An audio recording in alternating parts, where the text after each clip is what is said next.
Close the door. This one.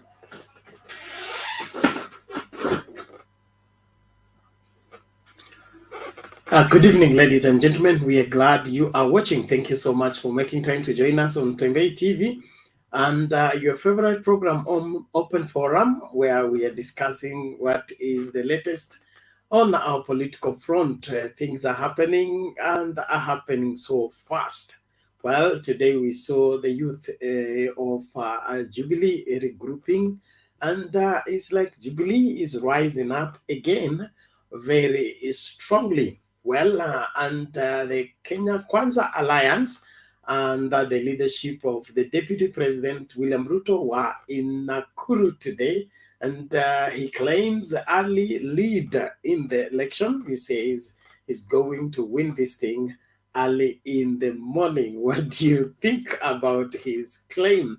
Well, AZIMIO went to NYANZA today as Gladys Wanga was launching out her roadshow as she beat for the governor of Homa Bay. Things are happening, and we would love to hear what you think about what is developing on our political front.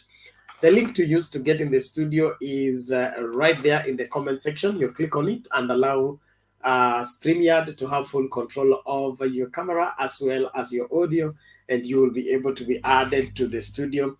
Then we will start out our discussion. It is always a great honor to come your way and be able to navigate you into the discussion.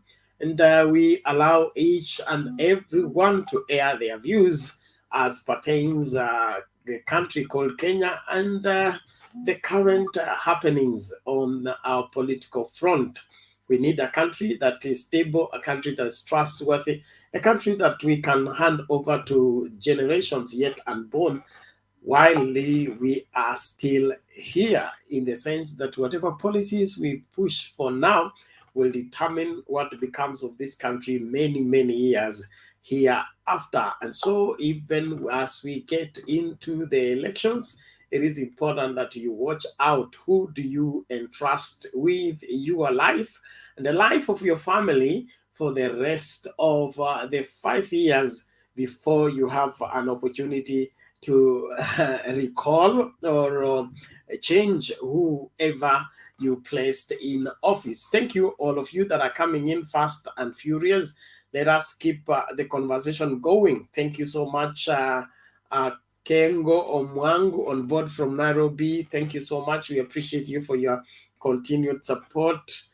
There is Wekesa, Eric, you say Bazu amesema Azimio, nobody can stop reggae. Thank you so much. Smith Craft, we appreciate you. Karibu kwa show. Bishop Sila, last born, thank you. Right on board. We salute you. We appreciate you joining us. Thank you, Derek O. Okumu. Karibu kwa show sana. Young Ta, we salute you. Rena Adrian Chips, we thank God for you. Karibu kwa show. Janet Miruka, karibu kwa show. We salute you. Elizabeth Beatrice Mbogwa, we salute you. Judith Baeri, thank you so much.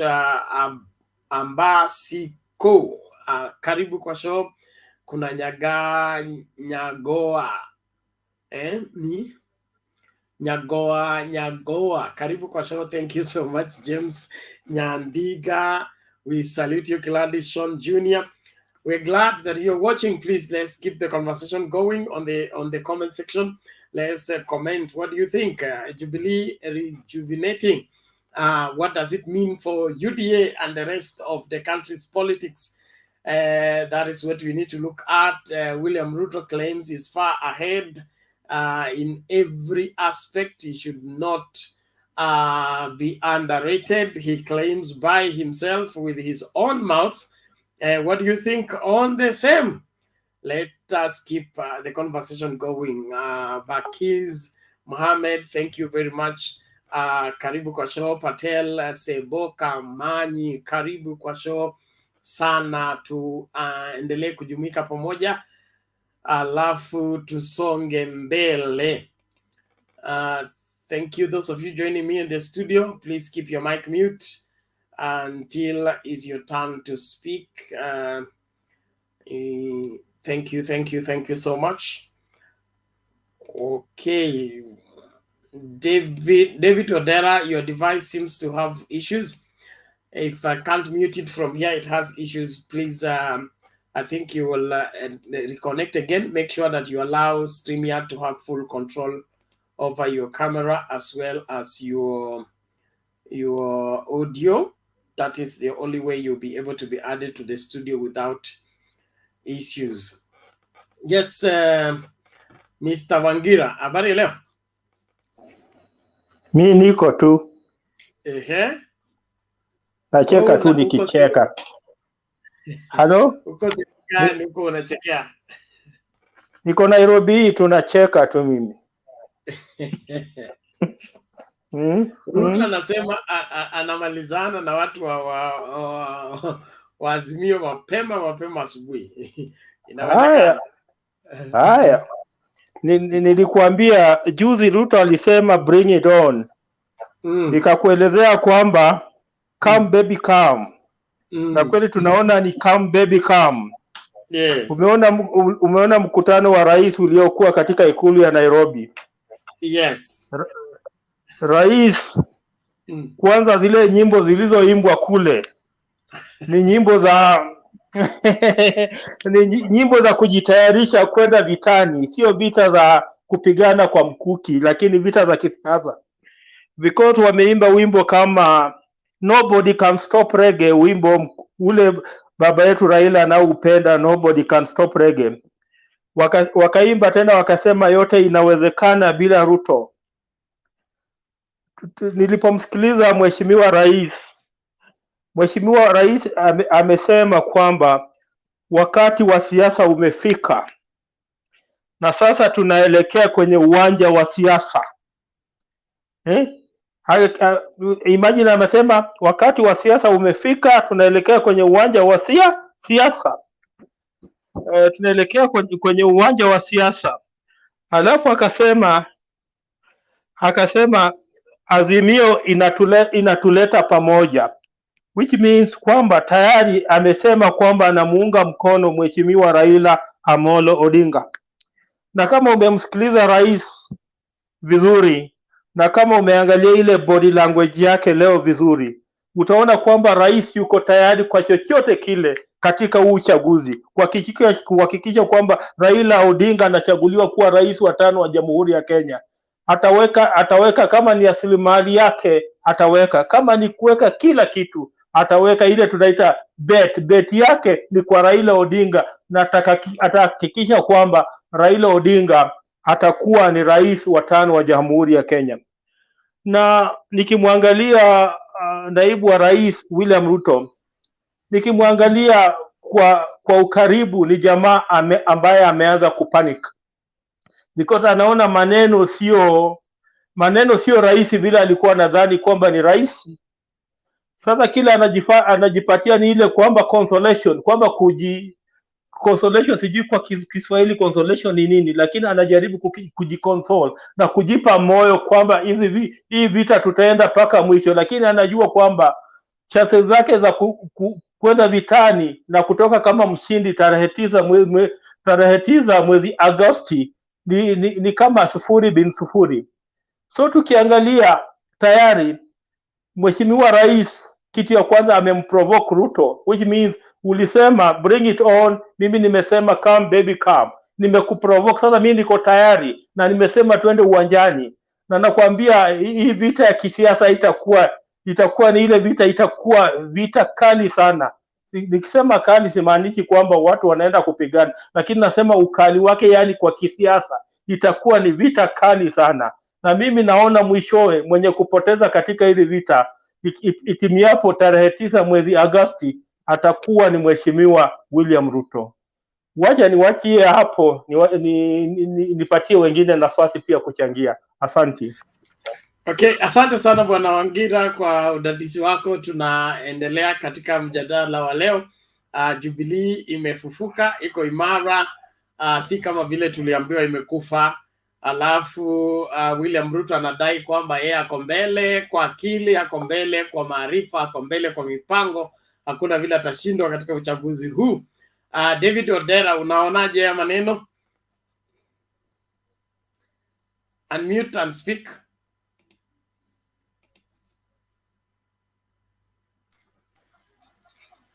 Habari zenu nyote.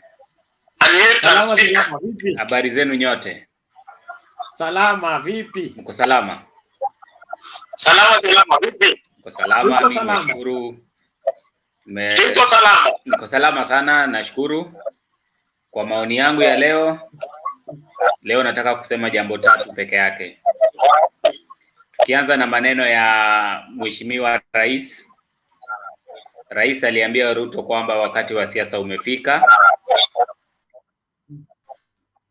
na wakati wa siasa tutaambia wa Kenya ukweli. Hana nguvu, hana uwezo, hana usemi. Na hata niwaambie kwamba Central Mlima Kenya, rais ndiyo kiongozi wao, na wakati ataongea mlima itatetemeka yote. Wenye wanasema ati mlima ni yao, hizi mwezi zinaikuja hapa mbele watajua wajui. Alafu tukiangalia mambo ya pili, naona leo kwa mtandao watu wa Kenya Kwisha wamekuja na uvumi ya kwamba Oparanya amehama naenda UDA. Mabloga wa Kenya Kwisha wameeneza uvumi sana leo. Yani inamaanisha wameishiwa na maarifa. Agenda ya kuambia Wakenya wameishiwa nayo. Sasa kenye imebaki ni propaganda. Na nimefurahi sana Mheshimiwa Oparanya mwenyewe amejieleza, amesema ya kwamba leo amekuwa kwenye mkutano ya kamati ya andalizi ya kampeni ya baba Nairobi. Sasa wenye walikuwa wanaeneza hiyo uvumi tunawangoja, kwa sababu walisema kesho kutakuwa na earthquake Kakamega, kwamba walikuwa nasema ati Oparanya atajiunga nao kesho. Inamaanisha ya kwamba Kenya Kwisha wameishiwa na maarifa, hawana uwezo, hakuna agenda ya kuuzia Wakenya. Agenda yao ni propaganda. Ya mwisho, ningependa kuambia kwamba wana AZIMIO tuko gangari.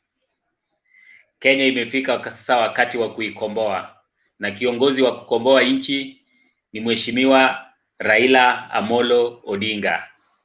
Wakati baba atarejea nchini, sisi wote tutaelekea airport kwenda kumlaki na kuonyesha nchi mzima kwamba baba anaungwa mkono na Wakenya wote.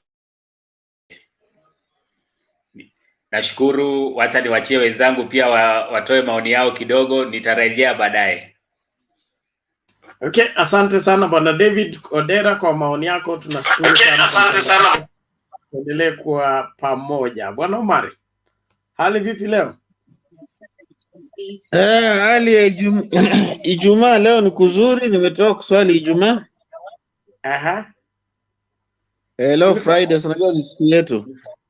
Nilikuwa nafikiria umeenda kurusoi.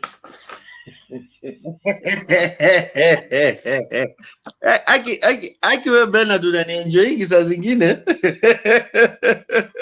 Lakini haina shida. Ndakupata hata siku moja tu.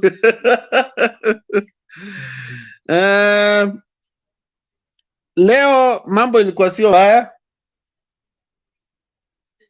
na mimi mara nyingi nilikuwa nasema, watu wanaona mimi sijui nini nasema. Kuna wakati Uhuru alikuwa anasema hataki siasa, anaambia William Ruto, anamuonya hataki siasa. Sasa wakati alikuwa anaambia William Ruto hataki siasa, William Ruto alikuwa anaona yeye ajui nini anasema Uhuru Kenyatta.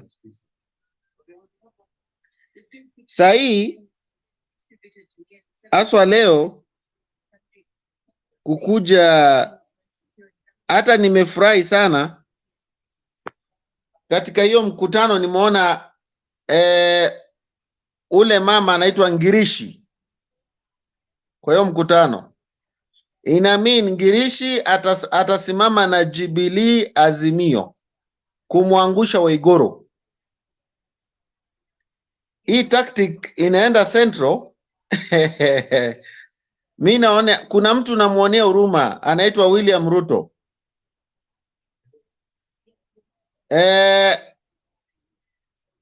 William Ruto atapata shock kwa sababu Mount Kenya sahi wamesikia leo mkubwa wao ile walikuwa wanagojea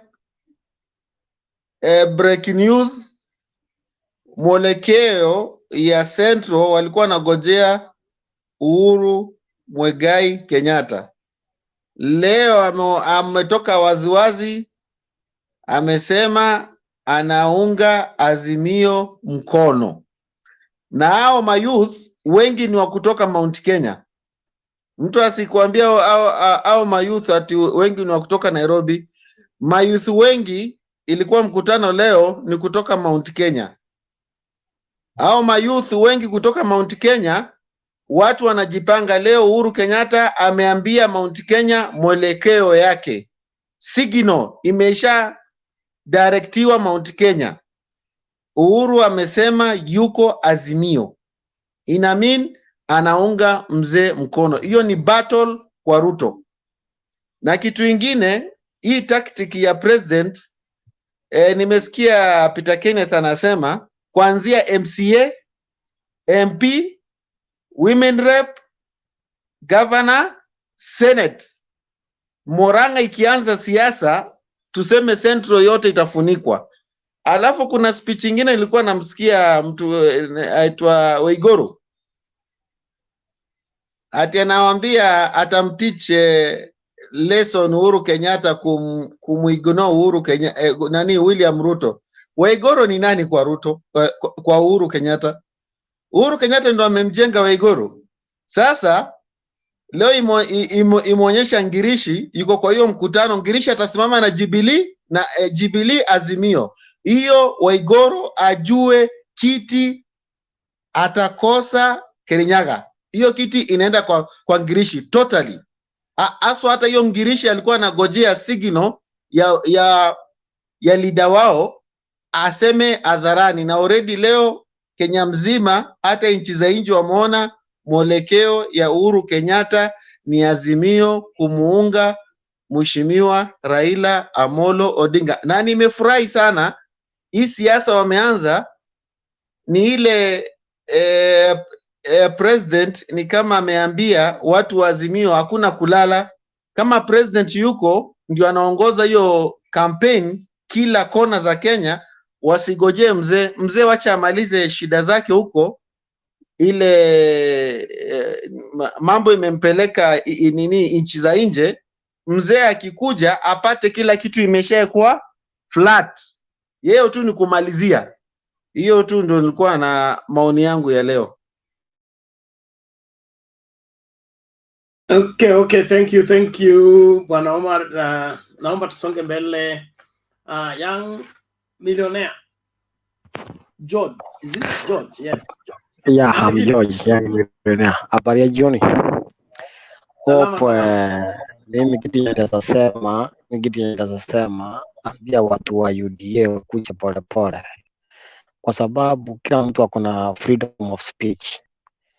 Uliona mzee mwingine mkubwa akipiga msichana mwingine sirapu Kisii kule kwetu, of course sichajua ni wapi, lakini ile sio vizuri. Nimesikia amewekwa ndani, wacha awekwe ndani, hata kama ni kuseka ndani, kwa sababu kila mtu akona freedom of speech. Na uwezi ni furuta niingie UDA kama siitaki. Kitu ingine waambie bado Ukiangalia mkutano wa AZIMIO vile inaenda na baba yuko kwa inji bado, so akirudi ndio itashika chini. Waje waruke juu chini, hao watu wa UDA waambie bado ndio tumeanza. Na sisi kama watu wa diaspora tumejipanga vizuri, tunangojea hiyo siku ifike, kura zetu sote tusiweke mahali zinastahili. So nawaambia mkuwe na wakati mzuri, tunangojea hiyo wakati ifike, tuone vile tunaweka baba Ikulu. Jioni poa. Okay, thank you, young millionaire George. We appreciate your brief and precise contribution. Naomba kila mmoja tuendelee hivyo hivyo, tuhakikishe kwamba tunatoa maoni yetu, tunahakikisha kwamba tunasaidia hii nchi ipate uongozi ambao ni bora ili isonge mbele. Thank you those on the comment section. Please, let's keep civility and respect for one another. This is our country, and we have a responsibility to see to it that we navigate it successfully to the other side of the general elections. Honorable Bundi, namna gani? So, Sarah Bernard, how are you today? I'm well. Yeah, I'm good, bro. I just want to confirm that I was among the visitors at the State House. And I thank Honorable Barati to make sure that I was in. Now, I also want to confirm that 2,600 youths were from Central. 400 were disputed between NYANZA and Rift Valley. Wengi walikuwa Central. That's point number one.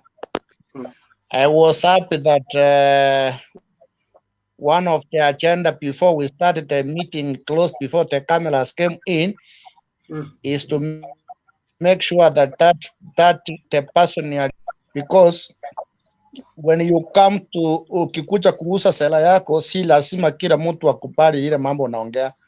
Mtu anaweza kukataza, so ni uongee uende. So we are happy that simu ilipigwa tukiwa kwa hiyo mesa and the guy was arrested.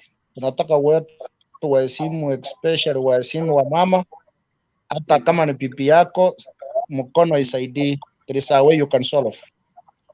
So we don't want us to go back what happened in 2007 and 2008. Kwa sababu ilianza hivyo. That's how it started. Secondly, Canapé is coming out soon. It's going to be messy. Some people are going to be refugees in the next other countries because the truth is coming out soon. Some people are listening to Ruto scam. They know that Raila wants to recover such a thing like serious numbers, some waliokufa kule Ruai and other things. That's why you can see people are rushing there to make sure Ruto is in. But I also want to confirm to you that we will never have perfect election in Kenya. Serikali ya Kenya ina decide nani anakuwa rais. Hiyo utaratibu hapa Kenya hatujapata, not even in Kenya, in Africa. Take it to the bank. Saa hii serikali ipangi nani atakuwa rais 2027. Inapanga mambo ya 32. Even 27 is already done. As an aspirant, MCA for Mountain View Ward, I know what is happening on the ground. Si debe na nitafika pale nienda kung'ang'ania kiti ya speaker, lakini kwanza nataka nionyeshe ubavu yangu pale Mountain View.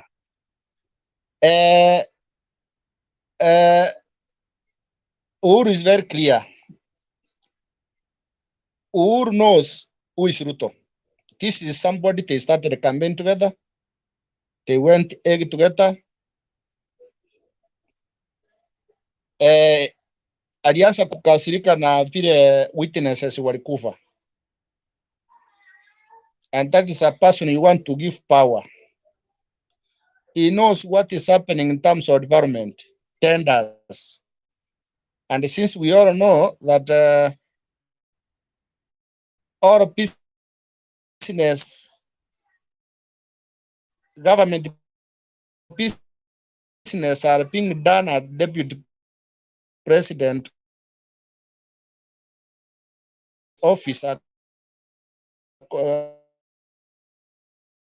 according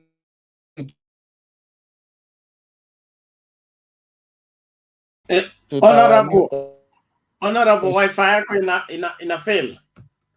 Naomba utulie hapo, tarudi inakatakata.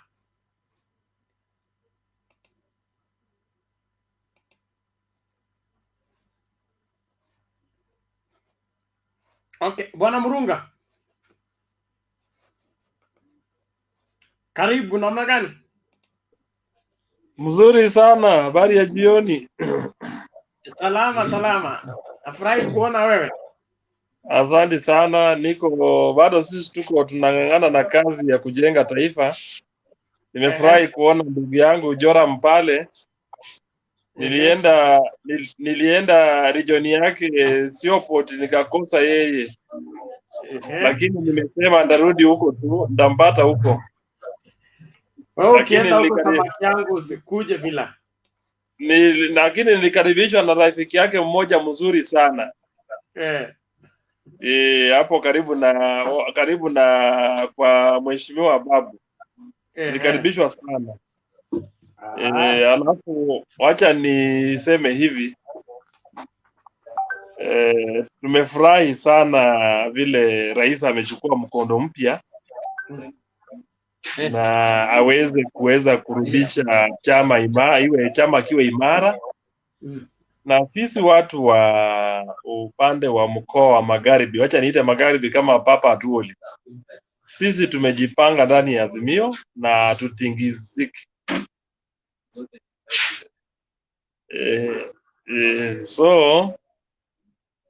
So what we do, we just need to build on what is happening.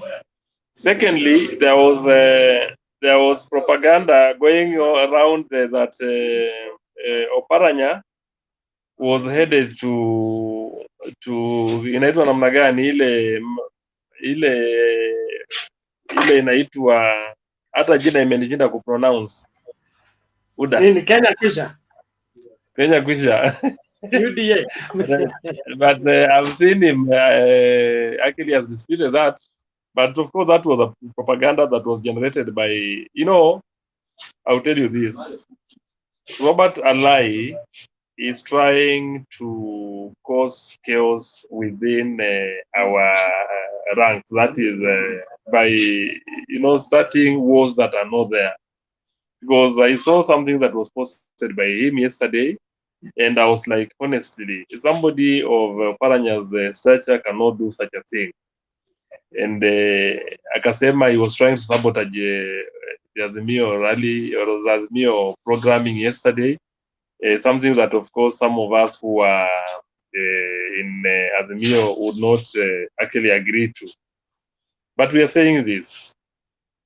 Sisi tukae nyuma ya viongozi wetu wale, especially wale kutoka Western Kenya, nyuma ya kina Oparanya, so that we bring this Baba support at least upande wa Western Kenya, tuleta asilimia 75 na zaidi, because tunajua kuna wale ambao hatuwezi kwa convince. Kuna wale ambao unajua, kwa hii nchi tuko na classes ya watu ambao huwezi convince, hata wakiona hii ni njia mbaya wanapita tu.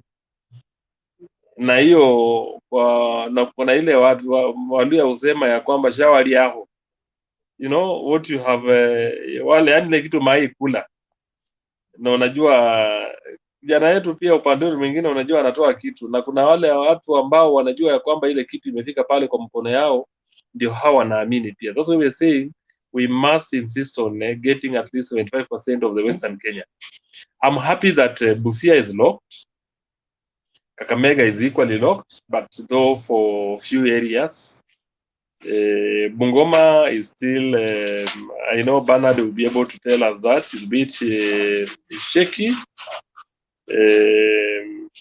Not 100, not 70%. Hapo katikati hapo lazima tuone vile kina Wangamati and the rest of the especially ya watu wa DAP Kenya wataweza kufanya kuweza kuhakikisha kwamba hizo kura za kutoka Bungoma zinakuja mzuri na region ya Trans Nzoia. But for Vihiga, Busia and Kakamega, I am certain that Raila is going to emerge the victorious, and he will beat this guy by at least 70-80. That one we are sure of. Tukirudi upande mwingine, kuna kitu ambayo ilinikera sana jana na ikanifanya hata nikakuwa na kuna mtu alikuwa raise issue ya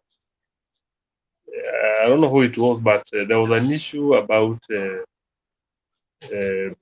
Raila Odinga having been in the government.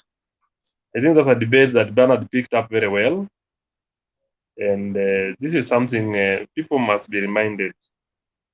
Raila Odinga has not been in this government for the 2 terms, and I saw people insisting on saying that lazima lazima ati baba aliingia kwa serikali, sasa vitu hazifanyiki vile walikuwa wanataka. Lakini tuulizane swali moja, kwani opposition ilitengwa iwe ya Raila Odinga na yeye awe tu ni yeye anawatetea kila wakati? Na kwa hii nchi kuwa Raila Odinga imekuwa sasa ni kama kuwa shida. Huko kwa upande mwingine unawatetea, wanasema unahujumu serikali. Ukiwa upande ndani ya serikali wanasema wewe ni project. Hii watu waache kasumba yao, waweze kuheshimu Raila Odinga, na vile tunavyoangalia nchi vile ilivyo leo, there's a lot we can learn, and especially from what Baba has done for this country. Raila Odinga has done so much for us that we cannot just begin to imagine today that it is now become a project of somebody. It is the country and this state that will be a project of Baba. Baba is our project, not the government. And for those who are doubting that, ngoja campaign sasa ya nasikia watu wakipiga makelele wakisema ya kwamba so and so is having this head start in this region, na pia wanasema region ya Western wanasema amepata uungwaji mkono. Mimi nashangaa kabisa. Hata nikiangalia ndio ambayo si region yetu, mahali kama Meru, I'm very happy that Bwana Munya aliamua kuacha kushare ambition yake ya kuwa governor for the second time na kusupport Kiraitu Murungi. With that, I'm happy that Meru is going to be locked under AZIMIO, because my worry was if Munya insisted on running for the gubernatorial seat, we were seeing a situation whereby one of them, and more specifically Kiraitu Murungi, would have supported the other side, and that's why he had never made his position known from the word go. But I'm happy now he's going to be in AZIMIO, and with the dume yetu, jogo yetu ya Ishaweri imeanza kuguruma kutoka State House, watu wataanza kushtuka. Na najua ya kwamba rais ataweza kuchukua mkondo ambao utahakikisha ya kwamba Raila Odinga anaenda kuwa rais wa Kenya. Nimefurahi vile Honorable Bunde amesema ya kwamba mambo ya uchaguzi ya 2022 na 2027 imemalizika. Sasa tunapanga 2032. That is a fact. Wale ambao sisi unajua tumekuwa tunapiga, sisi tutapiga tu ile tunajua kupiga. Lakini tujue ya kwamba uongozi unatoka kwa Mwenyezi Mungu, na watu wakubali ya kwamba na ni wakati wa Raila Amolo Odinga, na hiyo tuelewane. Back to you, Bernard. I'll be listening to yes. Thank you, Bwana Murunga. We are glad for your assessment, and we look forward to interacting further. Nashukuru wote ambao mnafuata na tunaandamana kwa comment section. Asanteni sana kwa mchango wenu. Tuendelee hivyo hivyo, tuhakikishe kwamba tunaheshimiana na tunatoa maoni yetu wazi wazi ili tuelewe nini kinachoendelea na msimamo wetu ni upi. We are in a free country, we're in a constitutional country, and so let's remain in the middle of the road. Any extreme is dangerous, and so let's ensure that we do what is required and teach everyone to follow the same. Well, Jubilee is rising up again, and Kenya Kwanza Alliance claim early victory in the elections from Nakuru, led by DP William Ruto. AZIMIO was in NYANZA as Gladys Wanga was launching out her governor contest. Let's all give our views on the same and what you think the country is headed by what is happening. Honorable Bundi, your network failed you. I want you to conclude what you are saying as we move on.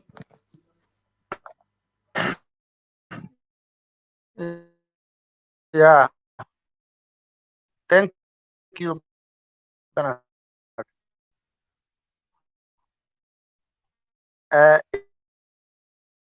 Ile Bwana Bundi, network ijafika Nyamira, tafadhali urudishe kwanza. Kwamba siasa imepangwa, imekataa bwana, ikaiva, ngoja ipakuliwe.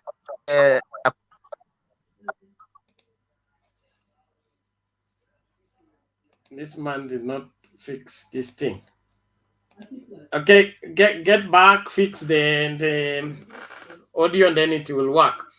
Tumsikilize sasa Philip Ochieng. Good evening, everyone. Good evening to you. Welcome. Thank you. Now, I've just listened to how my dear people are giving their opinion and ideas. So it's high time we pick it and we go with it. And as we communicate, we also understand that this is also social media. And we've been just advised that social media also has its policies.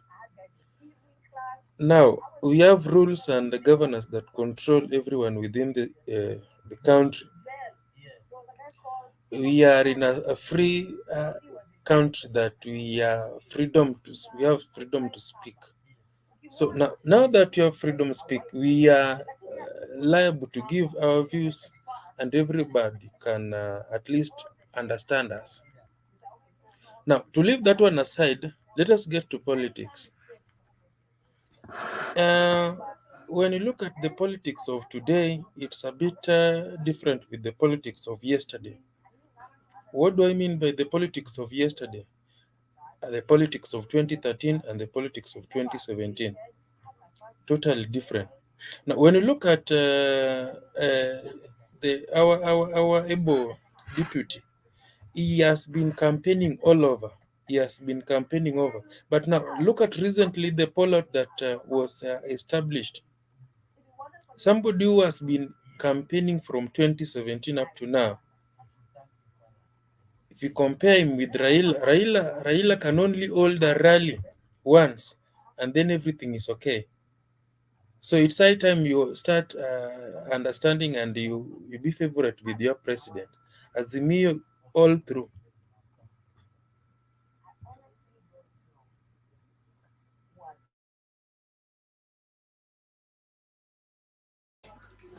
Ogwana Ching, you are mute. Yes, I've just concluded by saying that the politics of today is focused, and everybody understands where we are heading to. Look at what the president today told our youth today. You see, the politics has taken shape, and I believe it's high time we start having fun with your president.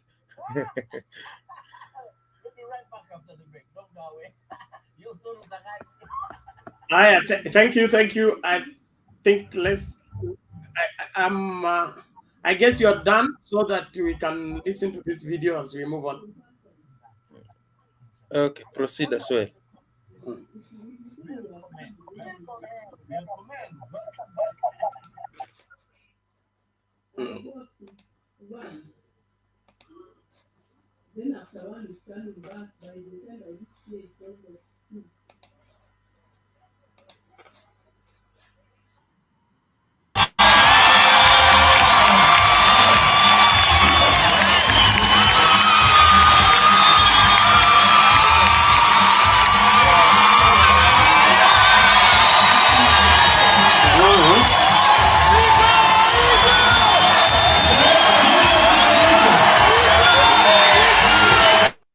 Bernard, on my side, I can't see anything.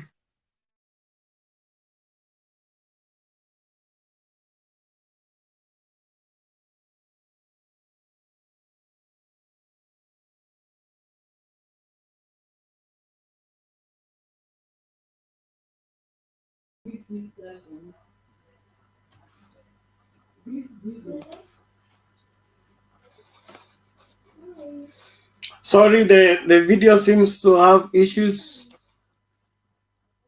Let's give it a try again.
Sorry, now let's Philip, you are concluding, or we go to Bantu Warriors?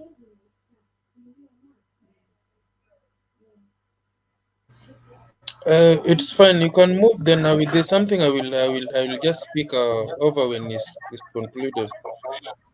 Okay, thank you. Bantu Warriors, karibu. Vipi leo? Asante sana Bernard. Good evening, and good evening to all the gentlemen there in the panel. Ni siku nzuri sana ya leo na tunaweza kuona mambo mengi yanaanza kutokea. Ndio ile tunasema tsunami is on the way coming. I know it. Tsunami iko on the way coming. Bado watu hawajaona kitu. Mambo bado. You will see so many surprises. Alex, habari ya leo ndugu yangu? Asante sana. Kwanza naweza kusema ni mengi sana, lakini najua Bernard, kuna nafasi tutakuwa hapa. Jana kidogo sikujisikia vizuri, niliondoka. Rigathi Gachagua, kwanza huyo pia naye yuko katika shida zake mbali na aweze kujielezea kulingamana na hizo pesa, na unaweza kuona tangatanga they are starting to fall up. Ukiangalia vile Western inakuwa dismantled na hawana mpango wowote. Hiyo earthquake inaona imerudi, inaanza kuwapiga wao wenyewe. New kid in the block natembea, anatangaza ufalme huko, hakuna wasiwasi wowote. Nikizungumzia kuhusu uongozi wa Ruto, kwa sababu siwezi kumuita mheshimiwa ama kitu gani, kwa sababu hastahili kuitwa mheshimiwa vile vile. Kwanza mimi naweza kusema na nitasema ile ukweli, hastahili kuitwa mheshimiwa. Hatujawahi kuona kiongozi ambaye ana mamlaka ya juu anamtreat bosi wake kama vile anamtreat. Hiyo ni kitu mbaya sana. Ni kama team football club, players 11, lakini wale players wanaanza kutoa maneno kwa kapteni wao. Kocha hawezi kukubaliana na mambo kama hayo. Yani wewe ukiwa ni assistant ama ni player na kuna kapteni wako wa timu, alafu wewe unaanza kuenda kinyume yake, hiyo haijawahi kutokea kabisa. Na unaona vile heshima ampatii, watu wote wanaona kwa macho. Sijui kwa nini hawa vijana wa Tanga ambao wamezoea kupatiwa handouts, na ukiona mtu anatumia handouts alafu anajiita ni hustler, wewe aenda kaangalia kwenye kamusi kama mtu hustler yuko na helikopta 5. Sijawahi kuona kitu kama hiyo, mtu anajiita hustler. Si unadanganya watu na daylight. Naambia watu wewe ni hustler, where you are not in category to call yourself a hustler, wali wewe unaishi kama sijui nani, alafu unasema unaanza kusema bara mabunyenye, na yeye pia ni katika hao mabunyenye, anaita watu mabunyenye ikiwa yeye ni mabunyenye. Mimi si muheshimu, kusema kwa ningemuheshimu, napenda kuheshimu watu, lakini vile si muheshimu kwa sababu amemtusi sana kiongozi wetu. That was not right. Na kwa sasa Bernard, sina mengi ya kusema, niko na mengi lakini nitatoa nafasi ili wengine waanze kuongea. Naweza kusema mengi sana. Asante sana Ben. Okay, thank you Bantu Warriors. Nashukuru kwa maoni yako. Naomba tusonge mbele. Tumsikilize huyu nani? Mala vipi?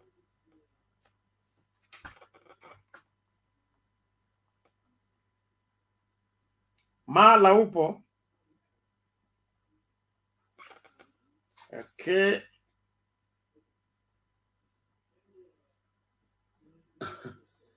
Okay, huyu John Okoth naye amea?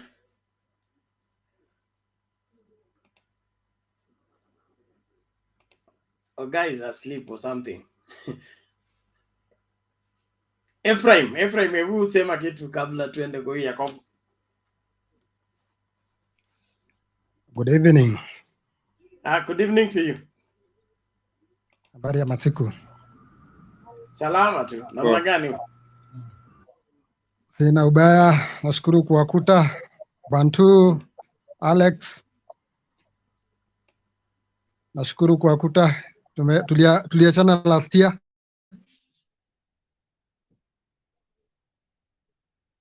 I've been trying to follow, lakini nimekuwa na challenges za network a number of time. But I'm really rejuvenated and inspired by the current changes.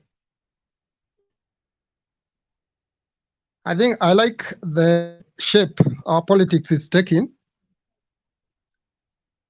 especially to our mother today. Indeed, Jubilee is raising. And I've got a number of factors as to why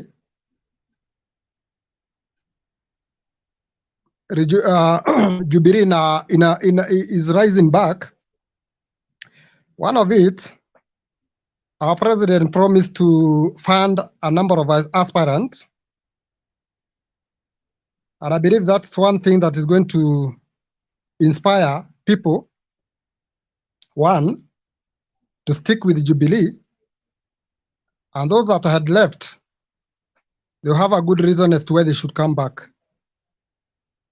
Secondly, I believe a number of people, and you concur with me, ukiangalia these prominent politicians like Raila, Mudavadi, Kalonzo, at times they are forced by their supporters to stand because there are people who rally behind them and normally win because of them. When Uhuru promised to play an active role in politics, majority of them got inspired. Kwa hivyo they have a reason to come back. Another thing ni mambo ya money factor. On the side of Jubilee, or rather AZIMIO, we have Uhuru, ambaye yuko na a lot of money. We have the Mount Kenya Foundation, plus Raila himself. You know, Raila normally attract funding from outside countries. Like the way Ruto amekuwa akipeana pesa, I'm expecting hao watu watatumia pesa vizuri.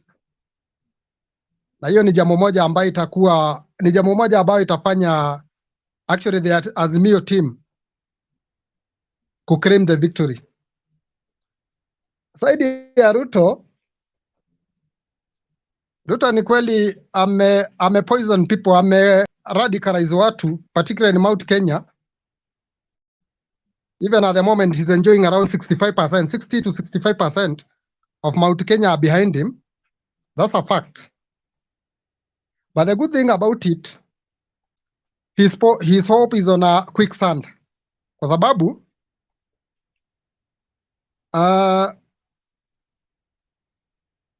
ameweka hope yake on lies. Amekuwa kidanganya watu.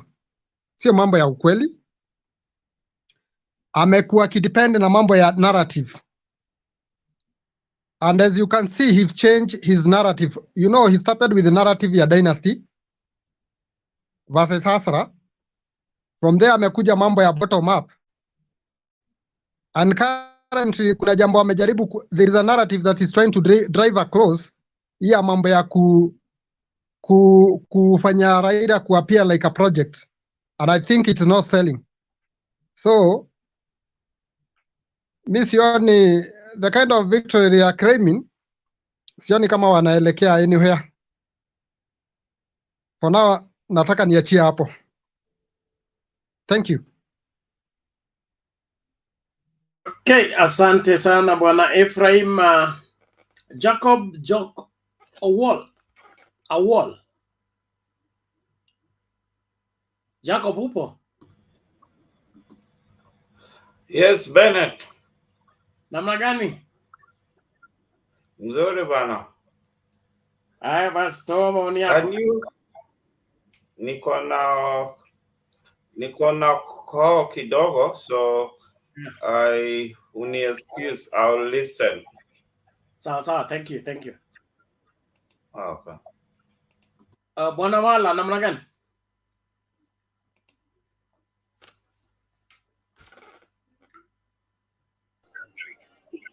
Bernard, give me 3 minutes, please. 3 minutes. Sawa. Alex. Bernard, ni vipi? Nataka kupigia wewe kura kwa discipline master. Naona watu wanakataa kuongea, ndugu yangu. Si wacha tucheze kama sisi, wacha tupige siasa. Tuko kwa panel kwa sababu tuko ready. Yes. Kuelimisha Wakenya na kujumuika na kusikiza vile wiki inaisha. That is why we are here. But anyway, it's a good day. It's a good day. The president is becoming a president for all Kenyans. Yes. His speech touched me. Actually, when I was driving, I just stopped by on the side and I said, honestly, is that what I did? You know, he started his speech by saying 2017 was the worst year, most difficult, and most trying. You know, those are difficult words to come out from a president, a man that we look at as inevitable, a person who has the power to do anything he wants because the state power is with him. You know, there is a difference between the government and state power. And when you understand what the state is, you can't joke with it. But he humbled himself and he told us today, it was the most difficult moment when the elections, you know, went the way they went. He was left in a limbo. And he said in his own words, he had to consult widely.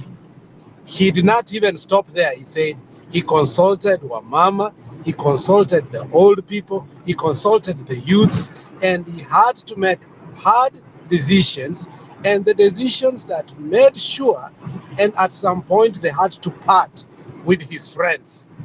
So the president has told us where he parted with William Samoei Ruto. When he made a decision to do a handshake They parted ways because it was a hard decision.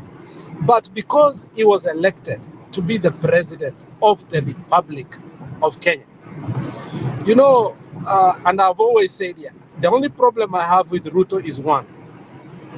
Ruto does not respect his seat. Ruto is not just a UDA chairman, UDA leader, or UDA campaigner. He is the deputy president of the Republic of Kenya. Bernard, we like it or not, if today the president, if something was to happen to him, whether we yap here, whether we cry, whether we do anything we want to do, the state power will go to the deputy president, who is the William Samoei Ruto. So, and that is why, you know, when I criticize him based that the guy has divided us so bad that we do not have trust in him. When he takes over the issue of legitimacy, you know, there is nothing as bad as if the president was to go, we rather have a military coup than not William Ruto. People, there are people, you will see so many. When King Cobra died in Zambia, you remember, and the deputy president, the vice president was a white man, those people were left in a limbo. They couldn't believe again a white man is becoming a president, even if it was 3 months for Zambia, Bernard. It hurt the reputation of Zambians. And that is where the former president, Edgar Lungu, came in and made a lot of noise and say, hey, neo-colonialism is coming back. And we cannot allow this, because 3 months somebody being a president can totally change. And that's why Edgar Lungu sustained the attacks for the president, who was a white president, and gained popularity. By the time elections were held after 90 days, Edgar Lungu won. So what we are saying is, we have seen a rogue deputy president, but now we are seeing a president who is telling us the reasons why he parted ways with him.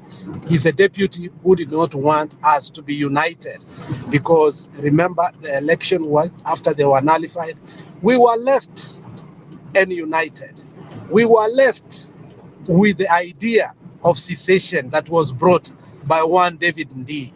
The counties started, went and started voting on how to secede from Kenya. Kilifi started, Homa Bay went, Kakamega went. So it was like east, center, west, and you remember where the country was. So the president is reminding us, remember where we were. This handshake, it was a forced thing, whereby as a leader, I had to ask, I was given a country that was peaceful.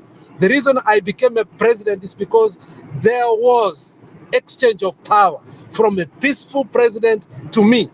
I cannot leave Kenya in a situation that is not peaceful, so that the next president does not have a people to lead. So I think he made the right decision. Now, the other thing I watched, I will speak later, but one thing I watched and I was laughing was how now the president is doing. The president has decided to use the state powers. You know, Bernard, we are young. We are really, really young. And that mzee in Eldoret told Kanini Kega, kumbe ni vijana wako viongozi kwa hii Kenya. We are really young, Bernard. The reason I say so is, Bernard, today, and thank God, I've been to State House several times. So at least I know what State House is, and I know the trappings of power, how they are very conniving. Bernard, today, if the president decides to do AZIMIO La Vijana, the way he did, and he invites a sections of people from NYANZA, from where and where, and these are leaders within, and they go to State House, and now they get out of ikitu inaitwa market campaign, these sustained attacks of a roadside campaign, and now they start understanding you can sit in State House, you can sit with the president. Now this is how power is looked for. You negotiate it, not in the market. You sit down and talk. I tell you, 99% of the youths are going to support the president on his sustained attacks to the deputy.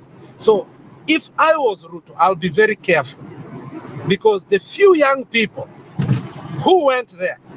And that clip needs to be put over and over today. I mean, it was eccentric. Nobody can stop reggae. Nobody. And you heard them sing. They were dancing. And they were over the top. And you could think it's a disco. Why? They are seeing real power within them. They are seeing real future that they want. They are no longer hustlers on the market side. They are seeing themselves in a marketplace of good jobs as CEOs, as accountants, as lawyers, on a marketplace that they have gone to school for and they paid school for. So they are seeing something different the president is giving, and that is the hope that we must give our people.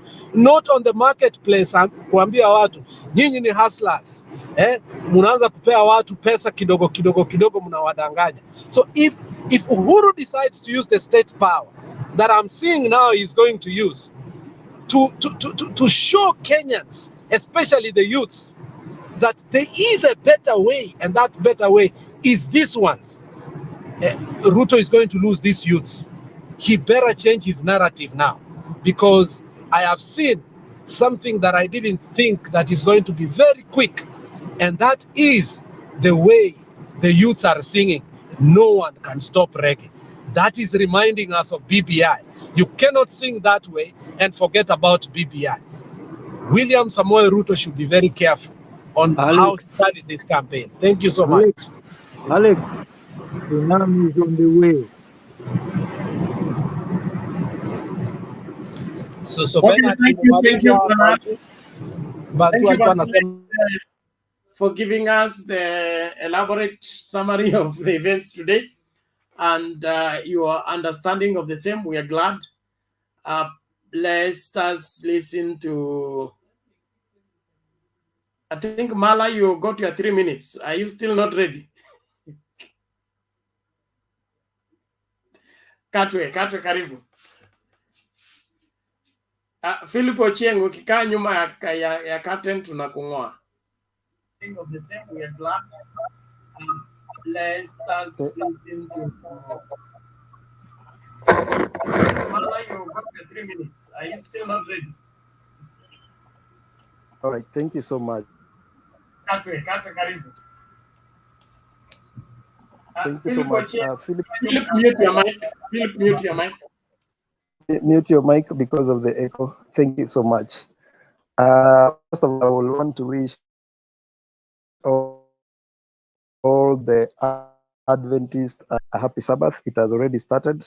The likes of Akin Alex, you guys need to go to church tomorrow and pray.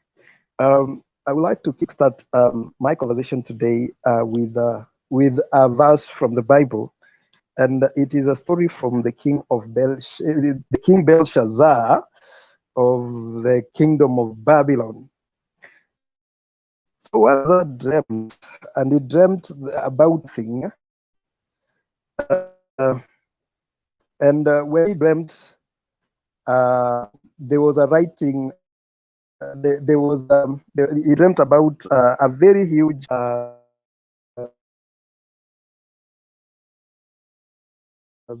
sanamu yenye iko kwa ukuta, and then there was a rock that came and held statue. So he called all his Chaldeans, the astrologers, Wachawi, and then after bringing all of them, no one could interpret about the dream. But God sent Daniel to interpret the dream. And the dream's interpretation was about that his kingdom had already come to an end because God had seen the atrocities that he had performed against the people. But Belshazzar ni nani? He told God, bring it on, because I know what I'm doing. Then one day he decided, because now God is God, he decided to go to the church and bring all the cups, the golden cups of the church, the synagogue, and decided to drink with it. And then a hand wrote on the wall that Mene, Tekel, and Perez. So what am I trying to say here? That William Ruto was given a prophecy about how his political line is going to lie. he decided to tell Uhuru, bring it on, immediately put the Bible down in 2017, he decided to start campaigning. And he was given a warning, just the way Belshazzar was given a warning, that if you do not stop what you're doing, your kingdom shall be divided into two. So William Ruto decided that now I'm not going to listen to anything, no prophecy. Even the astrologers who are here are lying to me. Even the Waganga from Malemba, they are lying to me. He decided to start campaigning. But he did not know that just like gambling, the house will always win. The house here is the state, and when the state decides to use its own machines, it will always win. Look at today. Most of the brigades that Ruto used to work with all through have decided to go back and start campaigning for their own seats. A very good example, you've seen today, it's only today that you've seen Susan Kihika in that campaign trail, because the campaign was in Nakuru. You've seen the likes of Akina Kimani Ichung'wah and Kang'ata going back to their constituencies to go and campaign.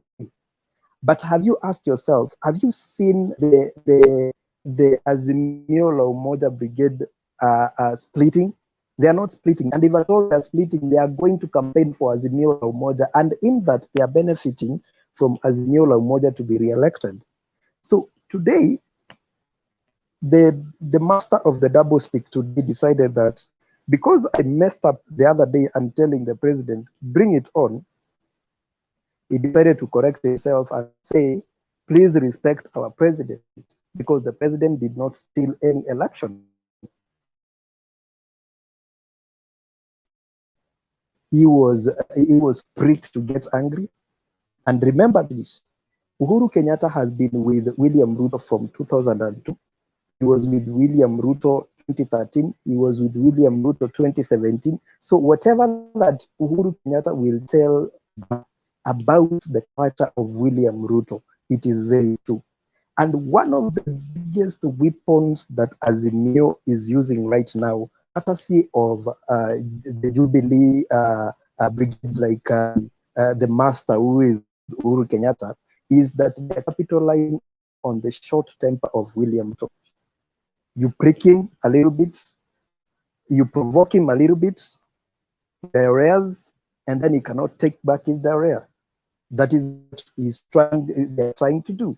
So basically, if and only if we are headed to these general elections, William Ruto will be very careful on how to trade in this politics.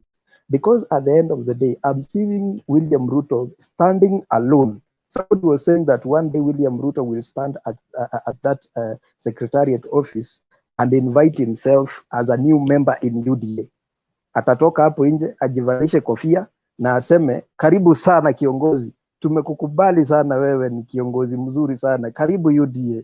Because if you check, even the people that were resigning to go to UDA were only basically from the Rift Valley. And basically, William Ruto made a very big mistake. He did not see even the inauguration, the meaning of the inauguration of Nakuru to become a city. He did not know that that was targeting him to close all the loopholes of him clinching, because Nakuru County is the only county that has a lot of votes in Rift Valley, and it was locked during that day. Did not attend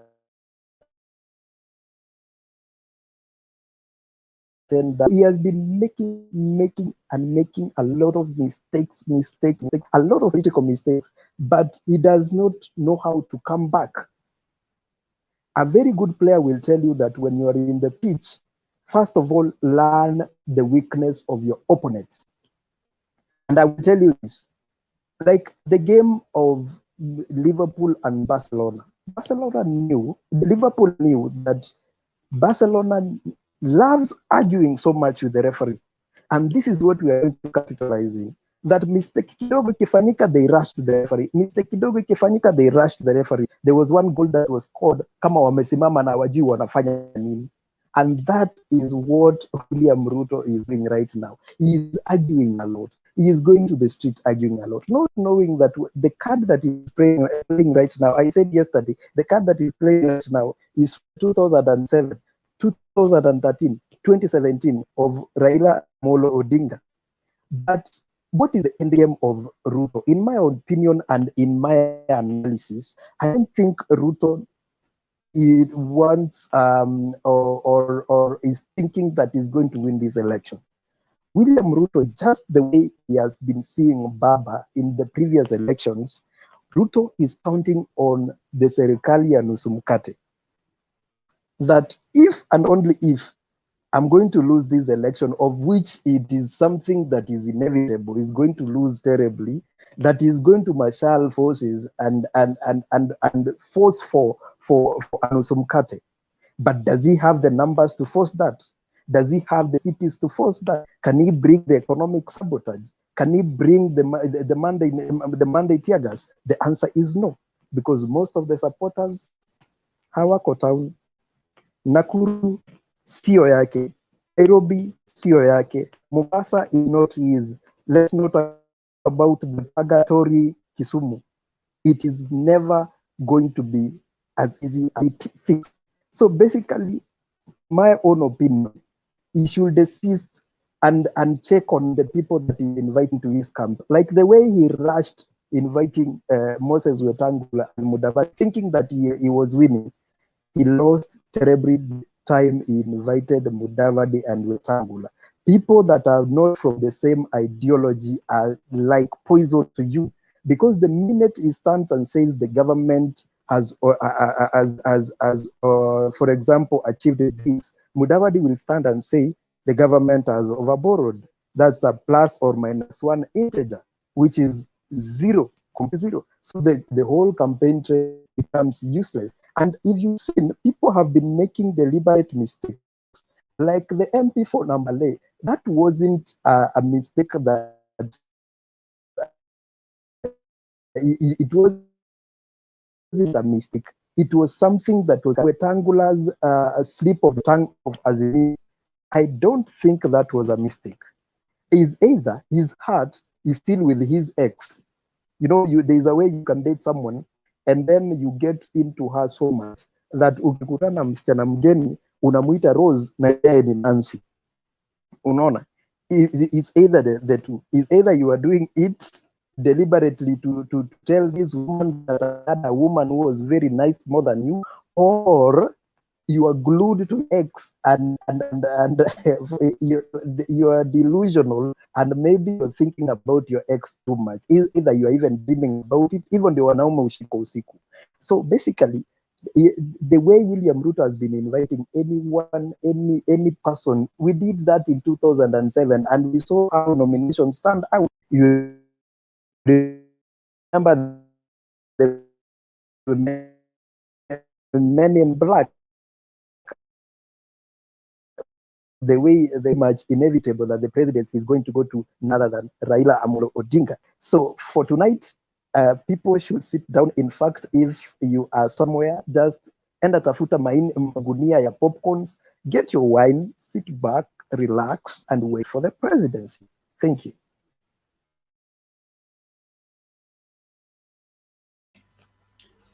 Okay, asante sana bwana Katwe, unasema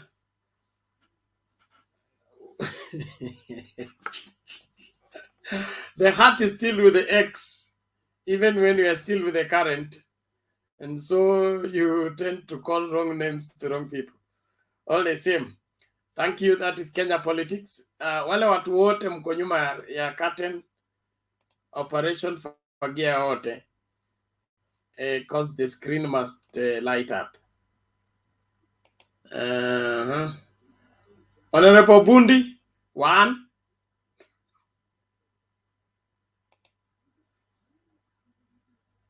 Okay. Hakusema chochote, tunashukuru. Haya basi tumsikilize Kelly. Kelly namna gani? Shukuru Mwenyezi Mungu na nashukuru sana kwa kazi nzuri ambayo unafanyia wananchi wa Kenya. Inshallah. Asante sana. Usiku wa leo usiku wa leo Bwana Bernard, nilishangaa sana kumwona kinara mmoja wa Huda ambaye anaitwa Moses Wetangula. Nilisikia Wamunyinyi akimuita ugali sosa, yani ugali mpachiko ama ugali mwongezo. Huyo jamaa ilifikia mahali akasema kwamba ningeomba wananchi wa Kenya wapigie Azimio. Sijui kama mlisikia akisema maneno kama hayo. Kumaanisha pia roho yake mwenyewe anaona ako mahali pabaya ambapo apamfai. Kwa sababu siwezi nikatarajia kuona kiongozi ambaye ako mahali ameamua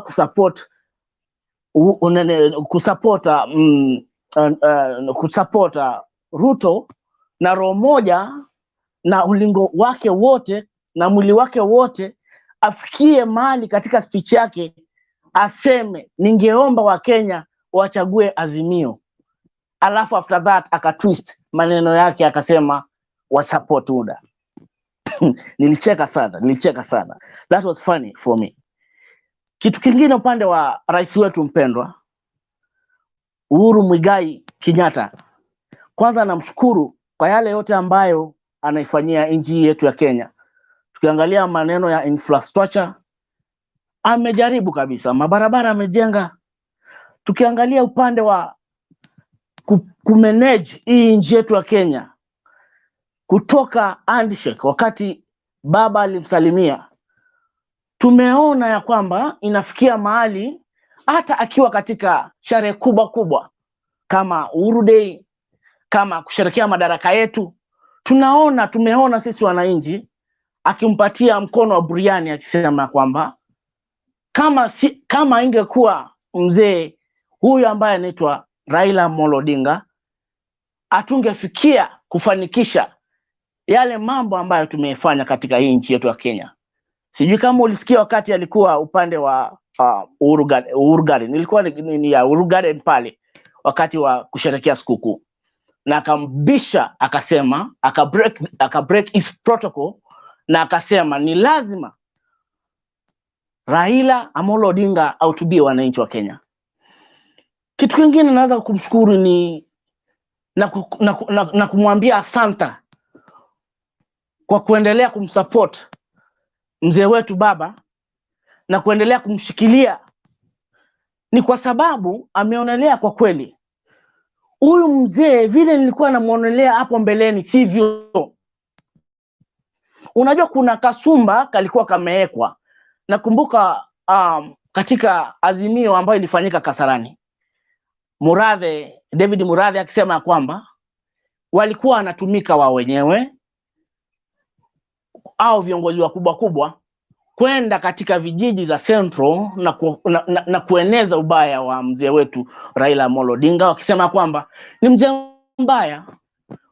Saa zingine wanasema kwamba yeye ni mganga ambaye sijawahi ona siku moja watu wakipanga laini katika ofisi ya baba kuja kutibiwa ama kupatiwa kengezo chochote katika mikono yao ili wapone, ama wagonjwa wakiwa wamepanga katika mlango yake. Sijawahi ona hiyo. Alafu pia sijawahi ona tena baba mwenyewe akifanya maneno ya uganga.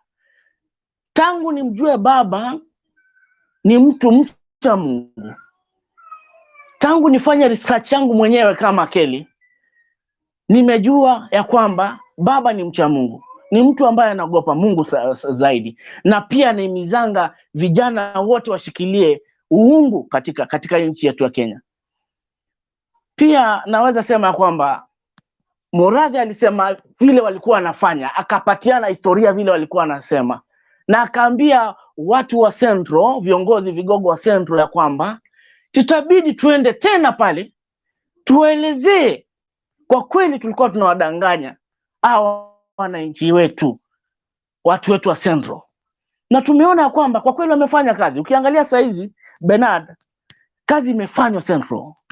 Mimi nimetangatanga upande wangu, upande huu wa Central nimetangatanga zaidi, na nimeona kwa kweli au vigogo akina Murathe, akina Sabina Chege, Kanini Kega na huyu jamaa mwingine anaitwa Peter Kenneth, pia bwana Macharia SK, ni watu wamefanya kazi na kuelimisha wana Central kichini ya maji, yani vile nasema hawajionyeshi, lakini ile kazi inafanywa sahi bwana Bernard, ni kazi ambayo ni ya kueneza umuhimu wa kumchagua mzee wetu Raila Amolo Odinga. Na saa hii usiku wa leo sina tashwishi, naweza sema kwamba baba, tulia, wananchi tuko nyuma yako, tutakushikilia mpaka mwisho, kwa sababu tunajua our hope lies unto the Lord and unto you, kwa sababu Mungu amekupatia mandate ya kutumikia hii nchi yetu ya Kenya. Katika leo kulikuwa na sherehe ambayo ilikuwa katika upande wa State House. Wanarika kutoka pembe zote za Kenya walikuwa hapo, na nikaona wakiwa na bwembwe na bosheshe na raha katika mioyo yao, na mpaka nikatoa machozi wakati nisikia wakiimba yote yawezekana bila Ruto. Nilitoa machozi, nikajua now they have known the truth.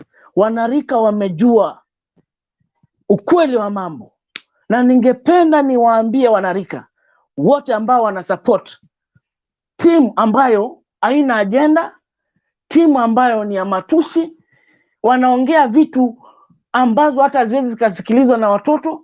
Hata mtoto wa chekechea akiwasikiliza anajua kwa kweli hapa kuna future.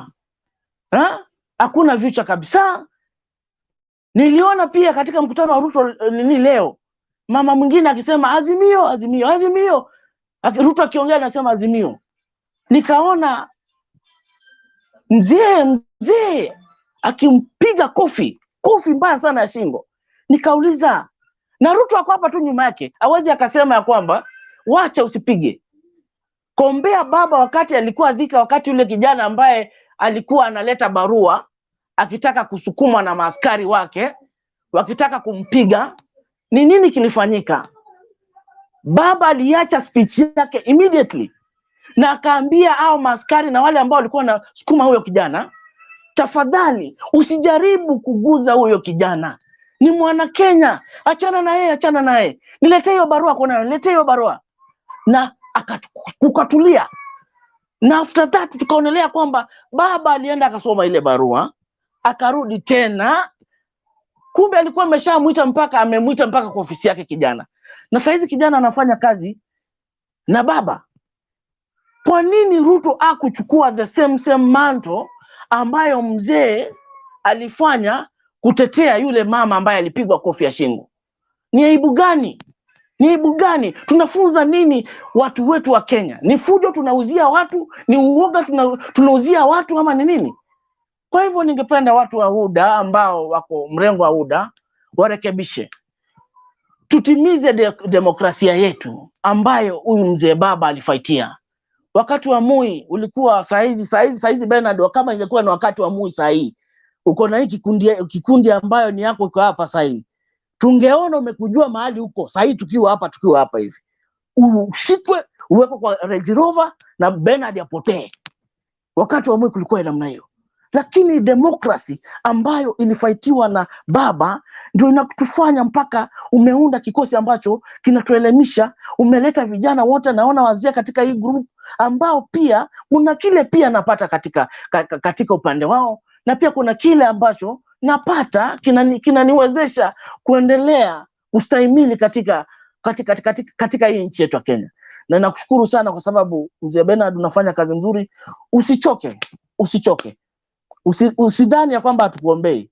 Mimi jana na nilikuombea bwana Bernard, uendelee kuwa na afya, familia yako isiwahi kosa, na uendelee hivyo, usiwahi choka, kwa sababu tunaona unafanya kazi nzuri, kwa sababu naona umevuta kabila zote katika nchi.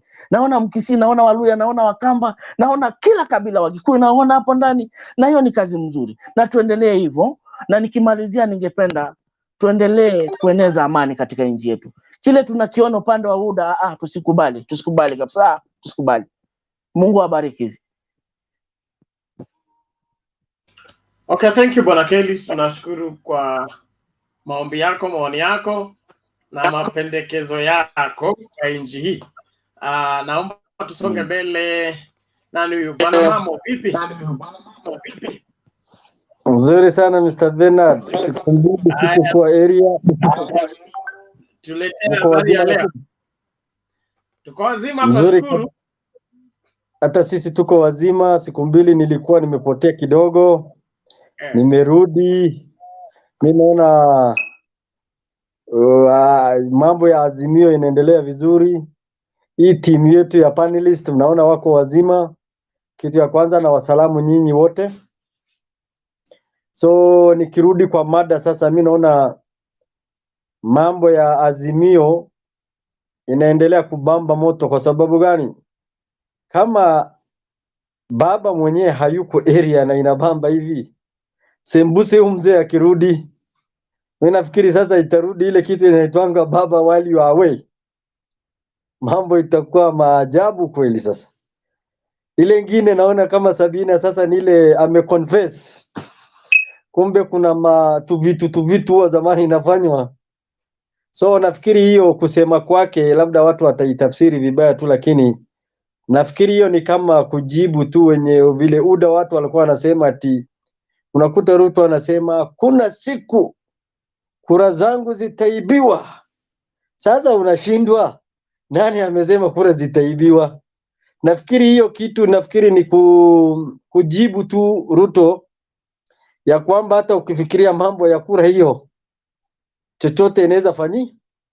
So ile kitu ya kwanza, maoni yangu ni ya kwamba hakuna haja ya kuiba kura, kwa sababu unakuta jana unaona Marsabit County walikuwa huko kwa Uhuru Kenyatta na waka promise watakuwa ndani ya Azimio na wataunga serikali inayokuja inaongozwa na baba Raila Amolo Odinga. So hiyo ni hakikisho. Jana wamechukua Marsabit County pia, walisema tusibaki nyuma sasa hata sisi. So maoni yangu ni ya kwamba ukiona tuseme ile province ilikuwa ya zamani, out of 8 provinces nafikiri saa hii province kama 6 if I'm not wrong wana support Azimio. So maoni yangu ni ya kwamba hakuna chenye itafanya tusikose. Mimi naona kura labda hata kama watu hawajachukua sana, lakini kura imechukuliwa. I hope baba akikuja sasa tutamueleza while you are away ni kama kaunti yote wamekubali.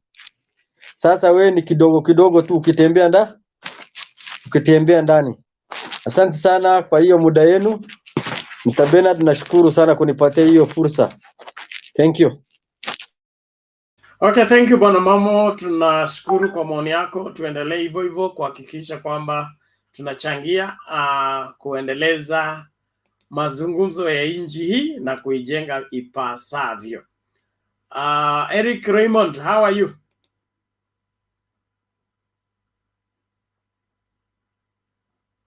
Bwana Raymond, unmute and talk to me.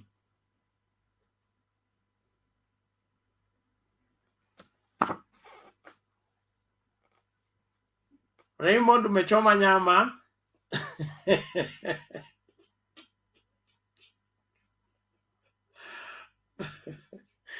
Sa, Mama Selina, vipi leo?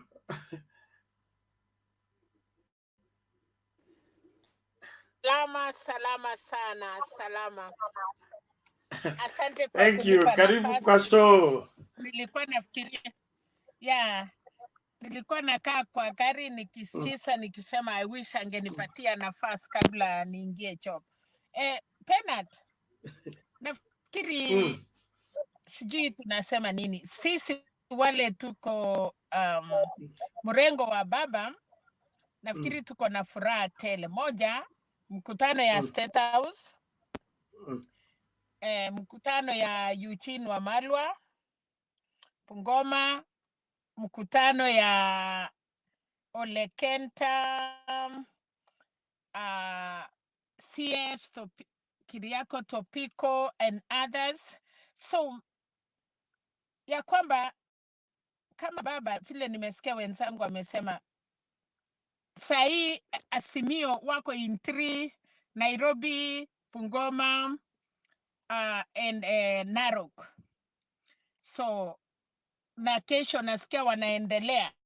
So nafikiria hiyo ni chambo moja. Ya ingine nikienda na yes, Watangula alisema pigia kura Azimio. Kwa hivyo hata hawa wakiwa hapo roho yao, unajua Penat, kama unapenda mtu, kama unapenda msichana ama unapenda mwanaume na uko na boyfriend mwingine na pengine uko na 2 ama uko na girlfriend wawili, hakika siku moja utatelesa kuchanganya hizo machina. Unaweza kuwa unaketi na mwingine na kumbe roho yako inafikiria ule mwingine.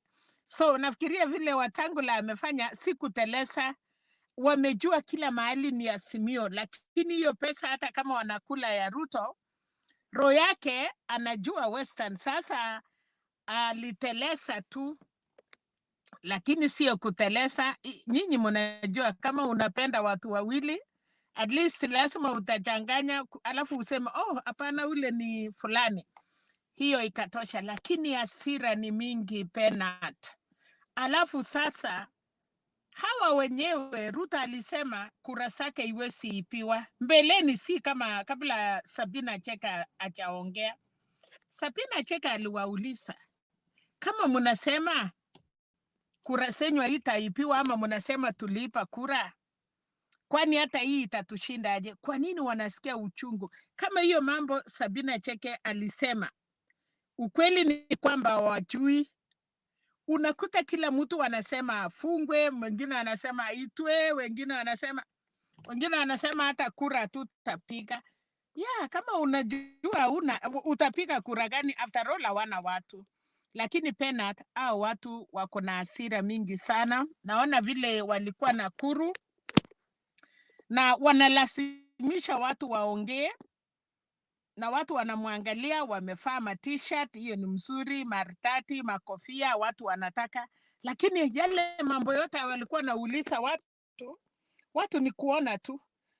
Leo nasikia Ruto alijaribu, kuna kitu nafikiri sisi lazima tuambiane. Akienda siku hizi mahali anaona kuna mchanganyiko ya Wakikuyu, anajaribu kusema mambo ya uhuru in soften art, ya kwamba tulichaguliwa na uhuru, tulifanya, hata sasa tunafanya. Akiwa Western anamtusi, akifika Nakuru anasema uhuru ni mzuri, akiteremuka kwenda Nairobi, kwenda Central anaongea. We want a man. Kama umetongoza msichana na umekutwa, ukubali huyo mwanamke ni wako. Lakini mtu anafaa nguo ingine leo, mwanaume akikuja anasema hapana, sijui huyo. Akiondoka anasema najua. Hiyo ni kumaanisha hata hii huda, hii watu wakipatiwa nchi Penat, tuseme tufahamiwe usiku ama maneno alafu kiongozi ya nchi anasema hii baadaye, usiku anasema hii mchana. I think these people are not really serious. Mudavadi anajaribu kuongea. Nilisikia kama Susan Kika, watu wanataka kujitafutia kura Penat, kwa sababu the 4 years walikuwa wamesunguka, walikuwa wamejua wanachukua. Uhuru Kenyatta, mtoto wa Chomo, ameamuka.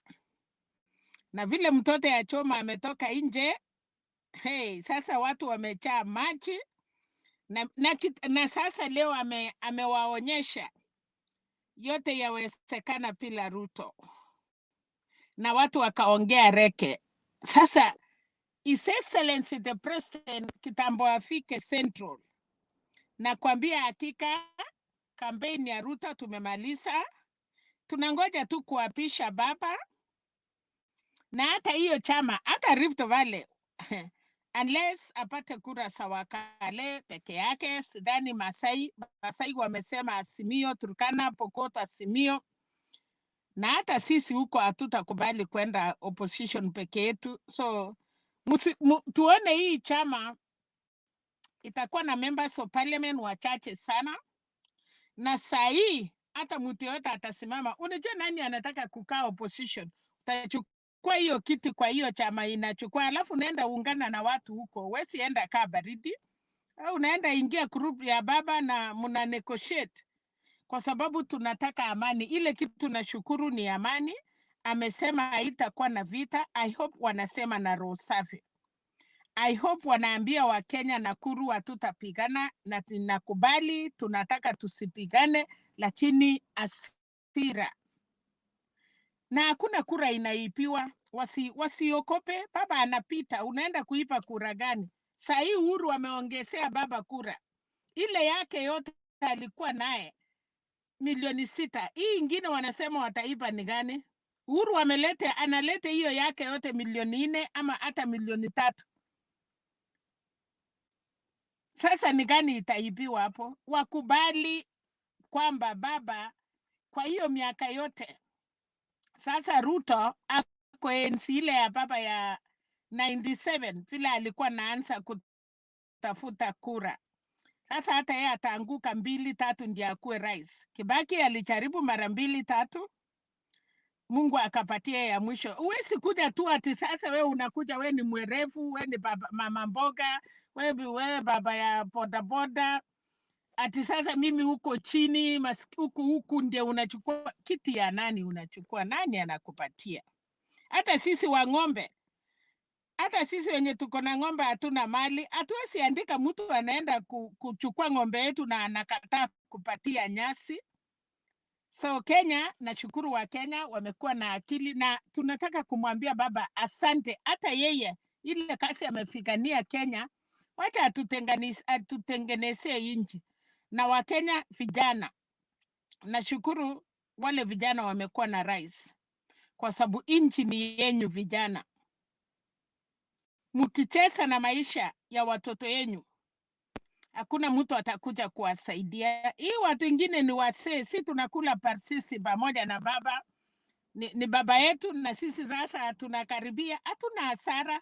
Lakini nasikia uchungu nikiona wachukuu yangu nimefanyia kazi, nikiona vijana wameshindwa kuoa. Sasa kama sahii hata hamuna magirlfriends, hamuna kitu ya kupatia, mumemaliza shule, na unajua inakuwa ngumu. Mwanaume anaoa na watu wanataka mama yake amsaidie, na ni mama mzee. Nyinyi mmeshindwa kulea kwa sababu si makosa yenu, hakuna kazi. So na yake hii matajiri watoto hao wanaolewa wanaenda nje. Kenyans, vijana mkuwe na akili. Chunga nchi, mpate jamii. In another 20 years penat ama 30 years, Kenya tutakuwa kama hizi nchi ya wasungu, wanaanza kununua watu, wanaanza kununua watoto, kwa sababu nchi imekosa watoto. Na wacha niwaambie, mimi ni mama, siwezi kubali msichana yangu akuja aoe mtu hana kazi. Tamwambia msichana, kwa bahati mbaya pata watoto yako wawili, wacha kijana apige barabara vile wanataka kupatiwa wheelbarrow. Wewe sio msichana yangu na unaenda sukuma wheelbarrow, jioni mtoto atakaa aje kwa nyumba? So mdecide, mnataka wheelbarrow ama mnataka maisha bora, mkuwe na mapipi kwa nyumba, kwa sababu hakuna mtu atapeana mtoto yake kwa wheelbarrow. So nyinyi wanaume, hiyo ni challenge. Mwende mupige kura mkijua mumesomeshwa na wasasi wenu, na mambo ya pombe muache. Ati nasikia kuna watu mababu sao father in law wanasaidia kusalia watoto, na mnakuja kucheka hapa na kufuata wheelbarrow. Go back, chunga mama, oa, nchi iendelee. Pole penat. Lakini vijana tunaambia wachunge sana, asikuja kutuambia wanaenda kusukuma wheelbarrow na kitanda huko wamenala chini ya kitanda. Pole. Thank you, Mama Selina. We thank you for the open talk. It's important that we confront this head on and be able to salvage our generation from going down the hill. There are things that can only change by, confronting them for what they are. Pretense may not help much. I appreciate all of you, even those on the comment section. We appreciate the way you're interacting with the respect and honor for one another. Let's keep that going. Thank you, those who are viewing. Please keep inviting many to watch with you. There is 2 people here. Their device is not well connected. If you're able to get me, Debbie Wapenina, your device is not connected. Allow StreamYard to have full control over your camera and your audio. That's the only way to be done. And there was another one called Ndiema. Your device is not well connected. That's why we can't add you to your to the studio. Make sure you configure right. If you're using a smartphone, restart the smartphone, and then when you get to StreamYard, you click the link. Allow the StreamYard to have full control. Don't deny it anything in terms of your camera and your audio. That's the only time you'll be able to speak in the studio or rightly. The other, if you disable it in any way or deny it access, it will not work. So please adhere to that and let's get talking. Nanu, Bwana Jared, vipi? Poor Banan. Yeah, thanks the rest of the panelists. I see Mama Serena, Mambo Denga na hata Mkenya wa Spain anaingia. Unajua Panadi nikiingia watu huja. Anyway, thanks. Yeah. Karibu Bwana Gerald. On today's topic, I just finished watching what happened in State House, and things are not going well with the UDA. In fact, I think I don't know if this article was happening in a wrong way. You see, Karuare, I see, is talking about OKA that is doing well. With Tangura is telling people AZIMIO. So these people is like they are there, but their heart might be somewhere. That's why they keep talking something else. But you see, when they don't have, in fact, first of all, it's good. We talked about yesterday. It's good that the guy who slapped another young lady in Kisii was arrested. That's a good move because we cannot tolerate those things. When I looked at that young lady, was just being very honest in supporting what she wants. But on Sabina Jagger, you know, they're trying to come up with anything they can grab on. They will go run with it, but it will lose direction again. If IPC should be the last, more especially Chepkati, should be the last person to sign anything, summoning anybody. I wish somebody could ask first to open the servers before he can start asking anybody anything. IPC should be the last one to condemn anybody. Actually, sometimes I wonder why they respond even to that. You know, if critically you hear in a political tone, she was just answering something, and she went ahead to even clarify that, hey, we have numbers, which we will do. It was, why will you tell people to continue registering if you know that you can steal? It's something which they have lost direction, and now they're gonna be hanging on anything which comes around.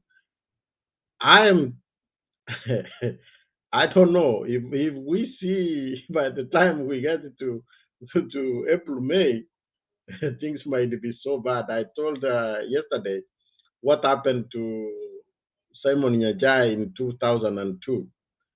He was very popular by 2002, but when he decided to go as a lone ranger, by the end of the election, he became a Kisii kingpin.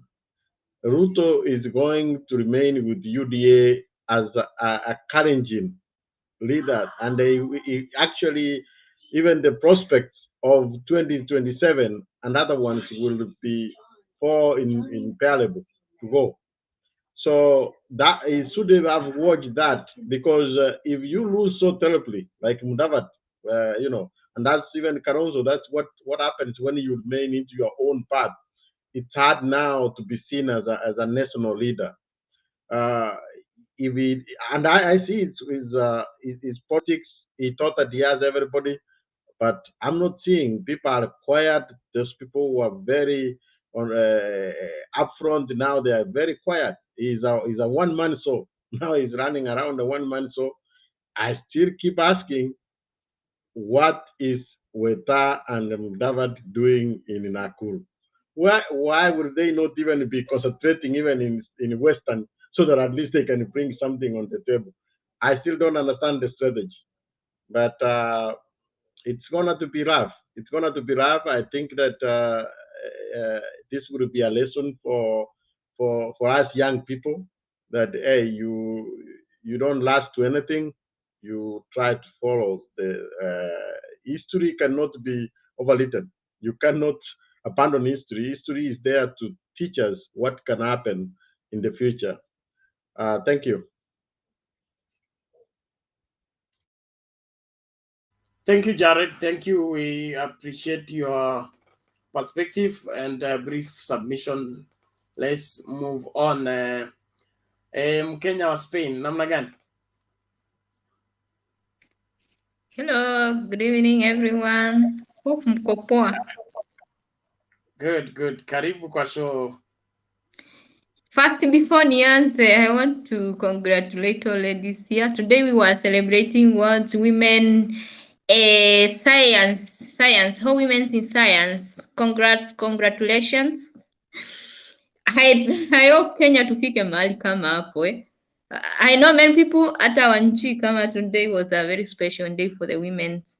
But we thank God that at least soon we will be there. We will be there where these first world countries wamefika. It's our hope and our prayer. And just I watched that. Mi yenye tu niliwatch is that clip yenye Waitangula alikuwa anaambia watu wa support AZIMIO. It seems that those are confused people. It's like our Njui, they are not sure of what they are supporting. That's what I can say. Because if I'm sure of whom I am, where I am, I can't confuse my mind. I can't confuse myself. I'll stand firm on my decision. I'll stand firm on where I am. And that's I can't confuse myself. Sorry, carry on. Everybody, Okay. please keep your mic mute. And I think that's why tumeona mpaka wao wenyewe wanaitishia AZIMIO votes. And think that's good. They are on the right channel. That's what we want. At least if they can say we were thinking and we have now made our decision. We were just trying, and our decision we have made that they come back to where their roots are. Incendia kutangatanga. By the way, there's one of the panelists here saying that hizi maneno za Kiswahili ziko na ndabu ukipata tangatanga. Like for example, tangatanga. There are many words. They are not good. Ziko na some meaning behind them. And I think, Gerard, you can agree with me that umeanza kuona UNDA is not taking us anywhere. UNDA is becoming confused every now and then. And I think instead of supporting something which you are not sure of, you just say, I think this is the right path for the Kenyans. This is the best way as Kenyans we can go ahead and at least make our country grow, make our country big. There's a day I talked to you about wheelbarrows, and people, those who support wheelbarrows, it's like they were against me. And today I can support Mama Selina. She has talked very well. You can't tell someone that will marry her daughter and you start telling stories of wheelbarrow. Surely, how Are we the era of wheelbarrow, or we are another era of at least where people can do more than thinking as if we are not we have not moved even 1 meter from where we started. Sasa hivi instead ya mtu ambie watoto, please watoto someni, try hard, at least you can do this, try hard, at least you can, that's encouraging. But how can you go and start telling people that wheelbarrows are the best way to make Kenyans at least go more, become better than where we are? We know all that si wote tumesukuma. I think those who are born hizo maera za watu kusukuma mati na using wheelbarrow, si wote tushasukuma wheelbarrow and we know what is a wheelbarrow. So please, watu waache kuturudisha na huko nyuma. Hata Selina mwenyewe amesema mtu akuje aanze kuambia ati msichana wake anaenda kumsukumisha anaenda kumsukumisha wheelbarrow hawezi akampatia. So we have to think we have to think more than where we are. People are now talking about this is globally agenda 2030, and that's we are here talking 2020. Not we are here talking 1980, because we are just going back, and instead of thinking about 2030 agenda, that will make, at least will make our country fit in the society, fit globally, where we should be among those countries those countries who are growing. So I think it's good time to angalie, we think about this. And nothing, Kenya, I don't know. I've seen like this CBC thing, I don't know how it is called actually. We have to think more. Watoto wanaenda sokoni kutandika, wanaanza kuuza sijui, they have taught how to hack things surely. When nowadays people are just marketing their things online. Now we are doing online businesses, mambo ya kwenda kutandika vitu kwa njua, hata watu wameanza kusahau. And as we are taking some of us, maybe we have grandchildren, and our grandchildren are being taken back to hacking things kwa njua surely. Is that the Kenya which we want?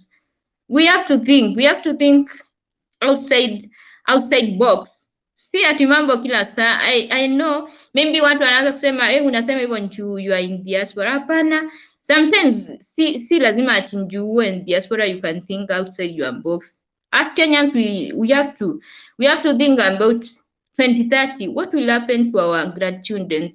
What will happen with our daughters?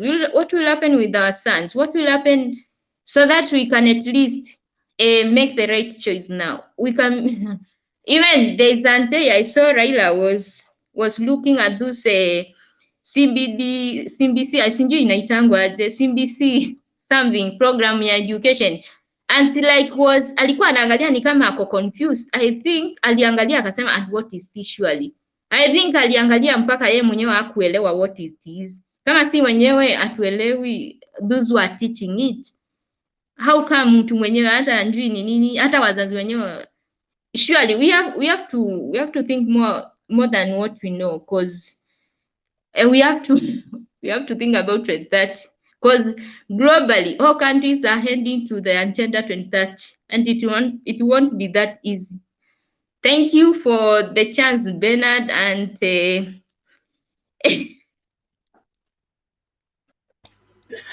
Thank you very much, Kenya, Spain. We appreciate your observation, your perspectives. Tuendelee hivyo hivyo. Nashukuru wote kwa comments, naamini kunaendelea vizuri. Let's keep the sanity and ensure that we chart the way forward for this great country. Thank you, those of you who are watching around the world. Please, let's keep inviting one another so that we can get information across to as many as we can. So don't just watch alone, invite somebody to watch. It is that important. He may hear something that will help them make rightful decision for the betterment of this great country. Naftali Osoro. Namna gani?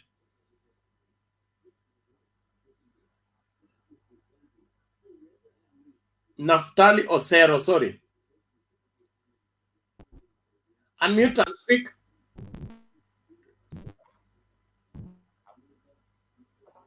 Okay.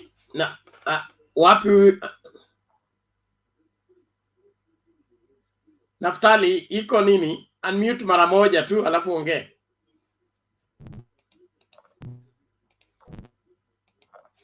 Okay, uko na shida na gadget yako, tafadhali ka reconnect vizuri. Otieno? Bwana Otieno?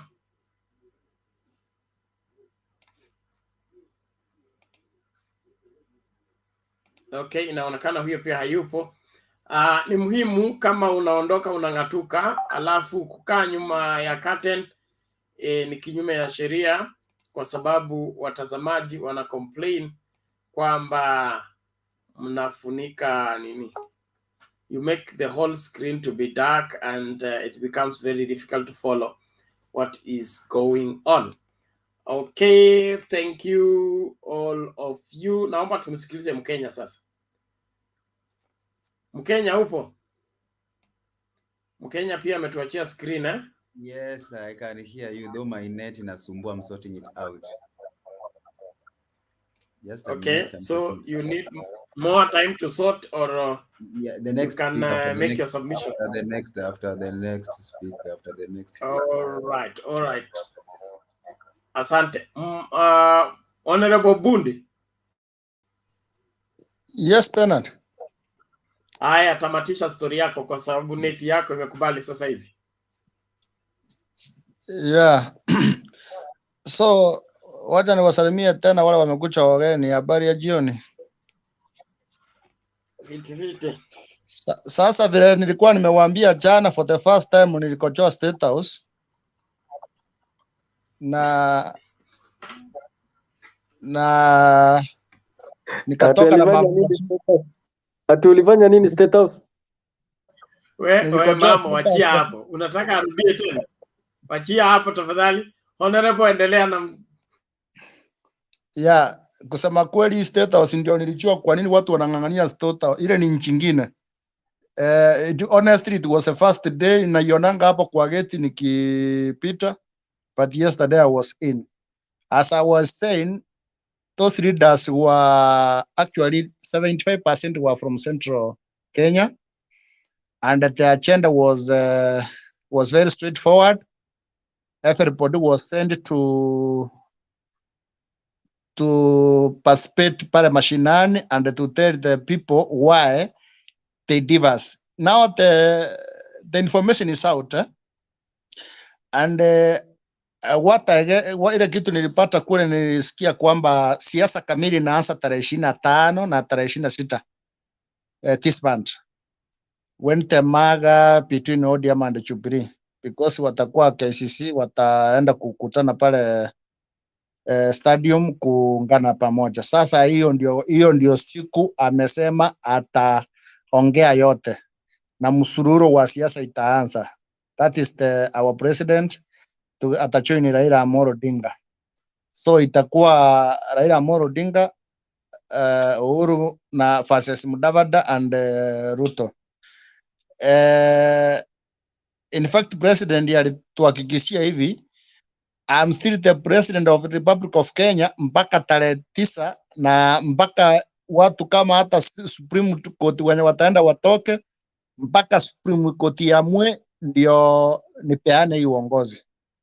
So akasema kwa sahihi, hata ukinitukana umefanya nini, I'm the president. Na akaongeza akasema, mimi ndio msemaji wa Central Kenya, mimi ndio nasema Kikuyu mwelekeo wataenda. So sijasema, and they are waiting a signal from me. Jambo ngine aligusia, alisema hivi, singeacha, it is hard when you have more than 10 million followers when you are divided in a small country like Kenya. Hakuna vile angeongoza. na akasema Ruto angesikia vizuri, wamerahisishiwa na Raila amewaunga mkono ili wafanyie Wakenya kazi, na akawaambia kuna wakati wa siasa, sasa tuachane na siasa. Angejifanya mjinga nyamaze, hata kama ni miezi 6 tu vile ameongea, lakini vile alitangaza hivi tufanye kazi the following day, the man was out. He never seated in the office. Kitu kingine, somebody does a lot of noise. Kitu kingine aliongea akasema na danganyi, na akasema ataweka wazi aone kama Ruto atajidefend. Alisema ako na almost 1,000 complaints. Some people who wired some money to a certain account demands money and so many. Alikuwa anaongea paka anakasirika paka behind camera, by the way. Alikuwa anaongea paka anakasirika paka anapangi mesa. Akasema nyinyi mchire mambo nimepitia mingi sana na hii uongozi since 2013. The complaints were wrought. Nobody was given a government tender without a certain percentage ya handouts, because hiyo tenda za serikali zinafanywa chini ya ofisi ya makamu wa rais. So honestly paka nikamfeel nikasema it was hard. So to make that decision to call Raila Amolo Odinga to assist him, it was the only hope to continue ruling this country. Now kuna kitu tunasemanga kwamba kuna mtu anafanya kama anajiforce. You see, I saw even Mudavadi anasahau kama anasema kabisa unga mkono hii na muunge Azimio mbele ya, so yani the spirit ni kama hata wanashindwa hata vile utaweka. They are with Deputy President, but they are campaigning for Azimio, na akiongea anaona vile watu wanapiga makofi. So the analysis up to date shows that Raila will repeat Ruto on Western. When we talk of provinces, I see 5 provinces is stronghold Raila. So if you put them down into 24 counties, Cyril Napita and Oku qualify as a president, definitely Raila has them. Kando na hayo, president wa Kenya na Afrika achaguliwi, anapewa. Hatujafika ile democracy ya kuchagua haki. Ingekuwa haki, Raila should be the president of Kenya from 2007, akakuwa analeta 2017. So hatujafika ile ya kupiga kura haki upewe, bado tuko mbali kidogo. Tutafika 2050 hapo. Lakini for now hii ni kitu ya kupewa. As much as yatapita, we will not wait to 40 yapite. He will be given in. That is the truth of the matter. Hata kama hatutaki apewe, tunataka apite, lazima tuhakikishe kwa upande yetu kwamba amepewa kulingana vile sira inapewa. To close my remarks, let us keep peace. For those ones who have a relative at Mountain View, please vote for me. Last time niliruhusu na kura 6. This time I'm hoping that I will be in. Chama ni ODM, msimamo ni AZIMIO, rais ni Raila. Asanteni sana. Okay, thank you Honorable Bundi, tunashukuru kwa maoni yako, tusonge mbele. Mkenya uko tayari? Yes, hope you can hear me well. Yes, we can hear you. Go ahead. Okay, so I've been listening to the debates from when I'm not logged in. I was giving others a chance to contribute. Yesterday it was so heated about the girl child and women representation here.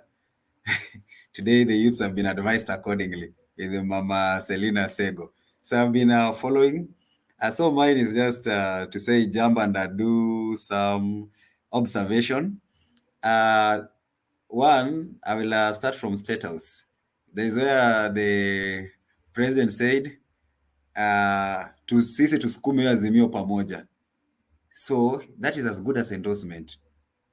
Tusukume hii Azimio pamoja.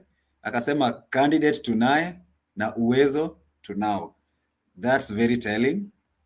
Then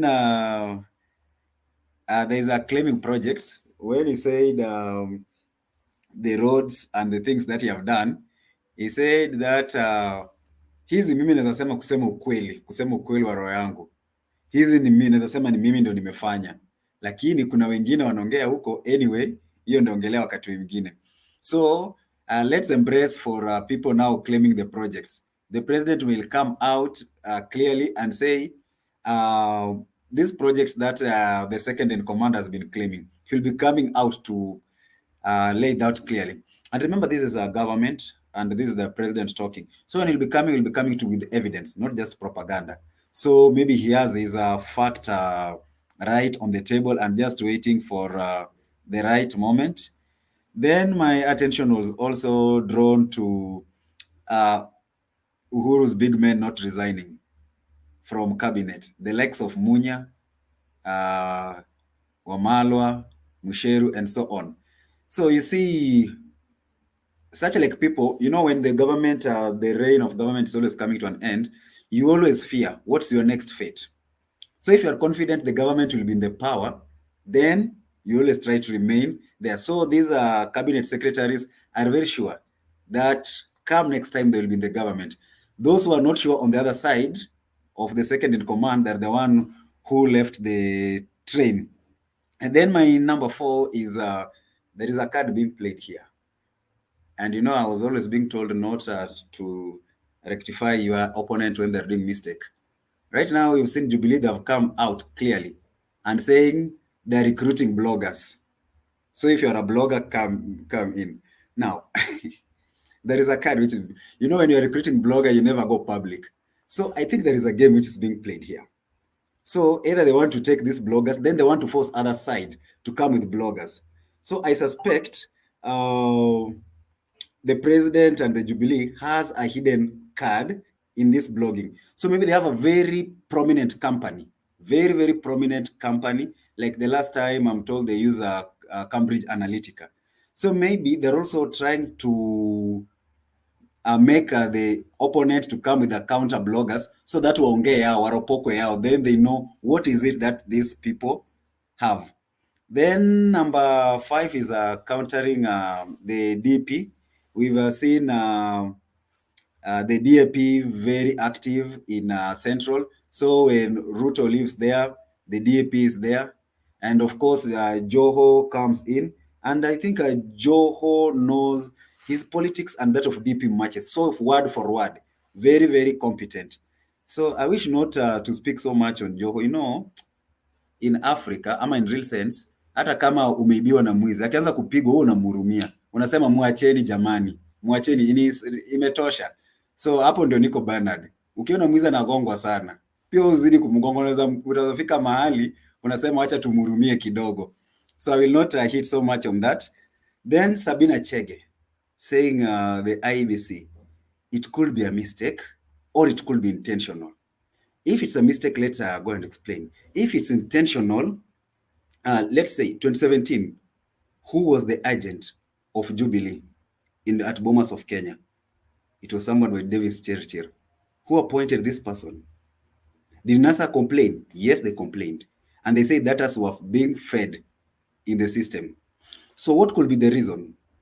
There's where Murade said that Uhuru brought votes, Ruto brought nothing. They were forced to top up. So are they trying to trigger DP? Go ahead and claim that's your numbers. They say, us, we brought our legit numbers, but it is your people who did something. And this thing cost us at the Supreme Court. So maybe there is a blame game, a card being set here for a debate. I don't want to spill so much beans. And that's it, Bernard. Okay, Mkenya, asante sana. Kuna swali kwa Mkenya? Basi tuende kwa Mr. Njiru.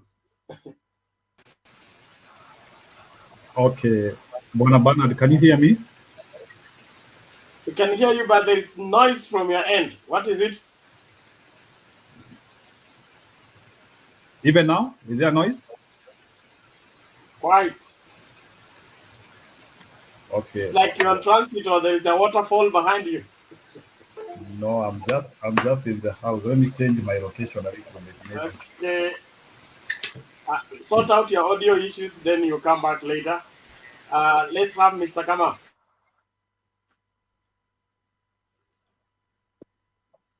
Hey, hi everybody. How are you? Fine, thank you. How are you doing today? Very fine. It has been a long day today, Yes. and we are happy on the president has endorsed His Excellency Raila Amolo Odinga. Mm-hmm. I think the president is shy of on coming out so clearly on exactly what is ailing him. What happened between him and the deputy? Don't know why I have an echo. Hello. Endelea. Okay, so I'm happy. In fact, let me thank the president because he is so much interested in keeping this country, giving it to a person who he can trust. And I think for many years we knew that Laira is the best bet, but because we had our own, sometimes tribalism, and of course coming back to your person, it is actually a problem. But now that the president has told us where to go, then we cannot hesitate to follow his advice. He said that AZIMIO is the way to go. And what we are saying now, AZIMIO is the way to go. We need the president to lead this campaign. He should not fear. He is not like Moi. Moi had failed in all sectors, politically, economically, everything. I don't think Uhuru is a bad example. If he is saying this is the only person who can take us to the next level, then I know, then he is very sure because we have seen the roads that he has constructed alone. We have seen the hospitals, like for example, Nairobi. I think Nairobi has 24 level 3 hospitals. Then if you leave it to somebody who is making, someone said there, that most of the tenders were done at the deputy president's office, it is very sad to give a hyena to be in charge of a cattle deep or of a sheep. So I think what Uhuru wants is us to be safe.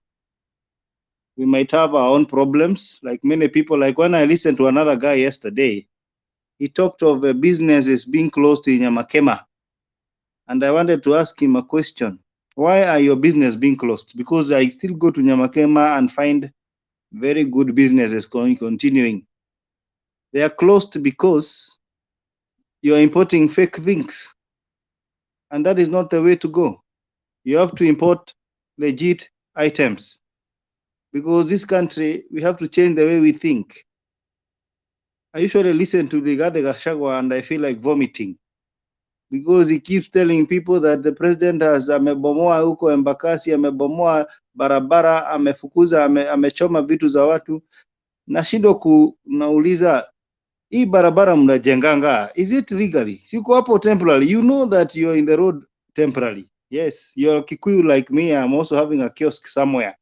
But you also know that kiosk is there temporarily. So somebody should not come and say that the president has bombarded my kiosk because you want to build a road. The road is the one it's supposed to be built. Yeah. So some of these things that some fellows from Mount Kenya feel like they want to punish Uhuru because they are doing is their stupidity. If we allow a president who can allow every shanty to be built in Nairobi, for example, and every roadside, then what kind of a country are we living in? Yeah. We need an orderly country. Even if we are going to have shanties, we have them orderly so that we can create jobs, but not the way we mushroom abatis all over Westlands and everything. It's not that I'm not concerned about the poor amongst the people in Kenya, but also if we allow everything to be done without order, then it is going to get out of control. In Durban, for example, there are hawkers everywhere, but you can never even notice because the shanties are built with professionalism and space, so that at the end of the day, hata kama unauza gazeti mtu anaona it's a very decent place. But this idea we usually get that when there is a road being constructed and the people are being evicted, then we say we are going to punish the president. That is stupidity of the highest order. So for me, I support the president fully. I believe he has the interest of this country at heart, and I also believe that whatever President Uhuru Kenyatta and Raila will attempt to do, it shall come to pass. I saw DP today crying, and I know he's crying because because he's the only person who campaigns for his agenda and pushes his agenda alone. He's going to be getting it all off. Today, AZIMIO team was in Mombasa. I saw Mungaro having a very big group in Kwale. I also saw the Minister Eugene Wamarwa in Western having a very big group. I also saw Peter Kenneth in Moranga today. I also saw people in Nairobi. I think in the next few days it's going to be very hard for deputy. Very, very, very, very, very, very, very hard. Because we have not even launched our campaigns. We launched it maybe after 25th and after the NDC. Then each and every region will have a very big team traversing there. And therefore, I pity him. I pity him because he never listened. He's too ambitious, very busy without business. And that is why he is really suffering. Yeah, he is even giving a job that Mr. Mudavadi doesn't. Unajua wakina Mudavadi and Wetangula are not used to high speed, high octane politics. That is why you see Wetangula saying people to vote for AZIMIO. He forgot that he is in Kenya Kwanza. Kuamsha Mudavadi kila siku, I think it's tough. Lazima wao wanaenda huko wanakaa na mtu. Unajua Faruk, I think Faruk is a disciplinarian wa Mr. Naonanga akiambia wakina nani wa dance. You know, it's funny how this program ya Ruto inakuanga. So I think to wake Mr. Mudavadi every morning, it's one of the toughest job they are doing. Watafika mahali pumzi ishe once we bombard them with their campaigns. So for me today was just opinion and what I observed. Nothing much. Maybe I'll contribute much later. Okay, asante Mr. Kamau, tunakushukuru kwa maoni yako. Sasa Kamau, Mr. Bernard. Yes.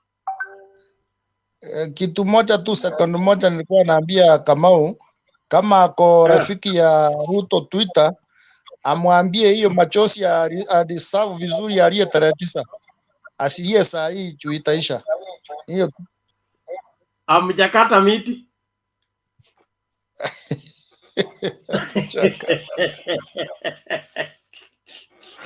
Ninyi watu mnapaswa kusikiza wazee. Mzee alisema kateni miti. Sawa sawa. Bwana Njiru umerudi. Naambia kama sauti yako imepoa. Okay. Can you hear me now? We can hear you, but that noise is still there. Just submit. Let's see what happens. Ukishindikana tutakukatisia. Okay. Thank you for the discussion today. Kwanza ningetaka kushukuru all the members who are here na wale wameongea. Nimestuka sana tu vile nimesikia leo Serina ametuambia ya kwamba wale watu wako kwa wheelbarrow wanaweza shindwa na kupata mabibi very soon. I would like to tell Serina that majority of us and most of the youth, they will not subscribe to the wheelbarrow politics, and I trust our young people, they can make decisions. We know that by 2030, the stakes in life are very high. We need the young people to have good jobs, to have good vision, wakuwe na kiongozi amepanga mambo mingi, so that at least they can be able to have a good family. So I just wanted to comment on that.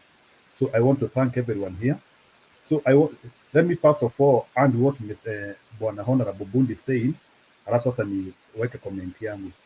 Mr. Mbudi, it is not only in Africa alone whereby kiongozi achaguliwi in quotes.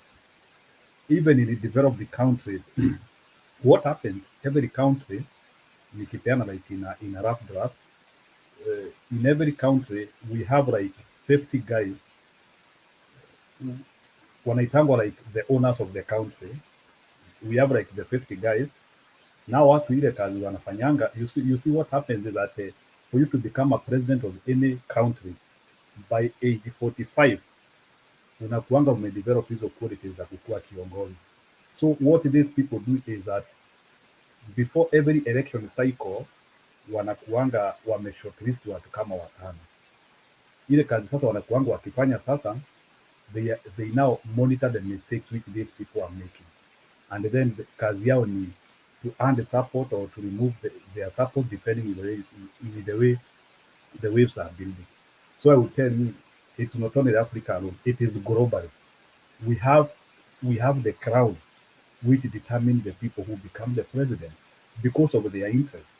Like for example, kama sasa inaweza kuambia yule mtu ako na mabiashara kutoka Moyale mpaka Mombasa, na mimi niko na kakioski moja pale M, na pengine mimi ni mfanyikazi.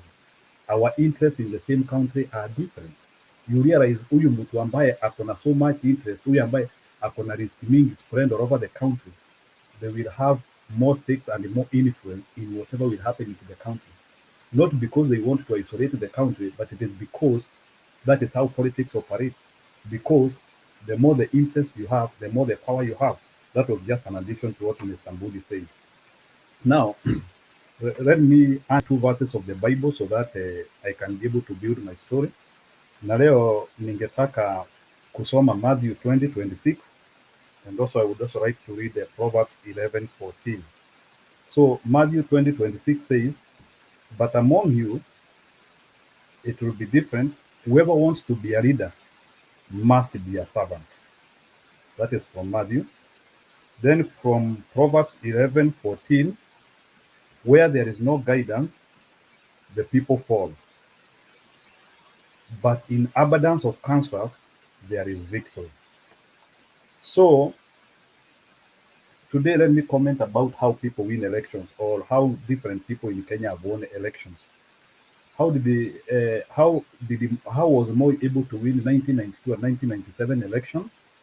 Moi was able to win that election through division and using the power of incumbency. How was Kibaki able to win the election? Kibaki was able to win the election through creation of a euphoria. How was Uhuru able to win the presidency? Uhuru, one of the contributing factor was the ICC. So somebody might dispute this, but the fact that there was an ICC crown which was over him, that was most of the rallying call which made him to win the election.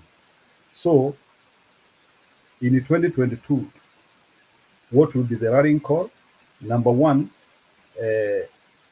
for Mr. Ruto to win election, he needs 2 things. Number one, either to divide the places where he is not getting support. That is, he has to make sure that in Mount Kenya, we have more than 4 presidential candidates. If he wants to win, in Western, he has to make sure that we have like 2 or 3 presidential candidates there, if he has to win. So, but I don't think he can manage to do that. So what does Mr. Odinga need to do? Mr. Odinga doesn't need to do anything. Why? Because things are, majority of the things for Mr. Odinga, they are just falling in place. He has already managed to unite the country. He has managed to get the power of the incumbency. He has managed to consolidate a support from his original background. Why? Like for example, mtu anaweza uliza like maybe Kalonzo is not so far Kalonzo is still not in AZIMIO. Don't worry. Right now, we have people like Akina Ngiru, Akina Mutua, Akina Kibuba Kibwana. I can tell you, so far, even without Kalonzo, 50% of Wakamba iko ndani. So Kalonzo will just, Kalonzo, even if he decides to run alone, maybe he will go with the other 50%. But I know as we gravitate towards the election, he will get more concerned and maybe he might join AZIMIO. But I can tell you, Wakamba hawajaenda sana. Ukienda in Western, I don't think that Odinga has still lost his support in Western. I still believe his support is intact. He might have lost it, but pengine amepoteza 5 to 10%, but I don't think that amepoteza sana. In Coast, he is intact. In Mount Kenya, he is gaining. So So, and there are signs we can show that Mr. Odinga is gaining in Mount Kenya. Muliona Munya ile siku ameresign. Munya amesema he will support somebody who is in Azimio. So that one is like a checkmate to even the people who wanted to go now to UDA. Sasa utakuta sasa mtu kama Kiraito, you now be forced to be in Azimio, and that is support is now for Mr. Odinga. So let me now talk the final thing about now the blunders which ANC and for the Kenya did. Mimi ile shida naona Mudavadi na huyu jamaa mwingine wake huyu Gari Sosa walifanya ni moja, waliungana na Ruto too early. Kuna mtu amesema in Kenya decisions are made 90 days to the election. I wish Mudavadi waited until April. Right now he has diluted his value, and I can assure you by April Mudavadi atakuwa peke yake. He will not have any following, and he is now going to be diluted so much that he will resort into anger and self-hate. Na ujue sasa hawezi ruka sasa hii pande ya Azimio. So now he is now in a cage. Kuna vile sasa things will continue becoming bad. So it was a long move done too early. I think they miscalculated. Waliona ni kama Ruto ako na support mingi sana. They underestimated the power which Mr. President has. So let me comment about the happenings of today leo za Mr. Kenyatta in State House. Leo mumejisikiria. There is one thing which I will tell you. Forget about what people are saying. I still do not believe that Mr. Ruto is the kingpin in Central. I think whoever is saying that he is living in delusion. Ni kama sahi ukuje kuniambia ati somebody from Mount Kenya or somebody from NYANZA can go to Karijin and to become their kingpin. I think we are trying to build a story which is not there. We are still very tribal in nature. Hiyo ni kitu nitasema. We are still very tribal in nature. We arrange ourselves in terms of tribe before we come to assemble as in the national setup. So what happens in Kenya, mtu anatokezea kama Muluya kabla atokezee kama Mkenya. And it is still the scenario up to now. So what I would like to say is that Uhuru Kenyatta might still not be having that power or that influence anaweza kuwa nayo to convert all the votes in Mount Kenya simply because he is not a candidate.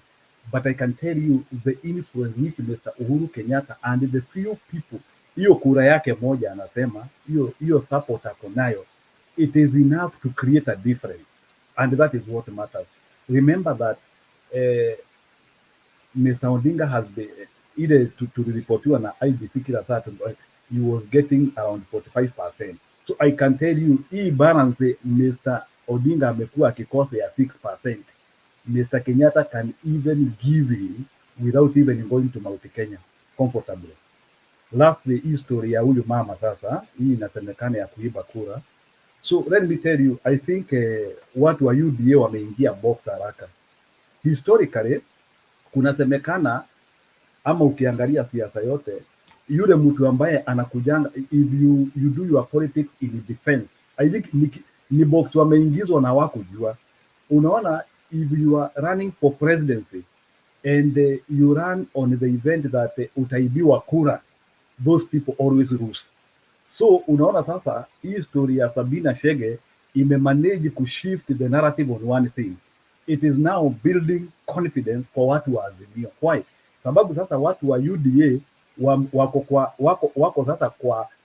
wako kwa play that their votes are going to be stolen. So hiyo kitu ina reduce confidence. So I'm not saying that whatever Sabina Chege did is right, but politically it's very good. But in terms of ethics, sio kitu mzuri. But in terms of politics and the narrative, it is very good in building that. Inajaribu kuonesha watu wa Azimio ndio wako kwa driver's seat in simple, and it is trying to show the confidence they have. So politically, it is not something wrong. Ethically, I can question it. So, and this thing now will keep the UDA guys on on the defense all through. Remember that yule mtu ambaye kila saa akiran anasema kura yangu itaibiwa, they always lose. It has been known everywhere and globally. Once you run and you have that mindset that kura yako itaibiwa, you always lose.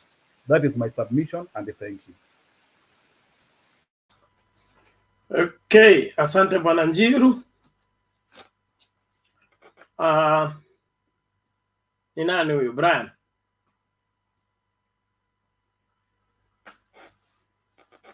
Unmute, the mic is beside your name. Okay, thank you, Mr. Bernard. Yeah, karibu. Nawasalimia wote. So kwangu maybe inaweza kuwa tu ni machache, nimesikia wengi. Na I have been hearing that we have 2 horses. Mimi kwangu naweza sema we only have 1 horse. Maybe kama if by chance we have 2 horses, maybe ingine ni sick ama iko na shida kidogo, because hawezi ukakuwa kwa kura useme kwamba unatangaza kura na unapikia mwingine debe. So mimi naona we only have 1 horse.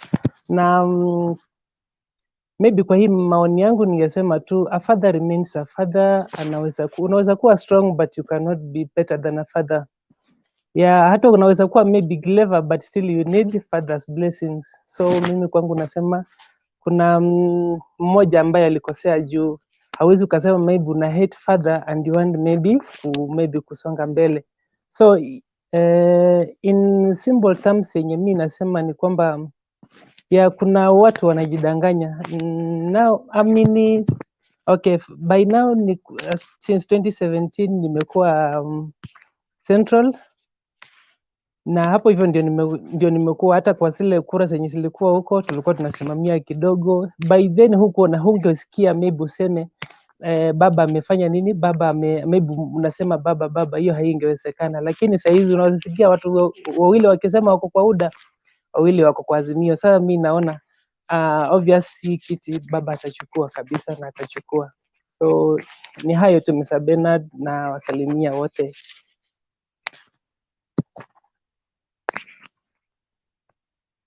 Thank you, Brian. Thank you for your brief submission. Naomba sasa tumsikilize huyu John kabla tuende kwa Alex. John, sema. Niko salama, Mr. Bernard. Na wengine like Mrs. Serena, Narebo Bundi, Mr. Alex, na Mkenya kutoka Spain, I guess. Mr. Jared, how are you? So, leo niko na machache ya kuongea according to incidents ya events za leo. President akiwa State House, and at the same time these guys of AZIMIO wakiwa every part of Kenya. I believe and I'm honest to say that like tuko na kura, ni time hujafika tuapishe baba. Tumeona kiongozi mapema sana. And another thing, the president coming forward kusema what happened, ndo akajaribu kudivert na the deputy is right. Honestly, if you are working with somebody na upata that person, he or she is not supporting you, anataka bado aone na wewe na jirani yako bado kuna ubongo, that's not a good friend.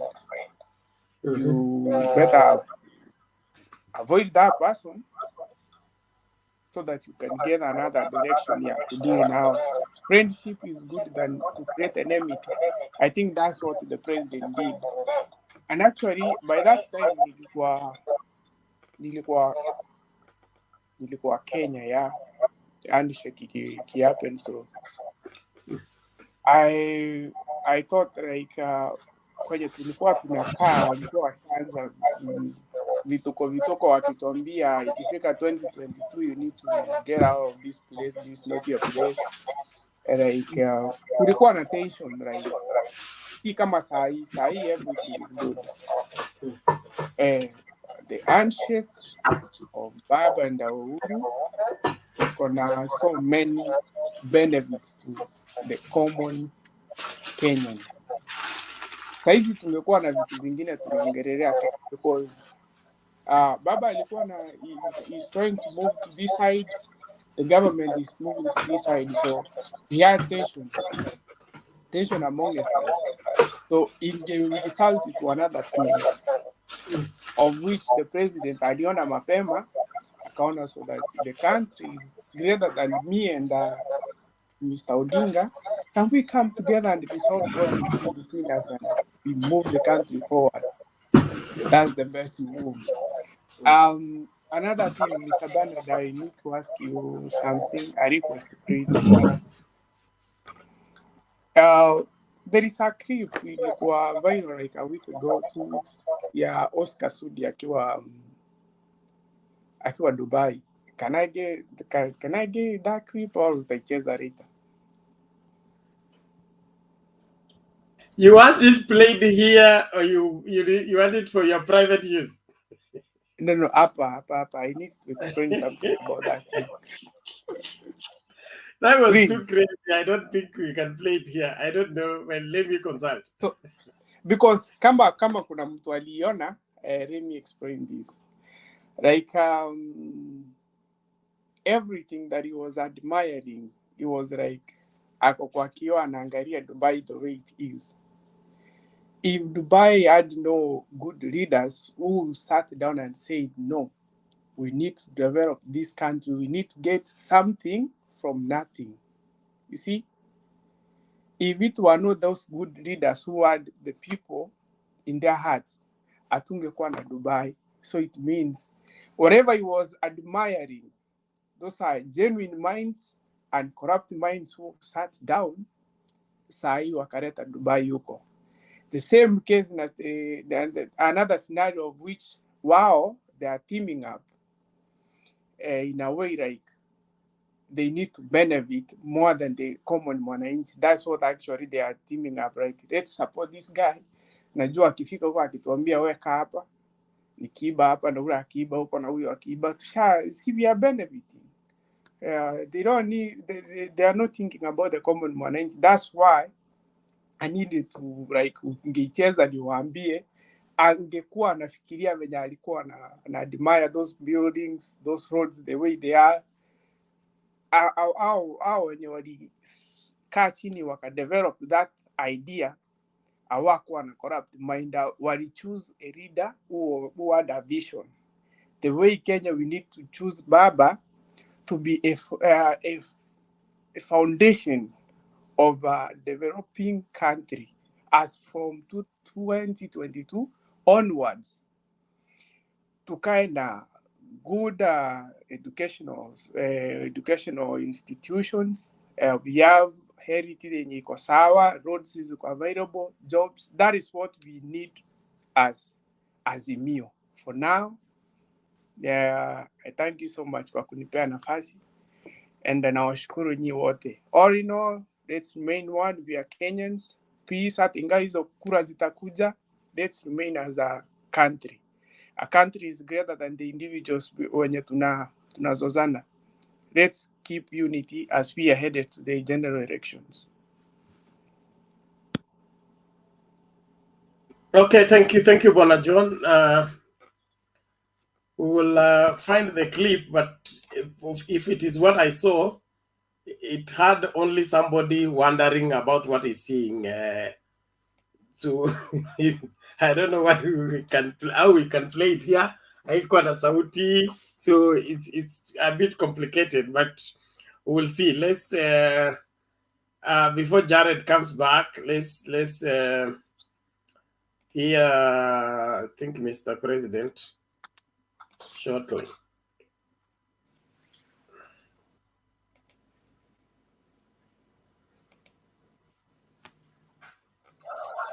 Nataka hii azimio ambayo itatulete pamoja, because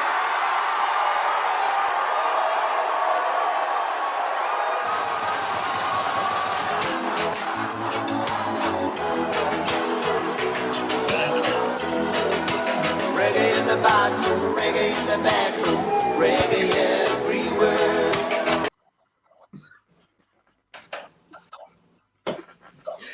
Sorry, we are not supposed to play the music.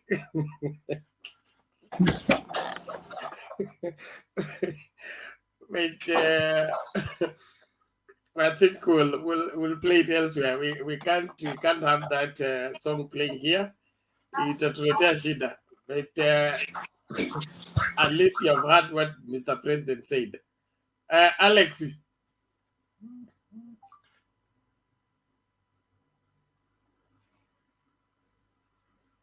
Oh, ilikuwa kwa Jared kwanza, sio? Jared is caught up into reggae or something.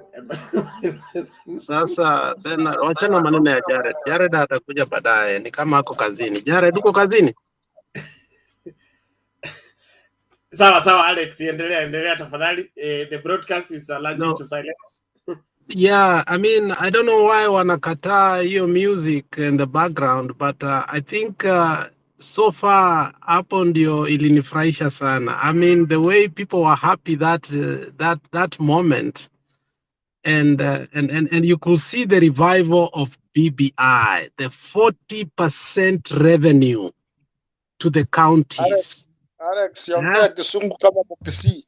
Ongea Kisungu kama Mkisii, you will come back. Tarudi nyumbani. Wewe wachana, ulileta mtu hapo hata ajui Kizungu, MCA mwenye I don't even know how you guys do public participation kwa Kikisii. Stop that one. So so Bernard, I mean, the president showed love, true love to the youth today. I mean, when you accord the youth the platform to understand what power is, you know, we have been familiarized with the power ya kudanganya watu, munapea watu mamilioni, alafu hizo pesa munagawana bodaboda karibu watu sijui ni 600. I mean, that's the kind of lies that have been perpetuating in Kenya. But when you take the youths and show them, this is how to organize a meeting. This is your future. This is your country. This is State House. You know, my love for politics started when I went to recite a poem at class 8 in the State House. You remember how Moi loved power. And I mean, the red carpet and everything we saw, it made me know that there is a better life out there. So when we realize Ruto is lying to these people, hakuna siku aliwapeleka State House, hakuna siku anawapeleka wa mahali business yake iko, awaonyeshe vile kuku zinafugwa, what new equipments ziko, how to do modern farming, and so on and so forth. He's not showing them the good side of being rich or how you can be rich.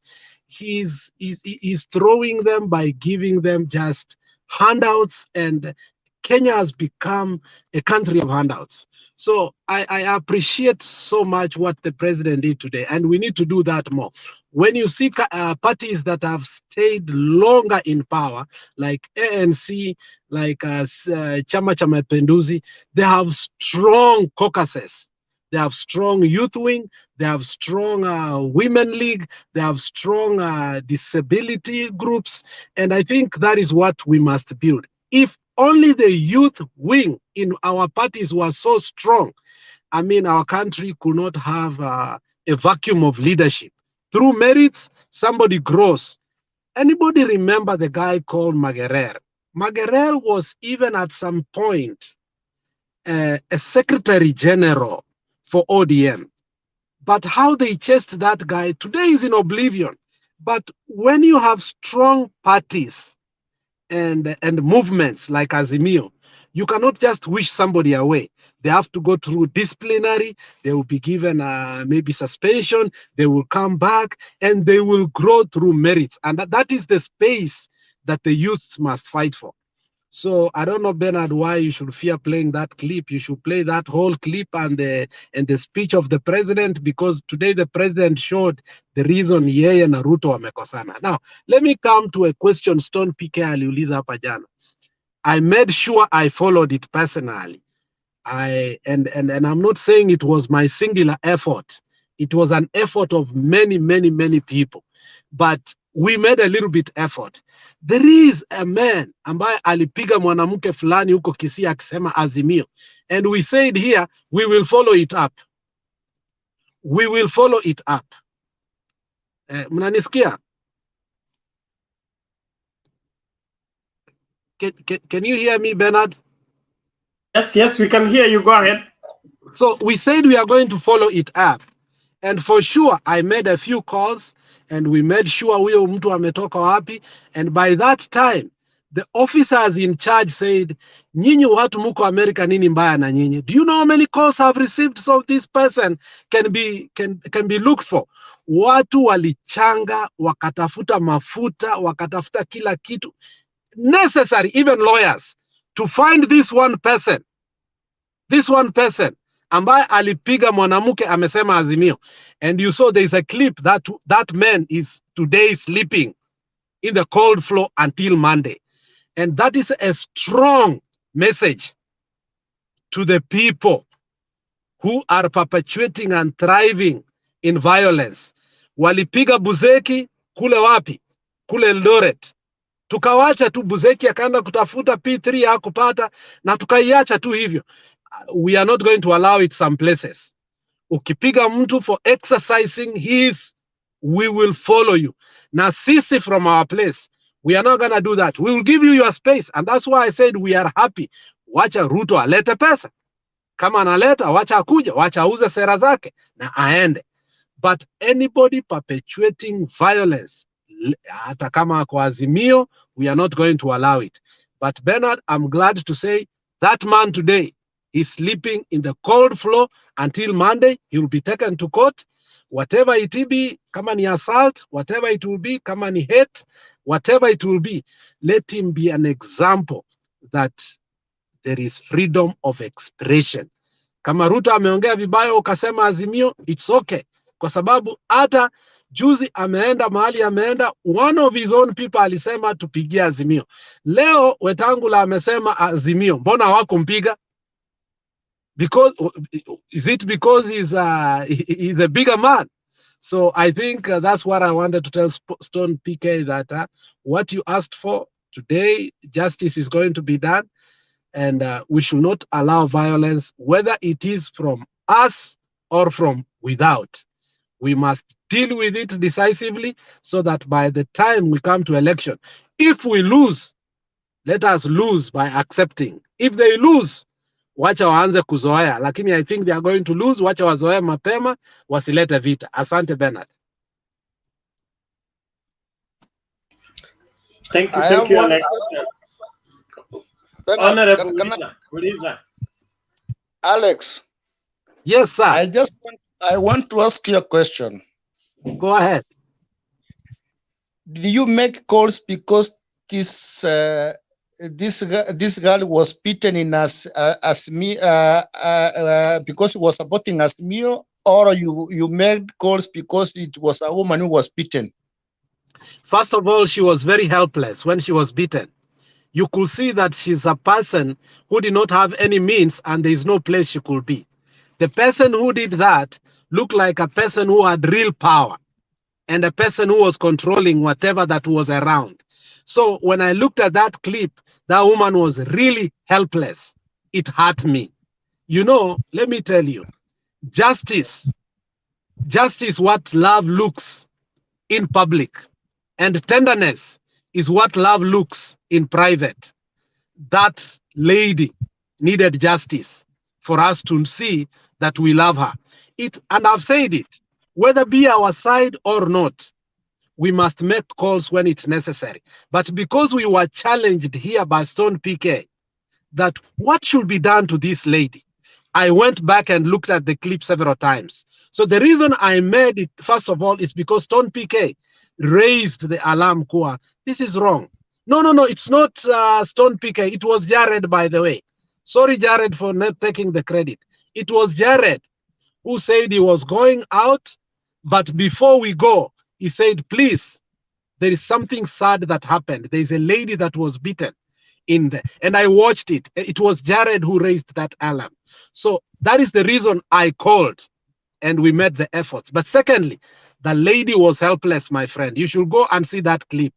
There is nothing as bad as unapigwa na una mtu unaambia. Unaenda tu nyumbani unakaushwa, alafu unaanza kuwekwa kwa memes all over the county kuwa ona vile ulipigwa. already her picture was going throughout, showing she was beaten, and there's nothing she can do. It's like today, Bundi, somebody beats you up, na mtu akwambie utadu. You know, it's very painful. So I think we did it because we wanted to show that we love peace and nobody is above the law. Hata iwe mimi Bundi nikupige leo, nipeleka kotini bwana, because that's not right. But Jared is here, he can say something about it. No, let me add one thing. Yes. First, I congratulate you for that good heart, and I know everybody was emotional. And I can assure you, I will look at that clip and send to you to your WhatsApp. I was one of the people who raised that in today's meeting in the State House. I was, as I said, I was among the youths, and I'm the one who raised that. And actually, the president made calls on our presence. But on the other hand, it's good we tell our people, if you are supporting AZIMIO and you see another meeting going on, distance yourself from there.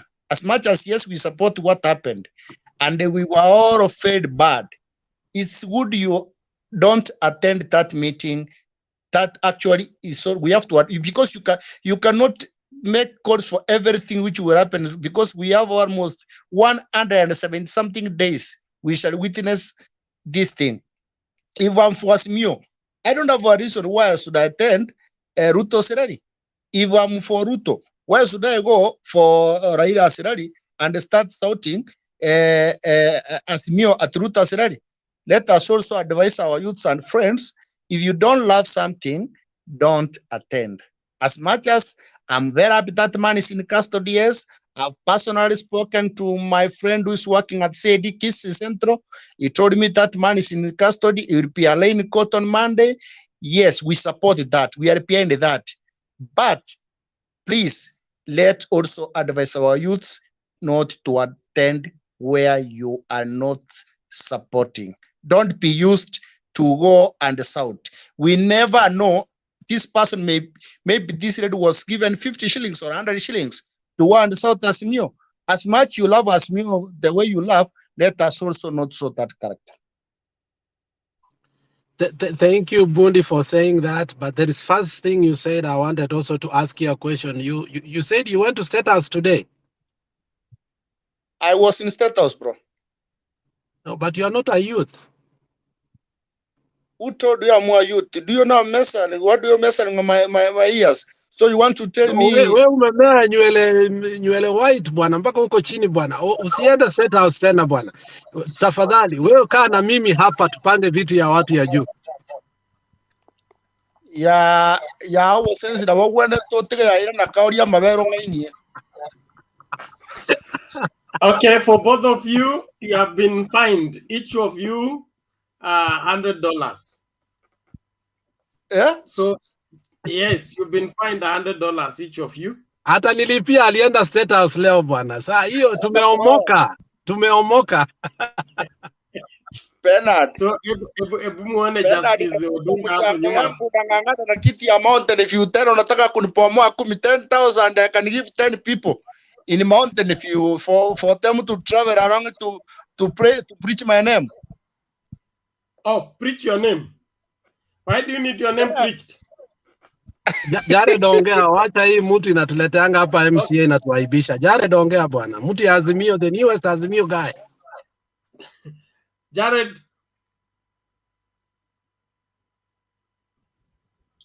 Yeah, thanks, Alex. And Bundi, I was trying to remind you that sometimes when I looked at that clip, you can see those people who are poor. In fact, even Madman, if he goes anywhere, people can learn to see what is happening. So you cannot say that there are people who are very innocent. Back home, you understand what it is. When they hear there's an helicopter coming, they will run to see what was happening. So, and I believe that lady went there innocently to see what is happening. And when they started singing, he was singing the only song he knows. So she looked very innocent. She didn't look like, you know, there are people you know that they're taunting the other one. If you find that clip, look at it very carefully. She was very innocent. So those are the people who come wherever there is. There are people who are given money to go to meetings, and there are people who will come because there are vehicles which coming. There is a plane landing. People will land, and we have those ones. We cannot say that they don't go, but I'm very sure that she was doing it honestly. That's what I wanted to say.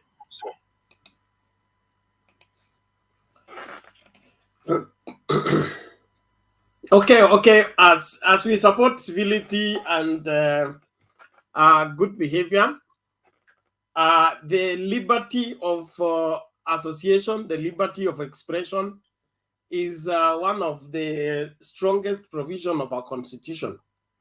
Difference of opinion is not a warrant for assault to anybody. As much as, for example, the politicians going in all places to campaign, we cannot say that this is a ODM zone, I should not go, or UDA zone, I should not go. People protesting is part of provision of the constitution. And so, as much as we would want to defend that what was she doing in a UDA meeting on wherever a William Ruto meeting or Kenya Kwanza meeting, we can't in any way wherever prosecute her for going to the meeting and getting irritated by what was going on and declaring that she would prefer better. So I just want us to accept that we should be more tolerant. And then if the person that attacked her was a police officer or was a security officer, we are yet to know if he was wherever establishing law and order. But kama ni mwananchi tu, then you lift your hand and begin to slap somebody you've met in the meeting.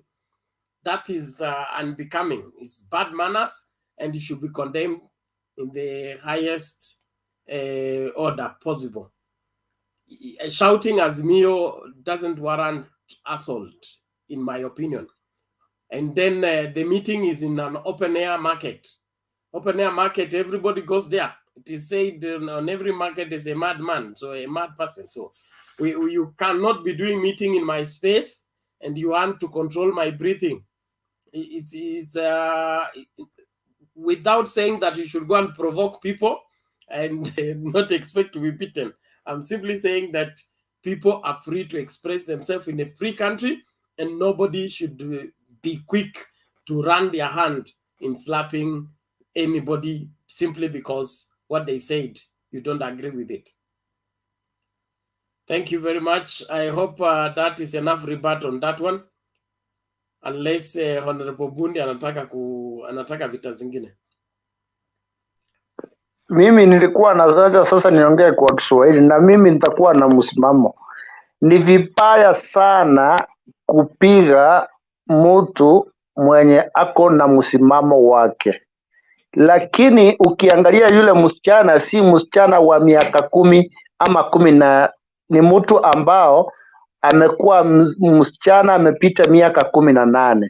Alikuwa anajua hii ni mkutano ya Kenya Kwanza ama mkutano wa naibu wa rais, ambao wewe ukikucha kuimba AZIMIO inamaanisha ulikuwa unasupport AZIMIO. Mimi nitasimama na msimamo yangu. Ni vibaya, nina condemn, and I've been condemning this through my Twitter and all over. In fact, I've been making calls to make sure that this person could confirm whether she's in custody. Lakini Bernard, please my brother, as much as we love AZIMIO, yes, I love AZIMIO so much. Everything I do, it's all about Raila. I've been voting forever since I took my vote. But kuna vitu sipendi. There is people, for example, in town here who are taking advantage of when something is happening in town, wanakucha wanapora watu masimu town. Kabisa mama anapita na kibeti yake, vijana, kuna grupu ya vijana wanakuja wanafanya hiyo biashara. Everybody knows that. If you are for AZIMIO and now you see Ruto is having a meeting somewhere, even if we call it was on an open market, surely Why should you shout? Because you are not supposed. You have not been forced to talk about it, because it is not for AZIMIO. It's good also we preach for our people and our friends. If it's not concerned you, achana naye. That's the only way to taleta peace kwa hii dunia. Yes. You are asking for public office, and it seems you are not ready to protect the public. If you are asking for public office, your number one responsibility is to protect the public. And the public is such that our liberty should not be curtailed by anything or anyone. Sasa bro, let me give you a very simple example. I want to give you a very good example. I'm an fan. You have not listened to me. You have not listened to my point. We can come to William Ruto's meeting to protest against it, even to stop it from taking place. It's still our right. If we are aggrieved in one way or another, the Constitution allows us to do that. The only thing that is against the law is when we start to fight or two groups begin to fight. But for us to come and picket, heckle, and shout you down is part and parcel of our Bill of Rights. If we don't appreciate what you are saying, and what you are saying is not part of the public good, okay? Like your track record has been causing pain and causing problem. There is injustice in your operation. We have every constitutional right to do that. So the people keeping security within William Ruto's meetings or Baba's meeting, they should be aware of that, number one. Then number two, their business is to observe law and order.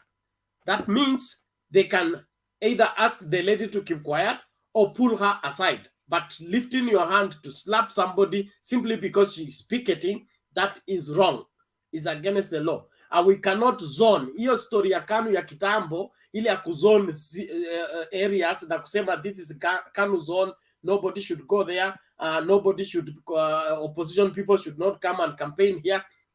That is unconstitutional. But you as a public officer, your number one duty is to defend this public right. Because wakati kotini kumekataliwa, na huko bungeni kumeshindikana, wakati Senate kumeshindikana, mahali wawe kutafuta justice nuku kwa public. So ukianza kutukatel, sa ile utatupwa nje ya hiyo assembly. The only place you come to picket is on the marketplace. So and so must go. That's an alternative to seeking justice. It is not. It's not against the Constitution, in my limited understanding. 1 minute before Mkenya Spain speak, bro. I was giving you, and I want to tell you something, and I want to remind you one thing. One thing, remember, IPC is giving a roadmap for all aspirants jurisdictions where they go to campaign so that they're not correct. Kuna wanafanyanga hivyo. Kama for example, let me say for example my area. If I'm in mountain, if you are place called St. Mary's, and my opponent is in Total Petrol Station around the road, I will not be allowed to go there. If you go against that roadmap, you will be disqualified for to few. That's why they do that, to make sure that these people are not they will not correct. Another one I also want to remind you. 1.5 months ago, when we were having a debate here, when some people were paid somewhere, I don't know, remember exactly, but I remember your statement, Mr. Bernard. As I always, I love your agendas. I don't know why you are forgetting this very fast. You are the person who told us here, it is so sad for some 2, 3, 4 members to give vijana pombe wapigie Raila kelele. It was you, bro. Today, you are telling me it is constitutional to correct. So I don't know why you are double speaking today. And I've really said it is not right to beat somebody, tena mwanamuke. But we don't have a reason why should you go and start echoing something which is not belongs to you. That's all I want to add to that. Honorable Bundi, you are stretching this matter beyond nini. Kama labda ile lugha natumia ndio shida. Okay? Mimi sijasema uende kuheckle mtu for the sake of heckling. Kile nimesema ni kwamba constitution ya Kenya inapeana ruhusa kila mtu kujiexpress freely. So huwezi kusema kwamba watu wakipicket ama wakidemonstrate wamekataa mambo yako katika sehemu yeyote, wewe useme kwamba hao watu ndio wako na makosa. You can still manage. Baba has been heckled in so many places, but he never responds to the heckling. He just continues with his meeting. He was heckled in Chuka. He was heckled along the way as he was making the mountain return to Nairobi. You must have what is called the crowd management skills. Ambapo ukizungumzia na watu tofauti, all these people cannot be for you. They cannot be yes people. You must anticipate that as you get into active politics. And when you get a negative crowd, how do you handle it psychologically and be able to manage the situation in such a way that you'll be able to communicate even when there's a hostile crowd? But if you have your guards who are out to slap everybody, you will not be able to manage that. And so that is all I am saying. I'm a preacher. We go to preach in places where they don't want to hear anything that we want to preach. Or you start preaching and the boys from behind, they begin to do their whatever, they to shout you down. So you must have the skill to be able to still pass the message in that hostile environment. But if wewe unataka upangiwe vizuri, kila mtu aambiwe vile atasemanga, ukisema UDA aseme kasko kazi, UDA pesa mfukoni, hiyo kwaya haiwezekani kwa public meeting. Hiyo kwaya inawezekana tuko kwa bedroom na huko kwingine. Lakini kama ni crowd ambayo iko kwa public place, you should expect hostility in some areas and then develop the skill to handle that hostility without assaulting people.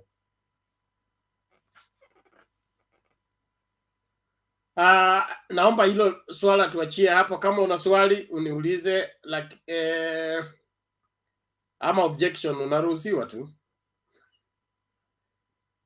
All right. Mkenya Spain, kabla tumsikize Baz amefika. Thank you, Bernard. Can you hear me? Yeah, Baz? Yes, can you hear me? We can hear you, but Mkenya Spain was saying something before you come in. Mkenya? Unmute? Oh. All right. Baz, go ahead. Thank you, Bernard. I think if I may go back to what Woody has said, I think I start with him. You don't need to go to a meeting and just alter some things. You need to maintain your peace. Having said that, let me go back to the issue of today and say that I would equate what the DP is facing to be the forces between the ocean and the Amazon. Where the ocean and the Amazon meet, they create two forces. These are two waters hitting each other. And they create something like a centrifugal force that pulls people down.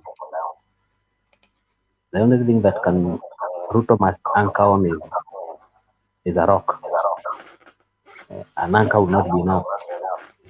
And I believe he has enough rock in the Hustler Nation. The president is trying to explain why they differed with the DP. But I think I'm not yet convinced that was an enough reason for them to differ. I believe if he goes to the mountain, he's going to maybe speak more direct, because I think that would be his major domain that needs him to explain exactly what happened, because you cannot say something for 5 years, then all of a sudden come and say, no, it is not that way. You need to come to be very elaborate and give a convincing reason why. Why did we differ with this man? Because saying that the guy deserted him and started campaign, we can recall during the after 2013 election, they were all campaigning all around. They went to so many meetings. I think they visited Rift Valley more than 30 times between 2013 and 2017.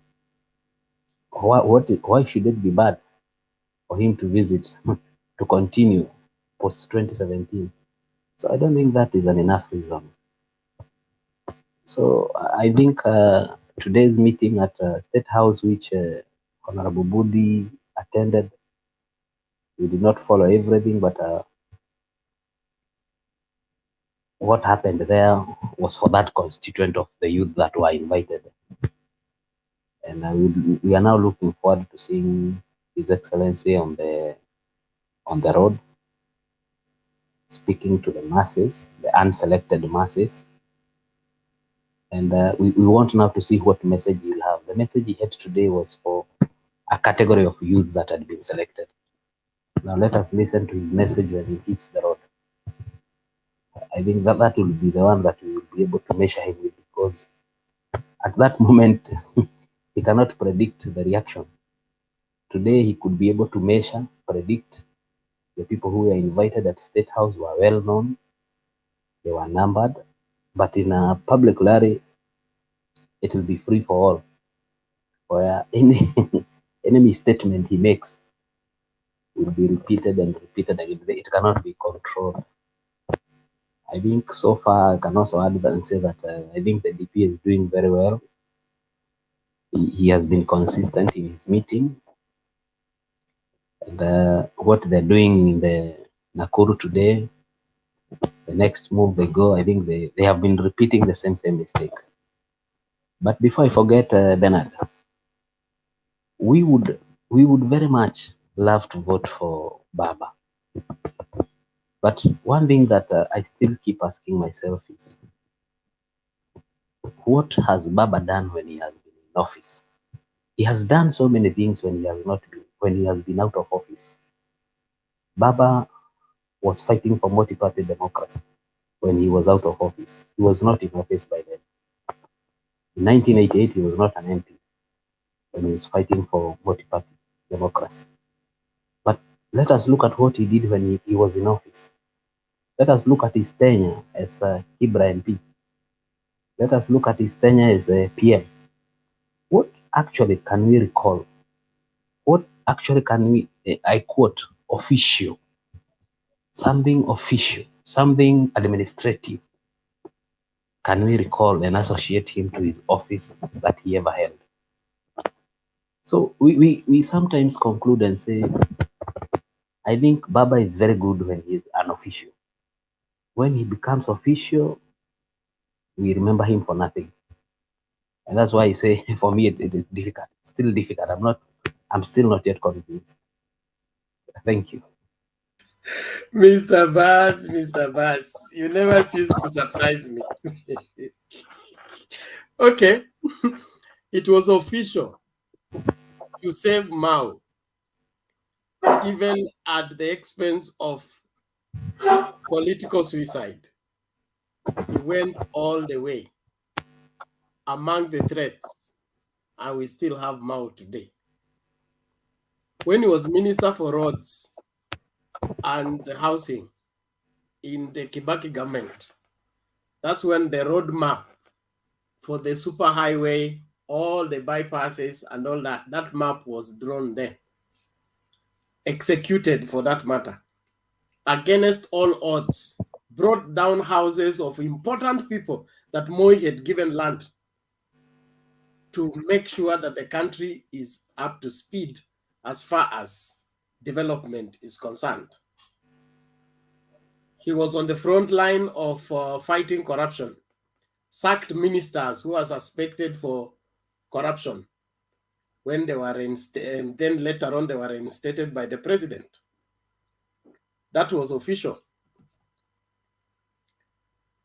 The narrative of Raila works well when he's outside than when he's inside. We are used to it, okay? The matter is simple. You either vote for him or leave him alone. The truth is, the man is above and is on top of the game all the time. Or with his competitors, they have tried to bring him down. Moi surrendered. So you people just surrender early. Let the old man enjoy what he's having now until the time God comes for him. But if there is any people who want to gang up against him, look at the central people. They have been punishing him at every election. They send him to Bondo. He has refused. They don't vote even for Uhuru. They vote against him. They vote against him to send him to Bondo. The guy is still in State House. So relaxing it afadhali. Mwache mambo mingi. Huyu ni Mkenya ambaye anajua Ukenya ni nini. Na one of the things that make me support Raila Odinga is his Kenyanness and his love for Kenya as a whole. Very few leaders I've had in this country that values this country and wants every Kenyan to be present in Kenya as a Kenyan. After Raila sijui ni nani mwingine, but that is what endears somebody to lead, okay? People like Masinde Muliro and then Martin Shikuku, those old-timers, that's what made them fight for a Kenya that is inclusive and able to take care of every Kenyan. Lakini wanasiasa wa kisasa, these .com guys, they want to go to parliament for themselves. They want leadership for themselves. They want to be president for themselves. The service to the country, the sacrifice for the country, the development of the country doesn't matter. If, in fact, they're initiating the process of contract, development. Wakisema wanataka kujenga barabara, si barabara wanataka, ni contractor watakuja wangapi, tukule sehemu yetu. What they are part to eat is what motivates them. That's why they are unfit to be in any public office. Public office is supposed to have public servants who are willing to deny themselves to an extent whereby they can forego their salary for the development of the country. And the only person who has demonstrated that time without number is one Raila Amolo Odinga. Even his enemies agree. So Maswala is good in opposition, is good not when he's inside. Tuachane tu nayo tafadhali. Baran, can I add something for you? Let me respond. Let me add something. Somebody wants to add something. Goja Buzz, will respond. Yeah. Anyway, but thank you for what you are saying. I think you need to come and understand the record of Mr. Raila Odinga, because it is bigger than the way you are saying. He has been a member of parliament in 1997. He was the Minister for Roads, post Kebake, that is 2002. And he has been the Prime Minister of Kenya for 5 years. And most of the gigantic projects we can say they are happening in Kenya, it is because of Raila Odinga as the Minister for Roads. As a Prime Minister, there is so many things which are accredited to him. That one is mostly, he has only worked in the government for 15 years. Only for 15 years. And he didn't work directly for the presidency, but he worked as a prime minister. He worked as a minister for roads, and another 5 years where he was representing the now known Rangata, Kebera. So I think it is good to be right in what we are saying, and we should not just say that Raila works. Yes, Raila works better in all the occasions. And when In opposition, we have seen what he has done. In the government, we have seen him what he has done, and I think his records are straight. So I think what you need to do is go to Google and look for Raila's records as early as from 1985 up to now, and you not start saying what you are saying. I don't want to say all the projects which Raila Odinga has enabled, but there are so many. There are so many. We cannot mention them. In fact, all these big projects which are happening in Kenya now, hii story unaona akina Uhuru wakifanya sahi zilianzia na Raila. Wakati alikuwa anabomoa manyumba, watu wanamuingilia wakimwambia huyu mtu anabomoa manyumba kwa nini? Now sahi kila mtu anasema I think Thika Road, and you can see now from Thika Road tumeweza kupata express, hii express ya Nairobi. So if kama Raila angesimama na ile msimamo, tungekuwa tu na ile majamu yetu ya Nairobi. Remember aliona hiyo story ya Thika Road na the way we need to extend it, and he fought it, and na ni kitu ambayo imeharibu kura mingi sana yake. Story ya Mau vile bana amekwambia ni story ingine. I think just judge Raila right. He has done a lot and it has costed his political career. Thank you. Okay, thank you. Bantu, what do you want to say before Baz response to Songebele? Ya, mimi nataka kusema tu kuongezea vile huyu bwana ameongea. Raila rekodi yake inasema, lakini ndugu zangu, watu wa UDA wacheni mambo ya ukabila, na hii mambo ya ukabila unataka kumchagua huyo mtu kwa njia ya ukabila, sio kwa njia ya kuleta maendeleo. Unaona? Wacheni kuweka wakora katika hii nchi. Wengine ndio hao kama kina Gachagua huyo, sio hati kwa na nini, simunaona koti huko inafuatilia hiyo mambo. Hapana, taka wakora. Unasikia? Asante sana Bernard. Baadaye ndo. Bernard, 1 second please. Can I get 1 second please? Yes, Bund, what is it? I just want to remind Boss, because he has spoken something about those 3,000 were just individual people wenye wameitwa kwa nyumba wakaongelezwa. When the president will go out and meet people in public, itakuwa ngumu sana kwake. You cannot just stay with somebody for 5 years, ukuche one day useme umeachana naye. Sasa hapo ndio nilikuwa nataka kumwambia hivi, unasaa mtoto amaliza mpaka university, unashindwa kumwamini na mali yako kama ako 20 something years. I want to give him an example. Juzi mchukuu wa Moi, former president, amefungiwa nyumba kwa sababu ya 200 something alias, around 200 shillings. Sio heti hao watu wana pesa, na ukiona familia ile imefikia hapo, kuna vile huyu mtoto amekuwa mtukutu, kuna vile amewasumbua, kuna vile anaharibu mali mpaka wamemwachilia. So and that is like 20 something, maybe 30 something years. Now you are telling us of 5 years. So wakati umelani tabia ya mtu, unaachana naye hata kama ni wenu, hata kama ni wako. So Uhuru alirani Ruto for 5 years, you are telling us akaachana naye, he will come out and tell us. That's all I want to add. Okay, thank you, Bwana Bundi. And as Bas comes to respond, the issue of threatening the president with the hostility of the crowd, it has been here since 2018. All the questions, why hasn't he gone to the mountain with Raila Odinga? It was initially, Raila Odinga cannot go before the mountain. He went on his own. He went again. He scaled the mountain. Now the narrative is changing.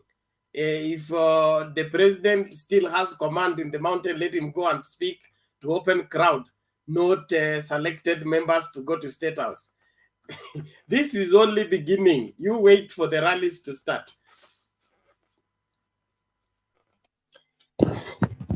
Thank you, Bernard. I think in my opening statement, I said the force that the DP is facing is equivalent to the one between the Amazon River and the Atlantic Ocean. It is no doubt. Raila is a force and the president is a force. And the force that comes in between that can take him down very easily. This is such a strong force. I have got no doubt totally that we as a nation, we are better off with the services and the sacrifices rendered by the PM. That one is for sure and in doubt. And even history is written, he will have a page, if not a chapter. What you have said about what he did, and this issue of claiming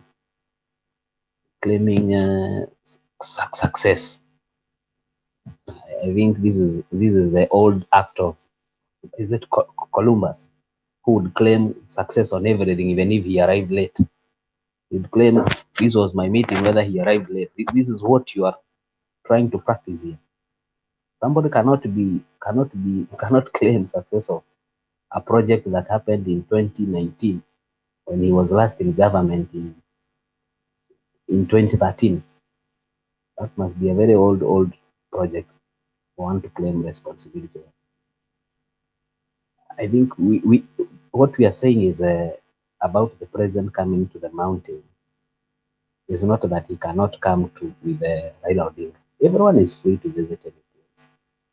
But I'm saying we are looking forward. Yes, the game has only started. And he has said now it is time to campaign. We know he has the muscles and he has everything it takes. But we are looking for that message that he will take to the mountain to say this and this is what happened. That is the message we are waiting. In a public platform, that is the one we are waiting. And we will judge it as he brings it. If he comes with a legitimate reason, we are not slaves of anybody. We will say to hell. But if it is just the usual one statement that does not link to the other, then I think we will better stay where we are. And if we fail, let us fail at that position. Thank you. So, Barnabas, a question to you before you go. Which project has been claimed in 2019 to have been done by who? The guy said all the projects being done today have a genesis with the PM. We have the express highway currently being done. I don't know how that project links to the PM. We have a huge infrastructure at the coast. We don't know how those huge infrastructure around before you reach Mombasa town are linked to him. So we have so many projects that have been undertaken that it will be impossible to say every good project that is happening today has an origin with Mr. Raila Odinga. That is claiming success, even when you are late. That is Columbus style. No, Mr. Baz, you're just trying to deny somebody what is rightfully his. And the person known for claiming success is not even Raila Odinga. Raila Odinga is very uncomfortable talking about his accomplishments because he's a gentleman. But truth be told, all matters development stalled during Moi's time because of his style of leadership. There were international sanctions, so they suspended all matters development. And the matters development came up in 2002 in the Kibaki government. So the roads that are being done, it's not that they had not been envisioned. They had been envisioned, they had been drawn out, but they were all shelved. It was Raila Odinga's time that he picked them up and the program for development started out. And the government does not work like what the MPs are doing with CDF, that an MP starts a project, then if he's not re-elected, another person comes and leaves that project because he needs to start his own project. That's not how the government works. The government works in such a way that if a new government comes in, it picks from where the last government stopped. It doesn't matter waliuza seragani. When it matters development, like the SGR had already been beaten, had already been awarded. The problem was when the Jubilee government came in, withdrew the contractor, paid the money due to that contractor so that they review, then inflate the price, wapate mahali pa kukulia. That is how bad things get when we have a government that doesn't value what the previous government drew out as a process of development. Vision 2030 was drawn by the Kibaki government with Raila Odinga inclusive, okay? A Vision 2030 was holistic and it had all these things we are talking about so that the country can develop to a level whereby it can internationally relate without having to be junior among the international standards. So Vision 2030 had all this infrastructure, including every other place, the airport in Kisumu and the ports and all that. It was part and parcel of, by 2030, the country should have developed to this level so that it's able to fit in the international scale and trade fairly. So I don't know why you people want to trivialize such an elaborate program. In fact, what went wrong with 2013 is that it was suspended. So Vision 2030 has been asleep because there was no goodwill to implement it. Why? We had people in office who want to claim they started this. Hapo ndio shida ipo. Na tukubali, kama mtu ni mzuri ni mzuri, kama ni mbaya ni mbaya. Tusijaribu kunini water down what we see obviously. If somebody has done good for the country, not for an individual, not for himself, for the country, that deserves to be honorable and to be honored, acknowledged. But if you acknowledge the goodness of the person, then you run down everything he has done and claim he did not do anything. Hiyo mi naona ni sio double speak, ni kuset stage ili you water down everything. William Ruto has been in government since 1997. Okay? What one thing can we pinpoint he did for this country? One thing. For the country, not for himself, not for the ministry, for this particular country. Maneno ya TVET, that was 844, Kenya Polytechnic. It was Moi who did that.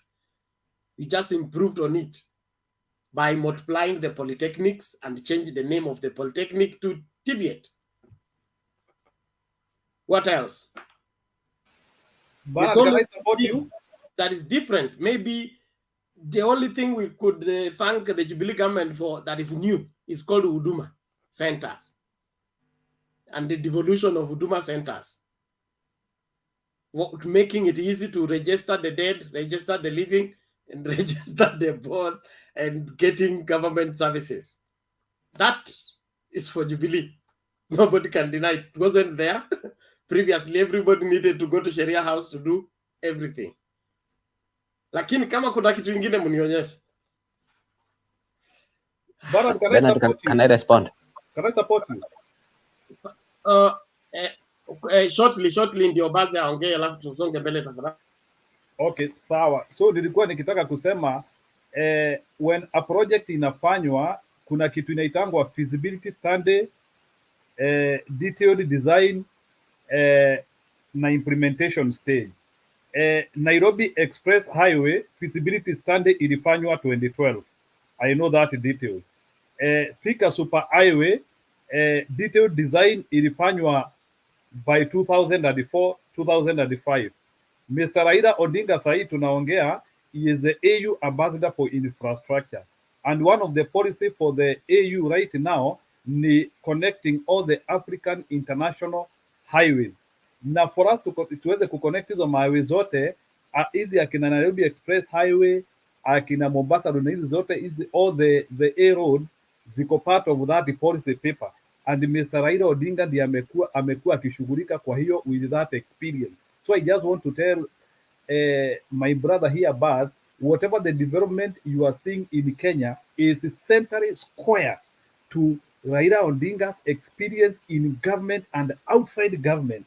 whereby hiyo experience ya kufanya project kwa serikali imempeleka kwa EU kupeleka maendeleo Afrika mzima, and he is now connecting all the highways from Mombasa all the way to Dakar, Senegal, na kupeleka highways zingine mpaka Egypt. He is doing that right now. Bernard, let me respond to the starting from the one who has just spoken. I think a few months back, I listened to the CS, Mr. Macharia, on Citizen TV, who said that he was in China when he saw that road, and he immediately made a call to the president, and the president ordered for that design. And in fact, Wahiga asked the CS, "You mean such a huge project was initiated through a phone call?" And he said, yes, that's how it started. So the design, the feasibility study you are speaking about was just how it started, is what the one who is in charge said, not what you are telling us. That is on Mr. record. Vaz, I would want to know which school he attended, just to greet your English teacher. This is very serious. You want to tell me that what the minister said on radio, it's or on TV, supersedes the policy of the government and the normalities of how government work? That I can go to Tanzania, then nione ofisi mzuri inakaa kama ya rais, alafu nipigie rais simu, nimeona picha ingine hapa mzuri sana, nikutumie kwa WhatsApp. Tunaweza jenga kitu kama hii, then the president say, hii ni mzuri sana, ebu kuja na hiyo drawing tuanze kujenga. Bernard, where we celebrated the last holiday, this thing in where we did our, is it Mashujaa Day? The president said he was in Zambia and he saw a similar project, and he immediately came. Not Zambia, Botswana. Yes, Botswana. Not Botswana. No. Namibia, yes, not Zambia. Namibia. And he immediately came and said, I want such a thing. That's what we are going to do to that. Is it Uhuru Gardens? That was not on policy. But Uhuru Gardens has been here. You're doing, just what you have done there. Wait a minute, Baz. What you have done there, you have cherry picked. And you know, Baz, you're a very good spin doctor.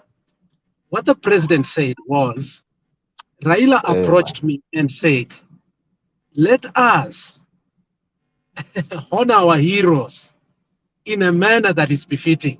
Go back and listen to the speech of the president. And Raila gave him a proposal. The president did nothing about it.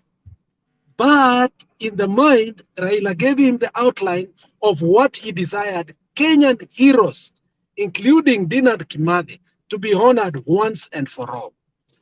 At one particular time, when the ministries were still speaking, the president happened to have gone there.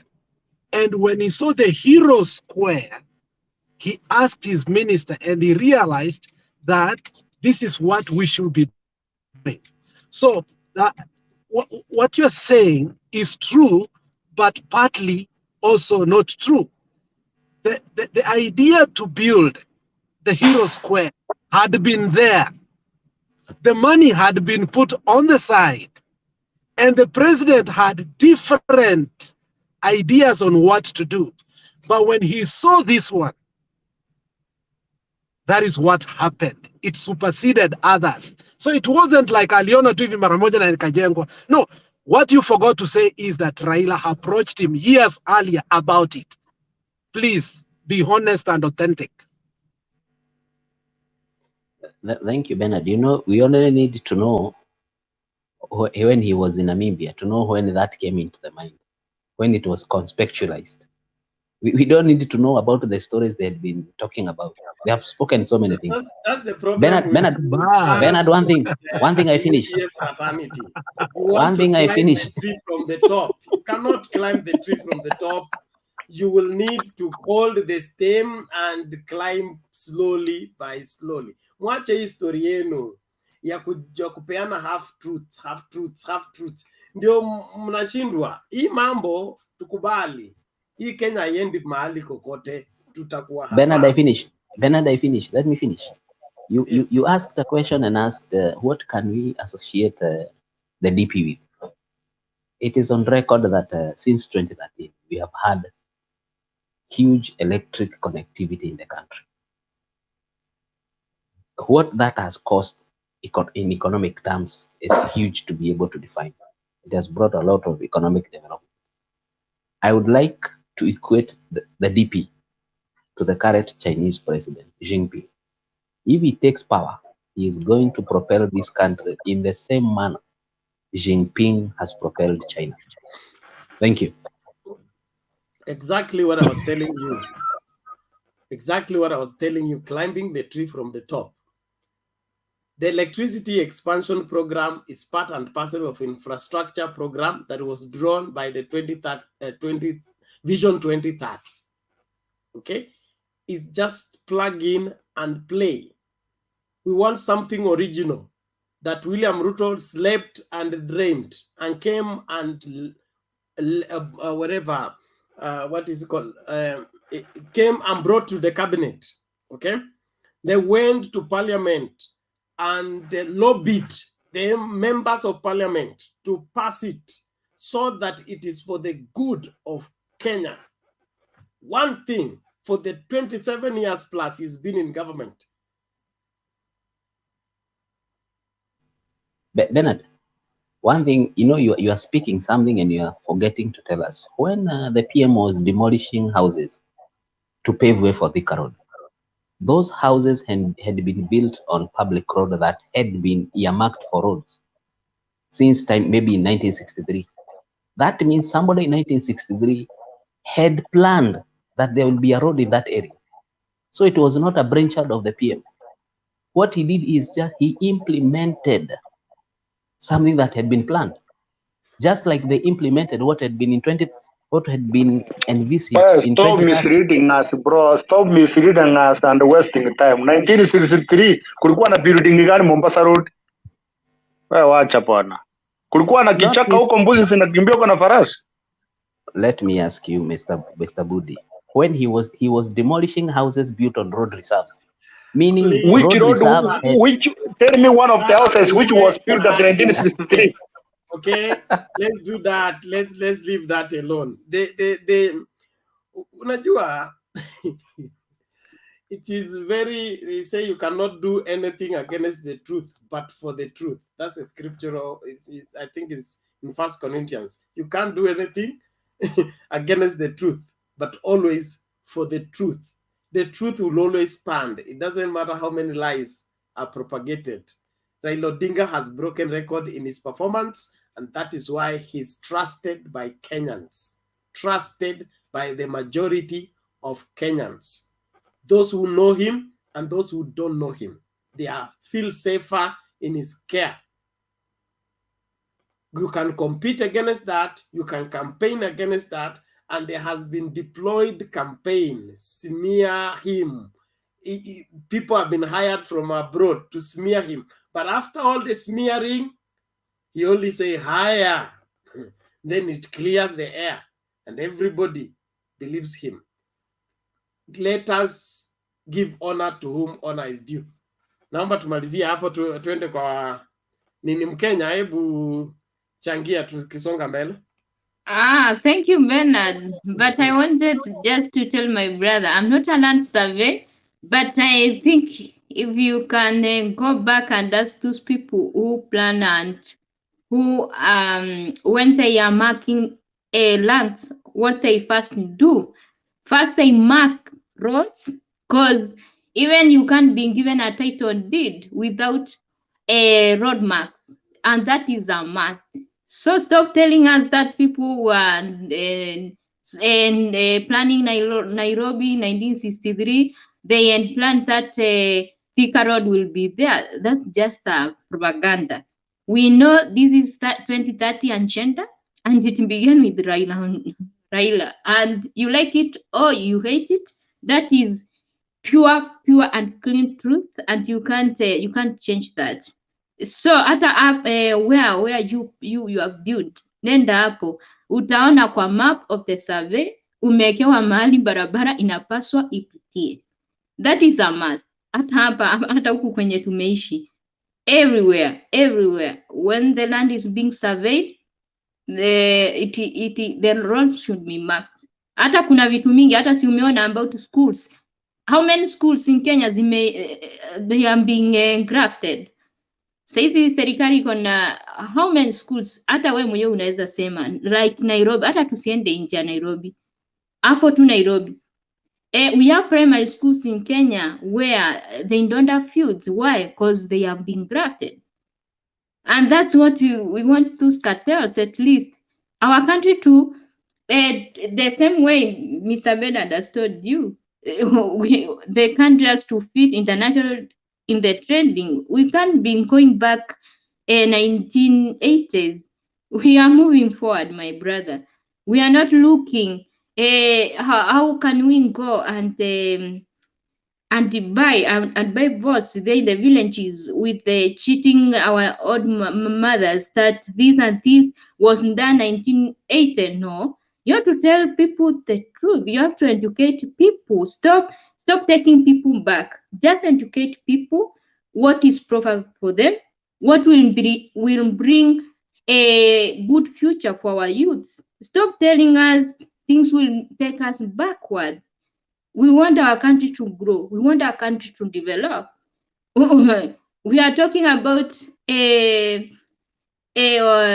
technology. We are not talking about going back, starting to print books. People are now people are now stopping writing on books. We have the world is growing. The world is developing. So when we start taking us backward, when you start you people telling us about histories which have gone, we have left them, and we are now building a new history. We are now trying to create at least things which will make us better than where we are now. It's like we are just like marching back time.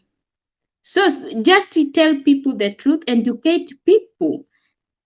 Stop brainwashing people. Educate people what is good and what will make our country grow economically, and what will make our country grow in everything that can make our country better.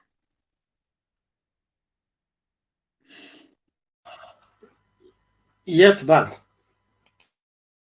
I was just congratulating Before my you sister. talk, I want you to I was answer this congratulating together. my sister. Yes, go ahead. Bernard, I don't want to go to quarantine.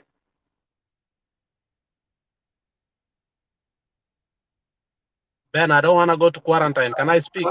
Thank you. Speak, please. Okay, Buzz, I will ask you a question, then I think I'll proceed to execute a little bit, deconstruct what you have said. You seem to be a very learned man. What is your faculty? What is your specialization in education? I want to understand you today. Project. What? Project. Or project management? Yes. Okay, so you are so diverse. That's the reason. So you pick everything. So if you look, if you read the economic, if you read the history of economic development of the world, the reconstruction of the word reconstruction started after the post-World War II, 1948. That's when Senator Al Gore, the father of the Vice President Al Gore, started the revolution of reconstruction. In 1961, that is when the bill was put in the House of the Senate and passed through by 100%. That is when the highway system started in the world. That is when the region and urban organization as a faculty was put in the university. That is when land mapping, as we know it today, started as a faculty. So when you say 1963, that is when those roads, I think you seem to abuse your own project management. Secondly, when you are saying that now let's come in 2002 after Kibaki took over. You know, Raila was given many ministries, but he said capital N-O, which means a no. if you don't know capital N or what it means. So at that particular time, we did not understand this man. Why will he fight for a president who is not even here, who has been hurt and he's in Europe, and all of a sudden the only ministry he wants to take is what? Roads, and then on top of it, housing. That one really disturbed some of us because we thought he could have taken a plum job like Ministry of Energy because he had done that before in Moyer. But he intentionally took the Ministry of Roads, merged it together, and housing because he realized through history why Kenya was not developing. And through that buzz, in 6 months, we cried. You know that we had bought small pieces of land in Syokimau there, and we started running away. But looking back, the man had a vision. So what you are saying here that Raila was not the one who conceptualized that, you are lying to yourself. Who merged the Ministry of Roads and Housing together so that today we could see the highways and the byways and the southern northern byways that we have today? The man had a vision for Kenya. We did not understand him when he merged the Ministry of Road and Housing, and that is how it should be even today, because he went all over the country and he marked buildings red. And maybe probably, as we are talking, maybe your house is marked red. That's why you don't like that person. Ours was marked red and it was put down. That is the truth. At that time, we feared and we were not happy. But Raila original thought of how Kenya should go, we should be mesmerized by it, and we should congratulate him because he had the courage that even Moi did not have. Even Kibaki did not have that courage, my friend, remember. He had to get him out of that ministry because it caused commotion. People thought it was the end of the economy, but he's visionary. He was not a missionary. He didn't go there to be a cabinet and live there. He left an indelible mark. So you cannot deny that man his right of legacy in that field. You like it or not, the man did something that no man did. In English words, I'll say, buzz, suck it, and get used to it. Thank you. Very big English, very big English. Very big English, very big English. Sir Ephraim.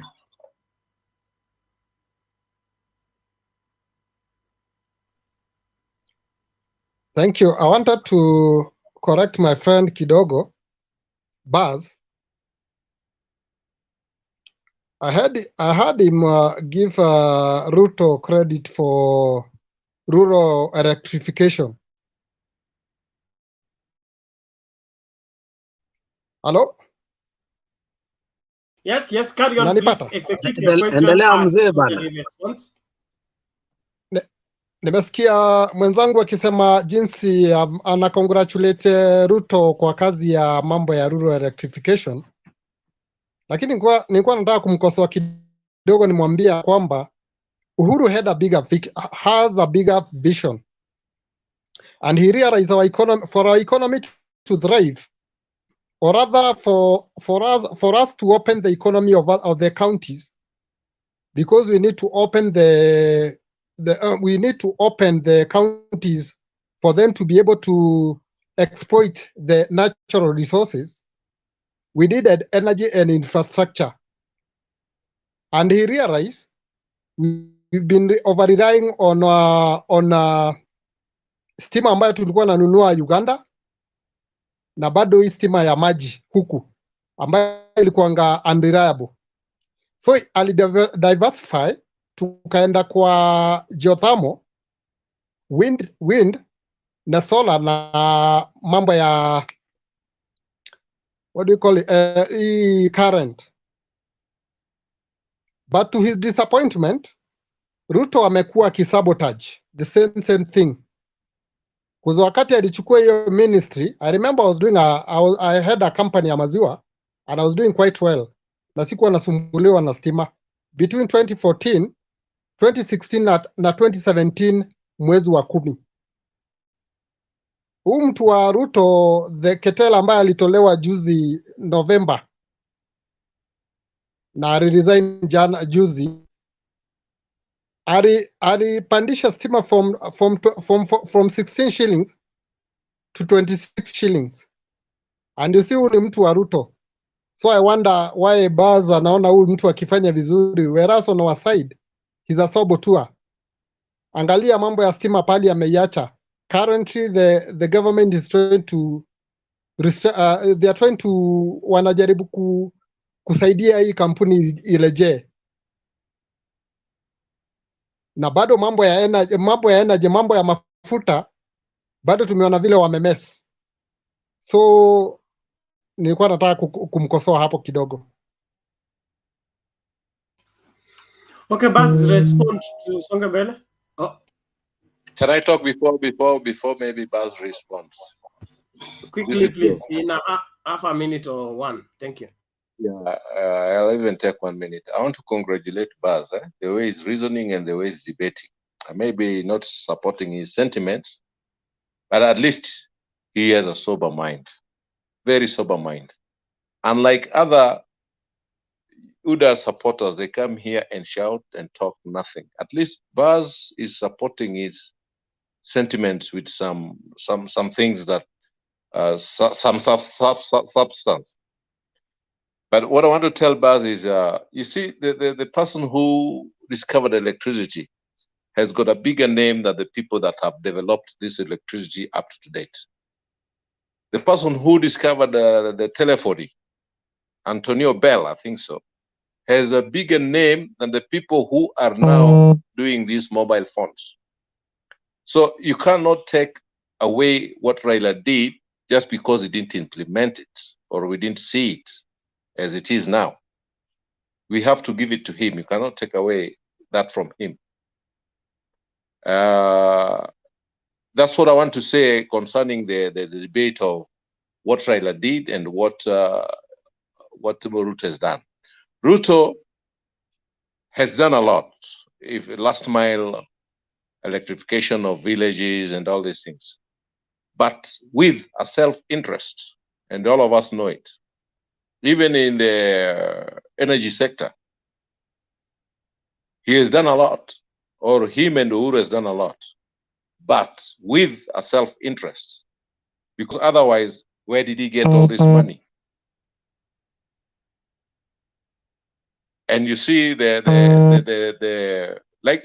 in my home,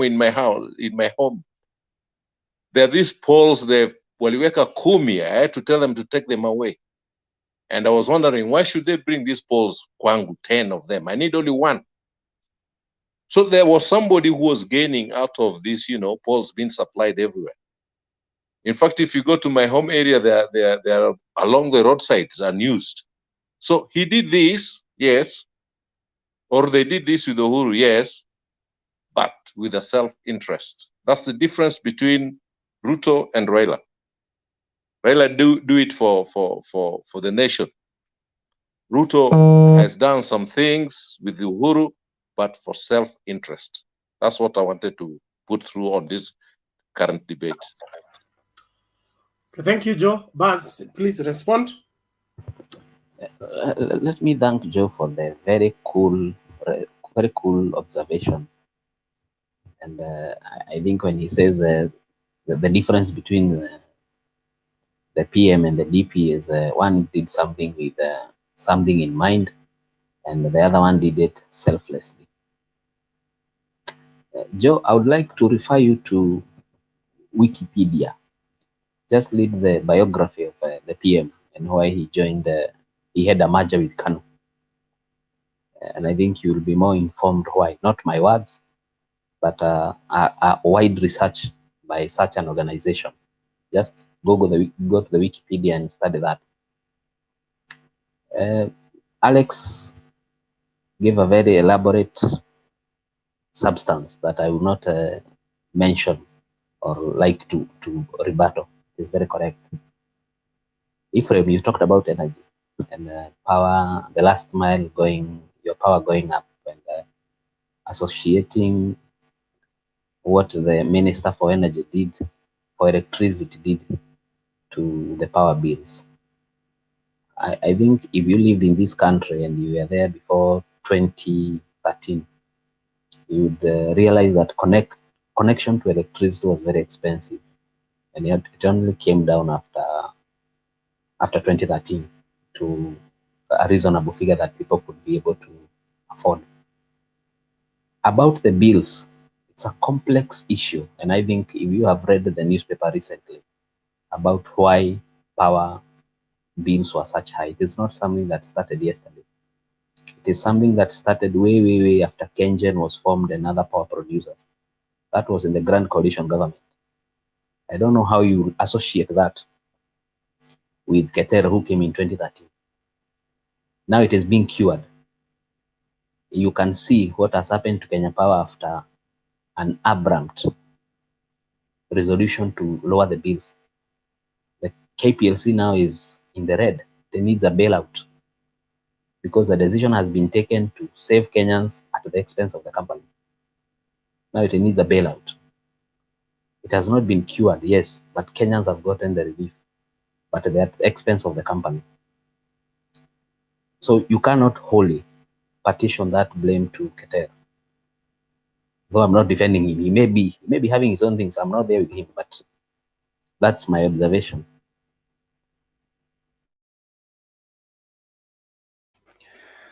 Thank you, Bwana Baz. Nini Bwana Ephraim? Okay, I wanted to concur with Baz. Partly it is true, mambo ya power imekuwa complex, especially issue ya IPPs. I've been following na nikaona the way, but there are two aspects. One, kuna mambo ya inflation ya ile ilikuja mwezi wa 10 2017, na Ketela akaanza kusema ati they are backdating their records, and I'm sure most of us Kenyans you experience nini kuongezewa bill. Maybe kama ulikuwa unalipa per month unalipa kitu kama 5,000, nasikia unaletewa bill ya like 30,000. I don't know kama kuna mtu ambaye ali experience such a thing.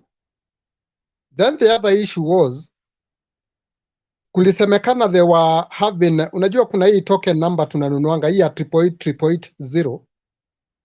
They had introduced some other numbers. Actually they were calling you, wanakupa alternative. Ukitumia hii ya Kenya Power haikuwa inakuja immediately, lakini hizo zingine zilikuwa zinakuja immediately until Kenya Power until the government ikarealize kuna kitu inaendelea. That's why nilikuwa nasema hivyo.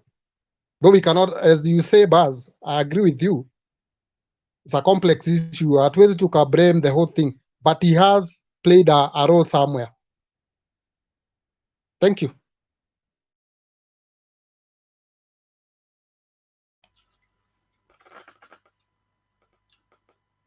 Let's make progress. I think we should bring in Joe to make his submission.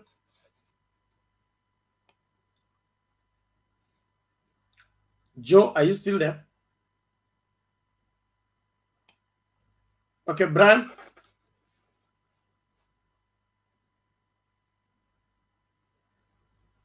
Maybe before I make my submission, I'd like just to ask Bas one question. Yeah, let's take this way. If maybe way Raila's maybe what he has done when he is in the government and Ruto, I think on my view, I can say that Raila amefanya mingi sana, hata akiwa ndani na akiwa out, compared to Ruto. Ruto amekuwa kwa government for quite some time na matunda hatujaona kabisa for true. So hiyo ukisema kwamba maybe Raila akiwa pale nje anafanya mengi na akiwa ndani, so ukisema kwamba Raila akuwe nje so that maybe nini itakuwa mazuri na Ruto akuwe ndani na asifanye mazuri, hiyo haitasaidia.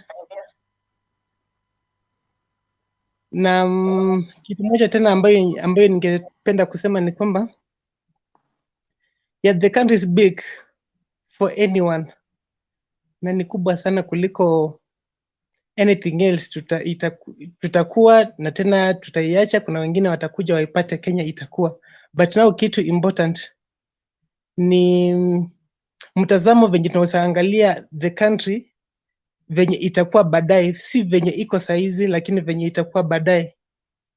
Because saizi ukiangalia kama we love our DP sana, though hata hajakuwa kwa nini, hata ukisema kwamba maybe hiyo mambo ya stima yeye ndiye amefanya, lakini obviously ilikuwa driven by kulikuwa na forces behind ambayo zilikuwa zina drive juu amefanya kwa sababu amekuwa katika Jubilee.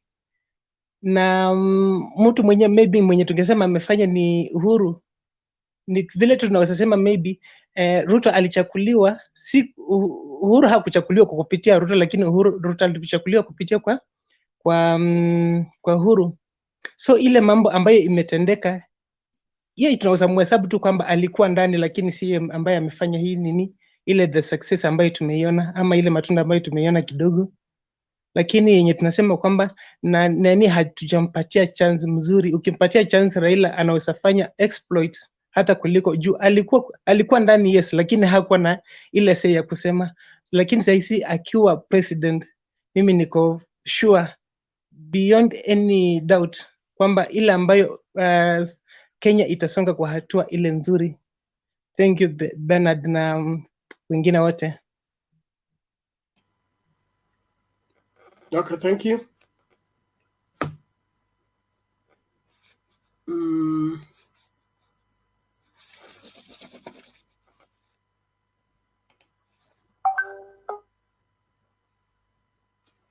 All right, nani anataka kuchangia hiyo maneno kabla tubadilishe? Mimi naweza sema jambo moja. Bernard. Endelea tafadhali. Nitamuunga Joe vile amesema. Baz comes in as one of a very sober mind, and I pay attention to what he says, and some of his observations are very true. And it takes courage to agree with him sometimes, because in as much as we may say kuwa kazi ya Ruto haionekani, I think the demeanor and the personality of Ruto has played a big role for us not to fully appreciate him. The DP doesn't know how to stay in the background and work and allow the results to come out. He come out as very abrasive, and that has been very controversial in his own political life. But that does not mean the DP hasn't done anything at all. I think it will be a big lie for us to be here and just dismiss the deputy president. The deputy president may have done things that he should be speaking about, but instead of speaking about it, instead of educating us, he went the other route of dismissing the president or doing more politics than working. Trust me, Baz, had Uhuru not relented and taken an off from politics for such a long time and continued to work, today we will be bashing him. That's a fact. But the DP doesn't know that the soil that is well rested gives a bountiful crop. Politics has his part, but he has played vile the president alisema, siasa kutoka asubuhi mpaka jioni, to a point that when we look at Ruto, nobody remembers that there are things that he has done in terms of development, in terms of policy, in terms of other things that are progressive towards the country. So it's time for him to come out in a better manner, so that, and he must speak in a voice that we have to listen.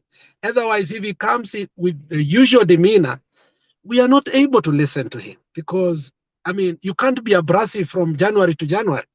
So as you come here, you soberly opine your ideas and try to make us look at the mirror of how the deputy has done. It is his work to do that. And if he's not going to do that, I think in the history of Kenya, people may not remember what he has done. We might just throw him into the political dustbin, and yet he was very vital in many, many projects. As he said the other day, amwezi nitoa kutoka kwa maendeleo ambayo yalikuwa katika hii. Matiang'i also said a few was it jana, alisema anakaa kwa hizo mikutano kila kitu, kwa hakuna mkutano akai. So lakini anaenda kando anasema mimi siko kwa serikali. You see where now he divorces himself. He needs to be very particular that there are some statements that have worked against him. Hata nyinyi mnatakana mwambie vipi hapo umekosa. If you do this, I mean, you are rejecting your own legacy. So he has done things, but he has also not been able to know how to communicate them, and also to be able to be patient enough for us to understand. But you cannot do it for him. Let him do it for himself. I think that is way beyond you. Thank you. Okay. Bernard, Yes, just a moment, I respond to what Alex has said. I think it is given and it is often that right now the Baba is very presidential. His behavior, his dressing, and even his conversation is very presidential. That is given. What Alex has said is Ruto is very abrasive, and sometimes even responds to things that he should not respond to. He is very quick to rush to comment, to rebuttal. Not everything should be rebutted. He has to get a good team to repackage him properly on how he now responds to things, how he moves, how he associates, and what he has to say and what he has not to say. And this can only be done if he reduces so much commentary. He has so much commentary giving room for errors. So we acknowledge, yes, he has some of the flaws that he is making in the campaign and statements. But I think this is now, it is right for Kenya to be in that route, though it is wrong. But I believe he will make it better.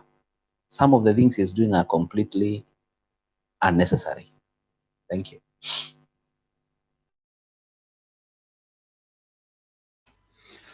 Okay, thank you.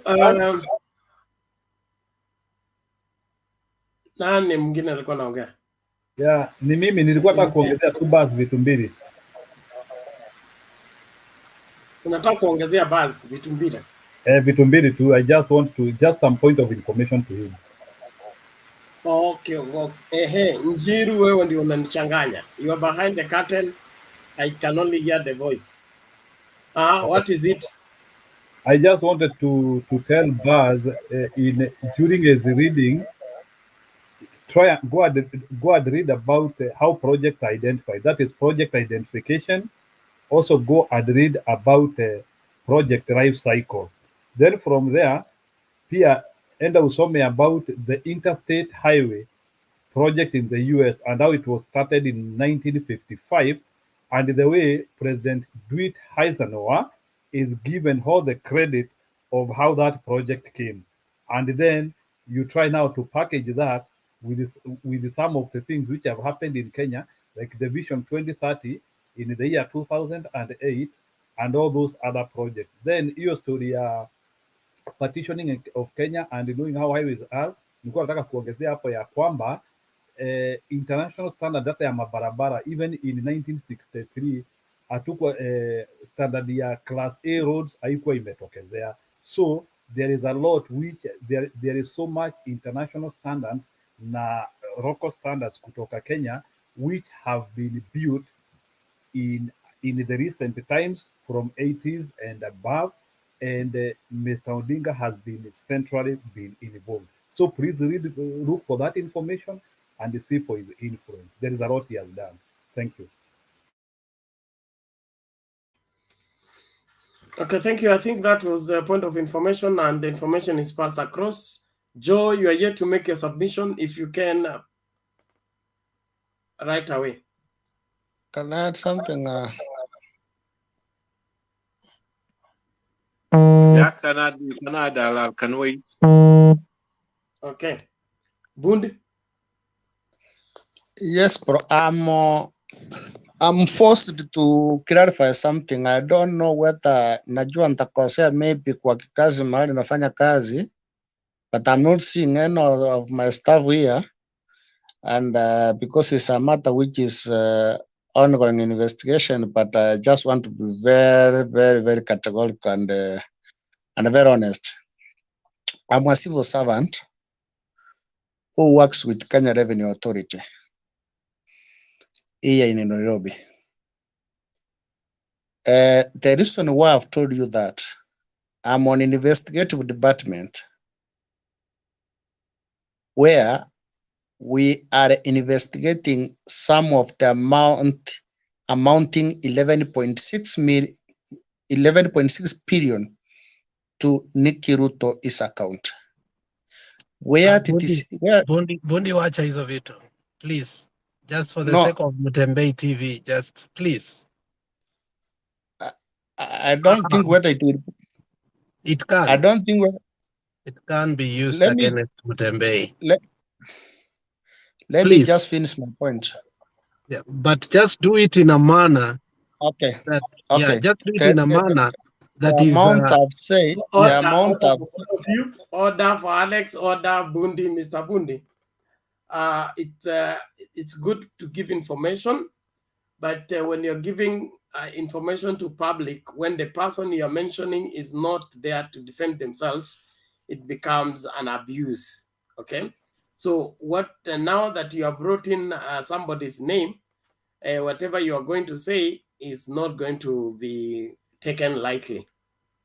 You would have just said you're investigating somebody who is close to power, who has this and that. That one we will let go. But now that you have brought in the name of the person, we need that person to come either defend themselves here, or you will be.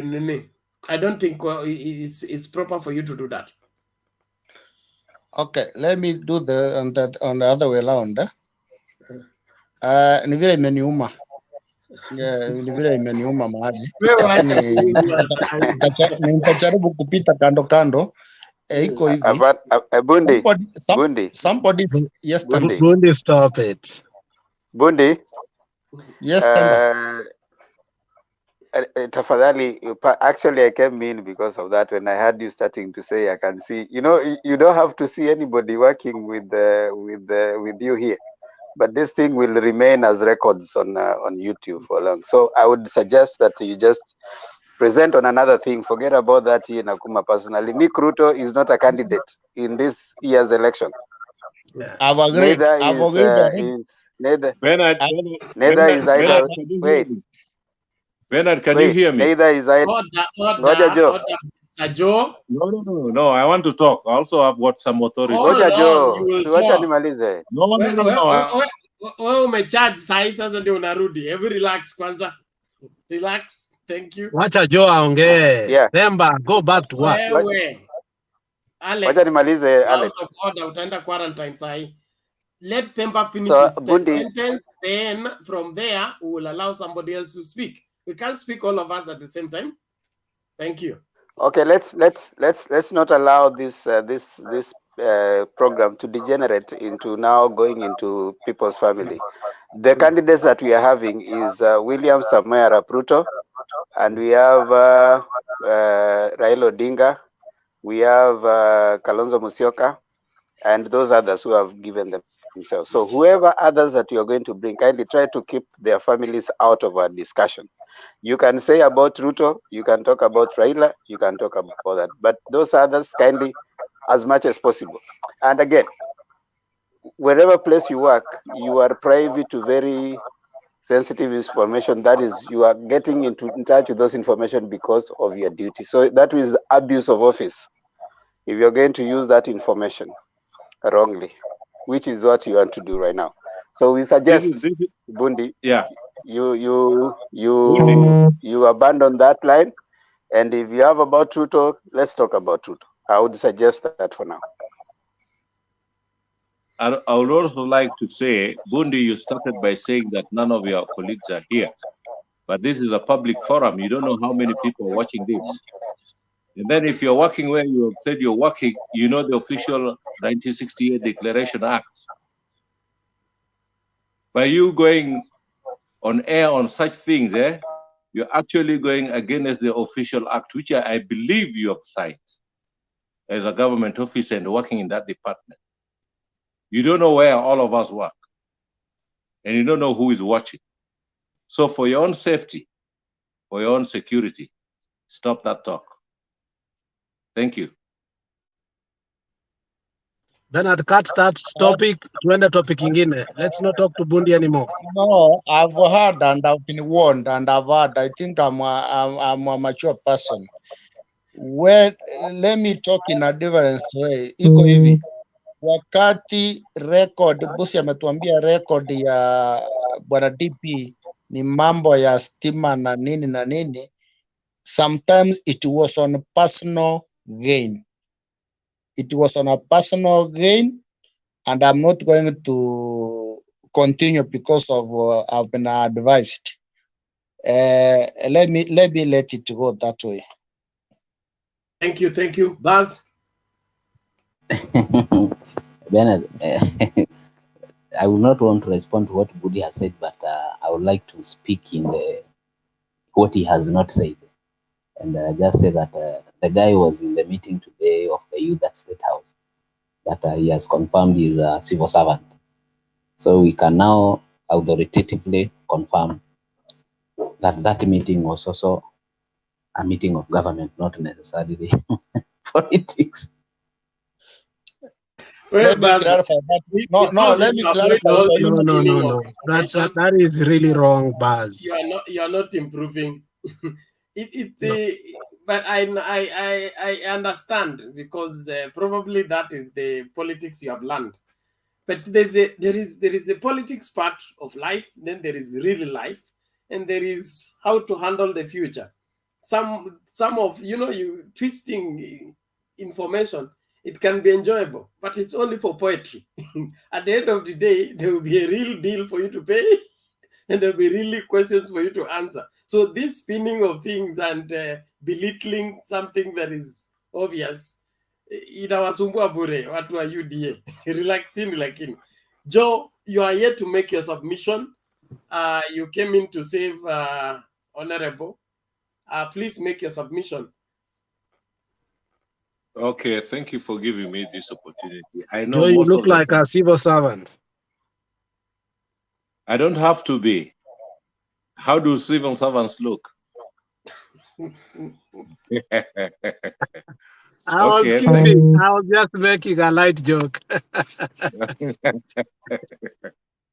The civil servants are picked from Kenyans, and we are Kenyans, so we don't have to look in a certain way to qualify to be a civil servant.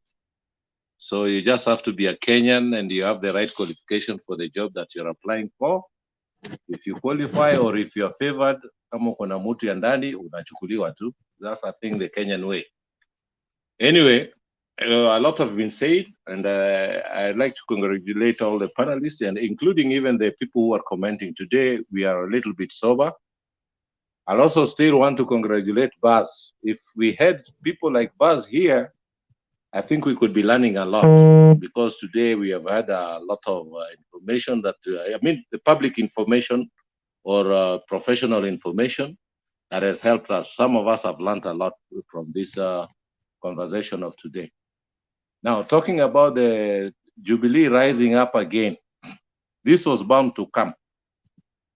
This was bound to come. And like I heard somebody saying that today's meeting was for a certain constituency, which is right, yeah. Actually, you cannot start things just, kigafla. You have to test the ground.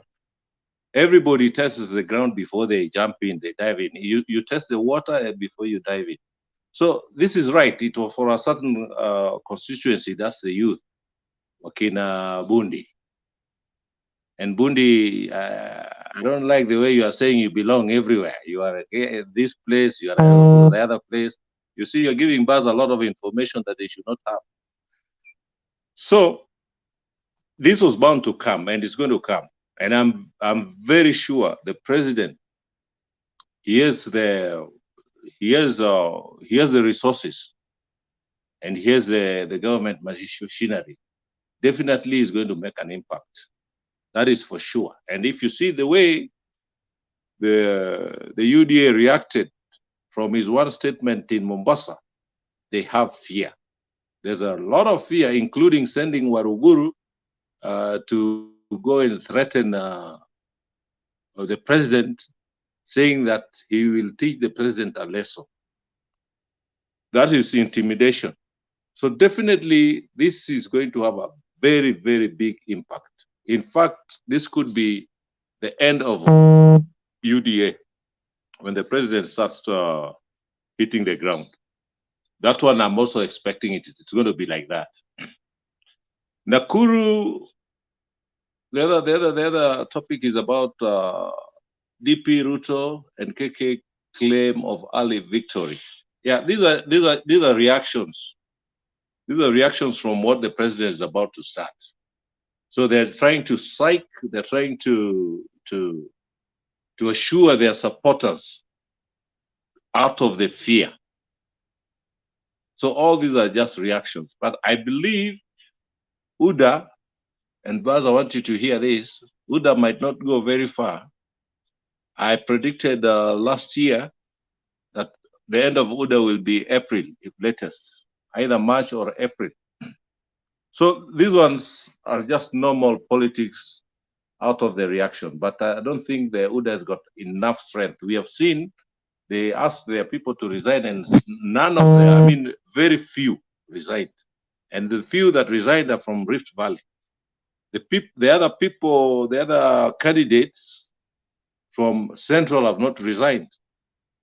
So this shows, actually it indicates that the people that UDA are counting on in Central might not be there. Just like the numbers in parliaments were missing, also the support of Central region might not be there. And that is why you see the leader of UDA, which is Ruto, he's to some extent started neglecting Central and is now much campaigning in Western.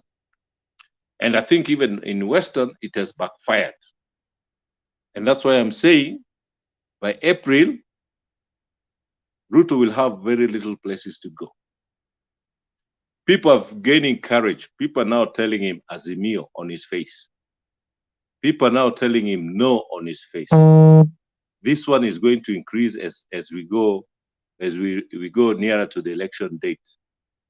So by March, end of March or April, UDA will remain a small village party. And not only a small village party in the Rift Valley, it's going to be either Bomet, Kericho, and Eldoret. And it might not be also not Kericho, Bomet, and Eldoret. It'll be part of Eldoret and maybe part of Bomet, because Bomet, we have a lot of Kisis. Mainly, UDA the stronghold will be Kericho. Because Kericho, we have not had any resistance of UDA, of Ruto. In Eldoret, we have people like Buzeki. We have a lot of people from Central. So it'll be part of Eldoret. Bomet, no. Just a percentage of Bomet. Kericho, yes. Maybe. But also Kericho, there might be resistance because I know there are some differences between the Nandis and the Kipsigis. So that might also rise up. So I don't think there's any hope for Bwana Ruto. That is my submission. Okay, thank you, Joe. Bas, you want to rebut? Just hold on. There is, I want us to watch this video before responses. One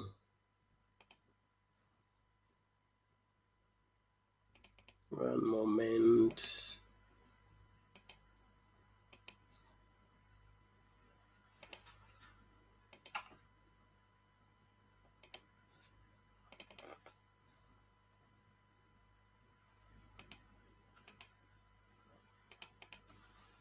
Okay. Nataka hii azimio ambayo itatulete pamoja, because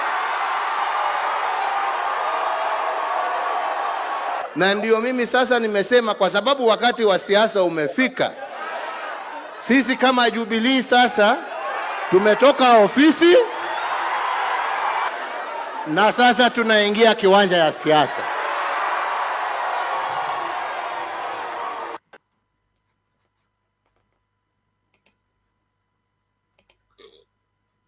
Okay.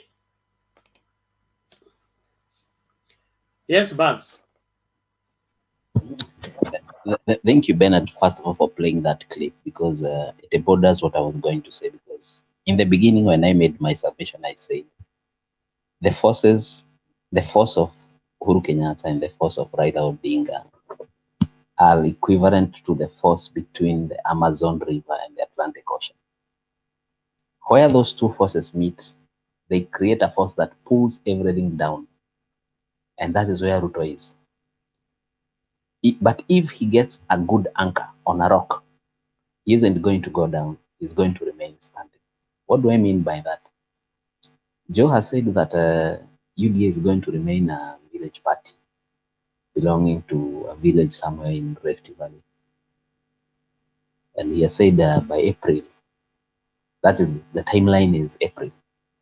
That is when they will have been, the president and the team and the PM will have campaigned for 2 months. We are waiting to see that and how it will be done. And what we are eagerly awaiting, Joe, and what I want you to clarify is, what message would the president carry to the Central Kenya people about why the change of heart? That is the only message that is the link. If the message will be very correct and very convincing, we will go with him. We will surely go with him.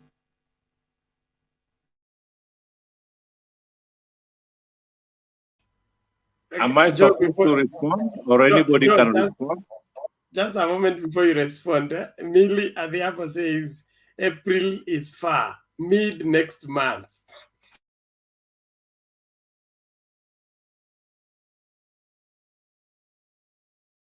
Okay, if I want to respond, I can respond this way. In politics, it's all about interest. We have seen North Pole and South Pole converging together. We didn't know that Ruto could work with Uhuru after what happened in 2007. You know why Ruto went to ICC and not Raila? I don't want to elaborate on that. The most hated man was Ruto at one time by the people from Central, but still they came together. So it's all about interests. Now, if Uhuru will tell the people in Central their interests, Raila vis-a-vis Ruto, and if they buy it, definitely they'll follow what he says. And once the Central Province accepts what Uhuru has told them, the president, then all other people in Central, in diaspora, will follow suit. That's my answer.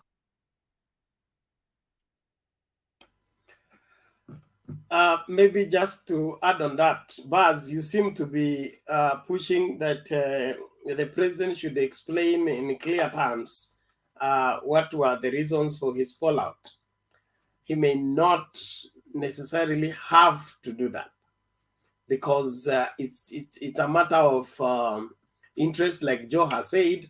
On the other hand, it's a matter of principle. Okay, he's going to call his house like a father calls his house and says, I have been in the field, and this is what I've seen, and this is what I have experienced, and I want you, my children, to understand that this route will deliver you here, and this route will deliver you here. So whatever choices you make, you will make understanding that if you take this, you will end here. If you take this, you will end here. Just like he did in Sagana. And the BPI that could not be mentioned in Central passed in Central like fire. So I don't see any uphill task. And those who are waiting for an explanation, I don't think the Central people send Uhuru Kenyatta to look for William Ruto. We have people in Central who think that Uhuru owes them an explanation why he worked with Ruto and why he promised Ruto 10 years and why he withdrew. That is an entitlement that you are over expectant. They met, they arranged how to get power, and they got power, and whatever they agreed, it was not on your behalf. So the only delegated responsibility Uhuru has from Central people is in the presidents. It's not in his promises to his friends, in the presidents. So with the sense of entitlement that he told us 10 years, he has to come and tell us why it should not be 10 years, that was not part of the package. And anybody calling that into effect, he's missing the point. He is Mudamaki, the leader of the mountain as at now. He will call his house and tell them, I am your Mudamaki, and this is what I have found, and this is what I see, and this is what I propose. And the mountain will have what to choose, which way to follow. Bernard, yes. let me add something what Joe has said about convergence. Joe, when there is convergence creates a current. What the convergence of the PM and the president has created, the current that it has created, as much as it is good for the country, it has not been received well in the central region. And one indicator is you have seen that the CS who have not resigned, who are eyeing political positions, have been unable to resign because of the hostility they are likely to face, even if they went to the electorate to seek any position. Baz, that's your interpretation. That's your interpretation, and it's very, I think, is your judgment. People resign for various reasons, and I don't think it's hostility. In fact, it could be because the elected leaders left the king without support. It was through the CSS, the people that he brought in, that safeguarded him. And probably they want to navigate through that to make sure that the house is brought to order. That's what I see. So it is a matter of security. It's not a matter of, if I go and vie and fail. Nobody goes to vie to win. But politics is probability. And most of those people who have resigned, they may not make it. Yes, Ephraim. Let me tell Baz, you know, Ruto asks people who are sitting MPs who are in UDA but still members of Jubilee to resign. They should have resigned. But not all CSCs that are the current CSCs wants to vie. Not all of them. So there's no reason for them to resign if they don't want to vie for any seat. But the people that are elected right now and are in UDA but members of Jubilee, they should have resigned. But not all CSCs want to vie. So if they are still staying put, Maybe they don't want an elective post. So your assumption that they could be fearing hostility does not fit. Unless they have told you personally they want to vie, but they're afraid. But if they have not told you, maybe they don't want to. Right, Asante Joe. Ephraim.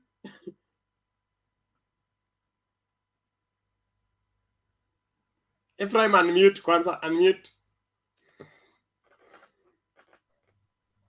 Okay, I wanted to say something concerning what Bas is saying. Indeed, most part of the central, majority of them are hostile toward Uhuru, but they don't have a genuine reason. Actually, they've been poisoned against their own leader. And if you're to ukiangalia vizuri, Ruto did that by design. He chose to incite Kikuyu against their president Uhuru. Not him hako genuine, but president is so genuine. Because the president identified a number of issues that are affecting the central Kenya. And Ruto have been fighting against the same thing. And so, one thing I wanted to tell Baz, Uhuru has changed tact. And I'll use example of two people to put through my point. One is Girichi and huyu jamaa anaitwa Munya.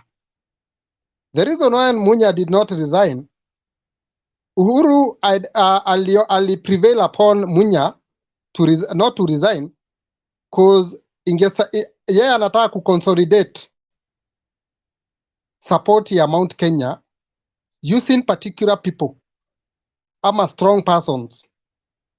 And you see Munya, akiwa na Munya ataweza kuconvey his message. And again, aliona Kirito Murungi alikuwa anataka kwenda kujoin UDA as a result of stiff competition ambayo ilikuwa inaletwa na Munya.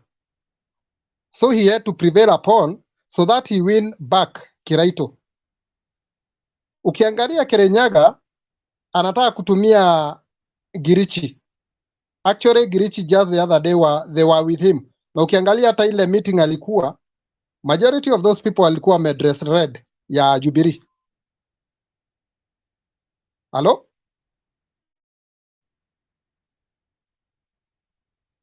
Yes, so, yes. nilikuwa nataka kusema. Halo? Endelea bana. Endelea, tunakusikia. Halo, tunakusikia bana. Si ati kwamba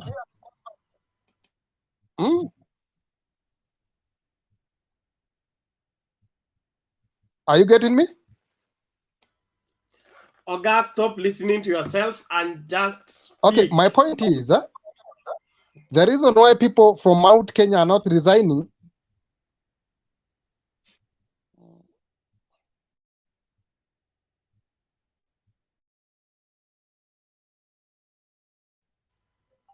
Okay. Baz, you can respond to what he has said so far. I think the guy is very, very, very informed, and he has been able to read like a certain pattern that the president will be following. I think it will be very, very difficult to second guess what next the president will be doing. I think he is a complete politician, and he really does a miscalculation. So we know he is a force to reckon with, and he's going to create something. I believe it is not in vain, but whether it will be enough, the message, how it will be, we are eagerly awaiting that, Bernard. We are eagerly awaiting that, how he will do it. But we are sure he is a strong force to reckon with. What I can assure you, Baz, you know, the president has worked closely with the DP. They have so many issues that they would not like to come to the public domain. So maybe the real differences between them might not come out. They have to look, being politicians, they have to look for a way that might not be actually the real issues that you are expecting. Don't expect too much of an explanation that tulikosana kwa dem fulani. That one will not come out. Hiyo haiwezi toka. So they have to find, he must find a way which will be accepted by the people of the mountain and to a larger extent Kenyans. He has to balance between what he tells the people of the mountain and Kenyans. But the real issues ambayo ilifanya wakosane, might not know it in public. And that's why the other side, the DP side, can bang their chest and say, bring it on. Because there are some issues that you will not know. Hata Sudi, hata wewe ukikuwa ndugu ya Sudi, hamtajua. So Joel, they've been politicians, don't expect so much, eh? You know, wakati unakosana na mama on some issues, it could be even the bad issue, labda utosheleshi ama nini or something. The kids might not know, but mtakosana tu hivyo hivyo tu. Na watoto ni wenu. They might not know the real issues, eh? So don't expect so much, on ati tulikosana sababu ya hii, no. But there will be something that acceptable to Kenyans and watu wa Mount Kenya. He might even have two messages. And Mount Kenya are very secret. They can pass. Kutakuwa na kitu wataambia wazee. And wazee watanyamazia and they'll try to influence the others. I have told you it's just like a family setup. Mukikosana na mama huko kwa bedroom because of some activities labda, not all wajomba watajua, na sio watoto watajua. But only close, very close people ndio wanaweza jua. Na hata wakijua hawataambia wale wengine. So don't expect too much, bwana Bas. Okay. Thank you, Joe. Yes, Bas, you want to say? Yes, I wanted to support what Joe is saying. We know, it is obvious that the president has a lot of information. He receives information about everybody. He has very good intelligence that is given due to his position. So he knows what went wrong and why they are at the position they are in. And as Joe, you have said, he may not be able to explicitly put it on to the public why they actually fell out. It will be impossible. But being an elder or a respected person in the community, there is a way he will convey that message to the selected few in a manner that they will understand. He may also not tell them the exact details. But what happened to the masses now? Because the vote is with the masses, because we will not lie, there are some things that the Jubilee government has done that has had a negative effect to the people of Central Kenya. And that is what the DP is using today. You'll hear a guy like Rigathi Gachagua speak about goods that were burned in the containers, goods that were confiscated by KRA, and so on. So he is picking some scenarios that happened and using it now against the president and saying this could be the reason, like a protectionist measure. That's what happened. That's what they're trying to create that wedge and a gap. What I'm saying, it will be necessary. How he chooses whether to ignore or to execute, the reason behind will be the game changer. And that is big. I think it is very much eagerly awaited in Central Kenya. Baz. Alex, before I bring you in, let me just say this sentence, okay? The issue of selling fear to Uhuru Kenyatta by UDA, please, you people stop it. It will not work. It worked then. It cannot work now. If you want to spill the beans or you're threatening him that you will spill the beans, He's not running a game. The more beans you spill, the more beans he will spill. And the interest here is, it is you that wants to be president. Him is what is leaving office. So he has very little to lose as compared to you guys. And people beginning like that Mr. President who came here yesterday, and I'm told he's called Mathenge. I think from today I'll be calling him Mathenge, because that Mr. President thing is not working. He's abusing that office.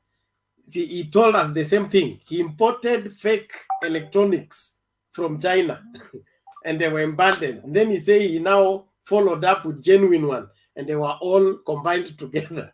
And then that made him angry. And the government is bad, has spoiled business for him. So this, if the issue is about those fake imports that were flooding the country and messing up the economy, if that is the reason, the items that UDA wants to take advantage of to decampaign Uhuru Kenyatta, that is a simple thing to deal with. And in my opinion, you cannot hold a country hostage for your personal gain, for your personal interest, and succeed. And that is what I believe AZIMIO la UMOJA and Uhuru's support for AZIMIO la UMOJA is not banking on the mountain vote 100% to win the election. He wants the entire country. The entire country in the sense that even if the mountain revolts, okay, there will still be enough votes to get in an AZIMIO la UMOJA presidency. And that is going to be used to help cure whatever else that was not done. Alex. Buzz, I don't know if you watched The Gang 2 days ago. I like watching the Citizen Gang because sometimes they are a little bit extravagant with information that we need to know. And you should watch that. And then they gave us different scenarios of the deputies who have had alterations with the presidents.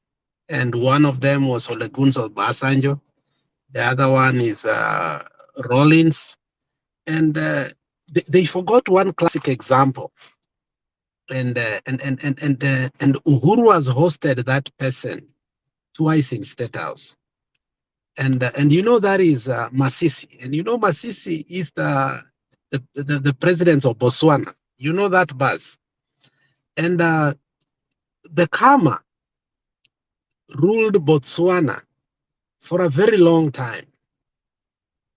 And when the Kama ruled Botswana for a long time, it came time for a transition. And they decided to give Masisi power. And they gave him state and government power. In less than 3 months, Masisi wanted to uproot the Kama completely as a family and their wealth and their influence out of Botswana.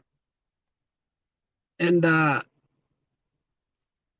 people in the church, they know this, and Bernard know this. They have tried to their best to bring Uhuru and Ruto on the same table just to pray and ask them, what is the problem? Ruto has agreed on all occasions, but the president has said no. But the president will meet all these church leaders. But to Ruto, he has said no. That tells me that it is not something that is so hidden. It is something we all know. And we want to assume that we don't know. Uhuru was very close to Daniel Moi to the last minute. And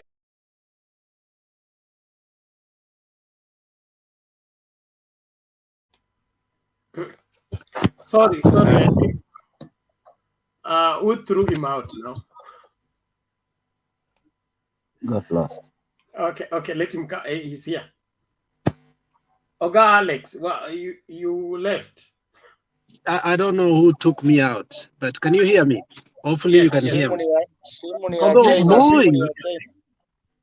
Moi completely and adamantly to his death refused to meet Ruto. And there was an embarrassment that we can never forget.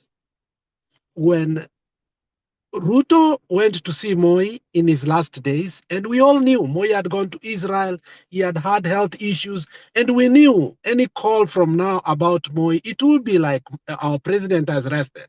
And he went to the airport, and Gideon said capital N-O.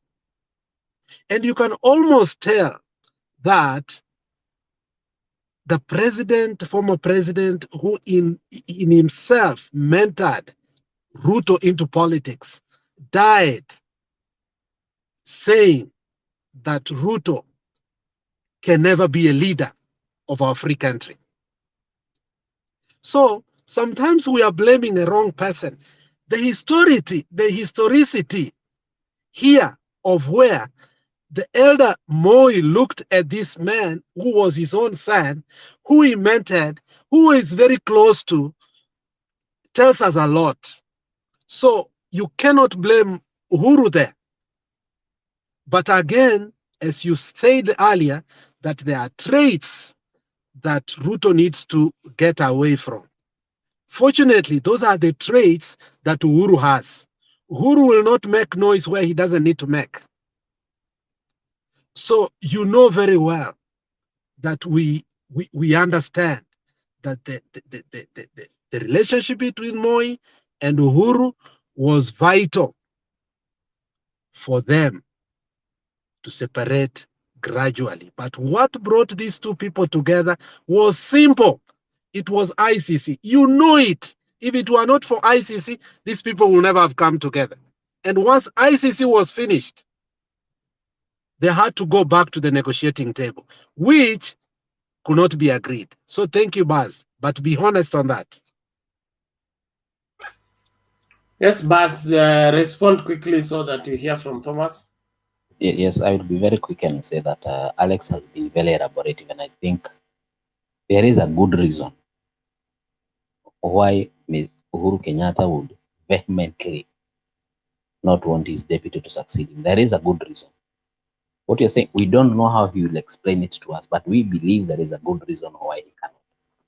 And if it is the traits, we cannot say that Ruto is a complete package to the presidency. No.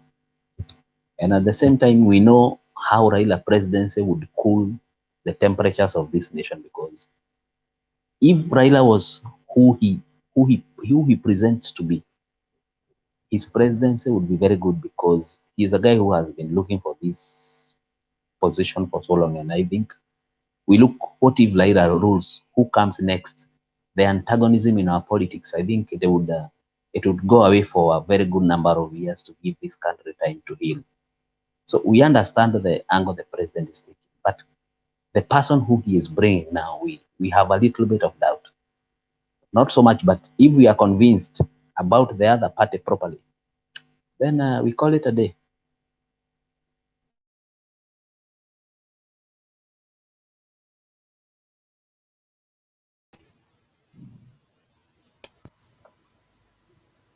You're done? Yes, I'm done. Ephraim has his hand up. Ephraim and Temba. Ngoja Thomas. Ephraim, what is it? The other reason naweza nikataka kuambia panelist, kuna mambo matatu ambazo zimeongelelewa, actually at the moment they are in public domain, as to why Ruto fell na his boss. One, actually it came from Raphael Tuju. Alisema Ruto approached Raila before in attempt to solidify the ground ya kuimpeach the president. Secondly, we have had a number of occasions Ruto may act like an economic saboteur against the government which he served. And that, though nimesikia ni kama rumors, I don't know whether you've heard, there have been 3 attempts to eliminate the president. Na watu wamekuwa kiallege DP amekuwa na hiyo plan. And I believe such reasons are solid ground to make people see the gravity of the matter. Thank you. Temba. For me, I just want to note for purposes of posterity, what is happening to Kenya has happened in other countries, and I want to single out where Alex is. In the 1800s, the president was Thomas Jefferson, and the vice president that he had chosen to run with him was Aaron Burr. So what happened? By then, it wasn't like right now. So you'd find the person that you choose as the electors would go and vote for both of them. So whoever wins is the president, and whoever comes second is the vice president.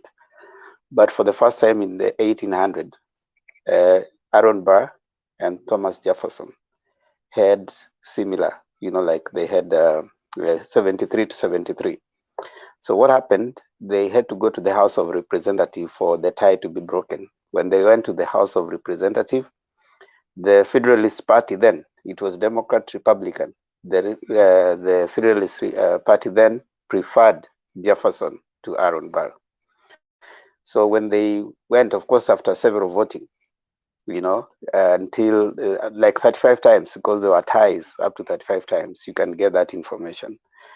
And when they now started ruling, basically they didn't get along, and Jefferson didn't support much of Aaron Burr then, and Alexander Hamilton, who was known as the political economist who shaped the political economy of the U.S. right now, was in the Federalist Party, and he didn't like Aaron Burr much because they had some other political differences, and he's the one who campaigned against Burr. So what we're saying is, what you're seeing right now, history repeats itself.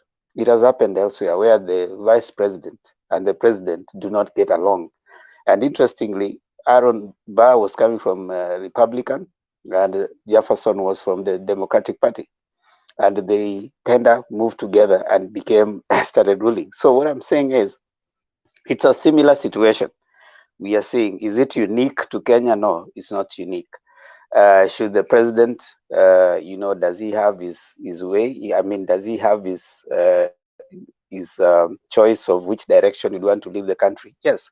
Can we allow him to have that? It is not us to allow him. It's the Constitution that allows him. He's a Kenyan, and he got that particular right protected within the Constitution, whatever other people feel about it. So I know definitely for other people from the other side, they may feel like it is not right. We may never get to know the differences. It is not unique in politics to have differences. That's okay, and that's normal in politics. For us is to appreciate what are the constitutional, safeguards that we can follow in terms of trying to see which is the right direction. So that's what I wanted to say just for now. Before I step out, Bernard, I'll join you later to take over from you. Joe. How long is later? Long is this is 1 hour. Okay, 1 hour. That's 3:15. But yeah, if that's okay with you. I don't have much of a choice, but make haste. I mean, if you get tired, it's okay. You may close if I'll not have come by then. So I mean, I'm not tying you. I should be back within 1 hour. But if you, we will be talking. You know how we do it. We'll be in contact. Yeah. No problem. Okay, Thank you. sir. Okay, sir. Thomas, karibu. Asante sana. So I'm so glad to be here. Nilijaribu kuingia the other time, but I think my right time is now. The Kenyans naona wako rada to take part in what is going on, which is very promising and fulfilling. So I'll just say that there could be three main reasons why President Uhuru Kenyatta turned the tables. And this one is very evident because you can also see in the first term, there are some promises that His Excellency William Samoei Ruto gave. And if you could see the facial expression of our president, he was also shocked, because there is no way you can say in 6 months' time we will be having 7 stadia. In 6 months' time, we will be giving this kind of services, which is very it's very abnormal. So I think the main reason for Uhuru, he was very worried, but if he supports someone that will give Kenyans propaganda, it will be very unsafe. And we all know that Ruto is the only person that has been alleged for being very corrupt. He has been associated with mega projects in Kenya, things like the Aurora and Kimwarer. And he has also been associated with grabbing of public lands and citizens' lands. The other time he was in court with the former Vice President Kalonzo Musyoka, and you know what court said. Court said that the land belonged to Kalonzo Musyoka. So these are persons that each and every Kenyan is so insecure to lead the nation, because so many public land will be grabbed. And you can also remember that the office of William Ruto was the one that in charge of giving tenders, government tenders. And so many companies were registered under people that are associated with William Samoei Ruto. So that were some of those allegations maybe worried our president, and he said that if we give this kind of person, then what the constitution says about equitable sharing of resources will not happen. And when you look at our president, this is a person that really follows the constitution. He is so patient. And you can also see when he said that time for politics is not yet. And just the other day, he said that right now is time for politics. So I think he was so worried with a kind of person like William Ruto, who has been campaigning for over the last 5 years. And I think each and every government official, you must be someone that respects your office. William Ruto has not been in office. He has been misusing the public funds, the taxpayers' money. So I think there are so many reasons that each and every Kenyan, beside President Uhuru Kenyatta, is not safe when William Ruto becomes the next president, and that is the main reason why the cliche for our elder Francis Atwoli, in whose hands are you safe? We should not take that word so lightly. In whose hand are we safe? The right answer is Raila Odinga, because if you ignore that, then remember that your small acre you have will be gone. If you ignore that, then remember we will be suffering from the same disease, where a Kenyan is going to school and not getting the job as per the paper. I remember the Jubilee chairman, this Raphael Tuju. He once said that Kenya is becoming a country that is a know-who society.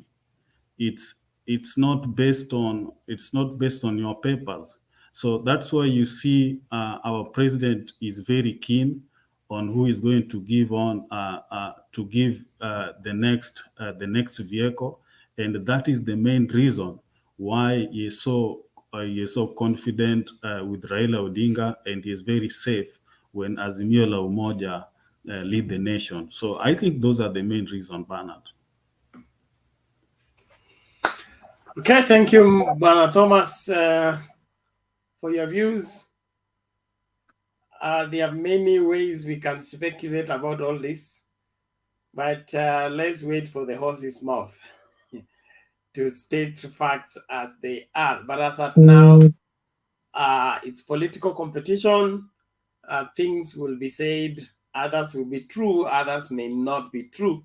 But at the end of the day, we'll have a Kenya that must be different from the one we already have by improving on what we have in order to move forward. Well, I think we should now hear from Stony PK, who has just come in. Vipi leo? Salama sana Bwana Temba, hujambo na panelist wengine. Habari jioni ya leo. It is good morning from Nairobi. Umekuwa Kurusoi ama Homa Bay? Wakosi penyewe. Tumekuwa Azimio tukiazimia mambo mengi. Good to see Alex, Joe, good to see Selina, good to see Thomas Ajuoga, Honorable Bundi, na Mkenya wa Spain amejificha sana. Anyway, thank you very much for the invitation, and yes, there are things that have happened. Leo tumekuwa tukicelebrate sana. That's why we are so excited, because things could not have been any better than today. And I'm happy that on this platform, for those who are Baba followers, Azimio diehards, we've been praying and hoping for this, and God is really answering these prayers. In my life, I think if there is one of the prayers that I've seen God answer so instantly, it's this one of Azimio. And it is just too instant. Ingine tunaombanga inaenda mwaka moja ndiye anakubariki, lakini sasa imekuja too soon. Kwanza amefanya the guys on the other side wamewekwa confusion. I don't know how that is done.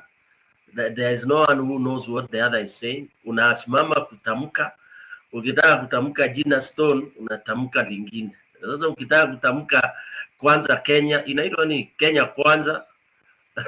Unaanza kusema to support Azimio kwanza. Then sasa Azimio kwanza, which is true, because that is what is true.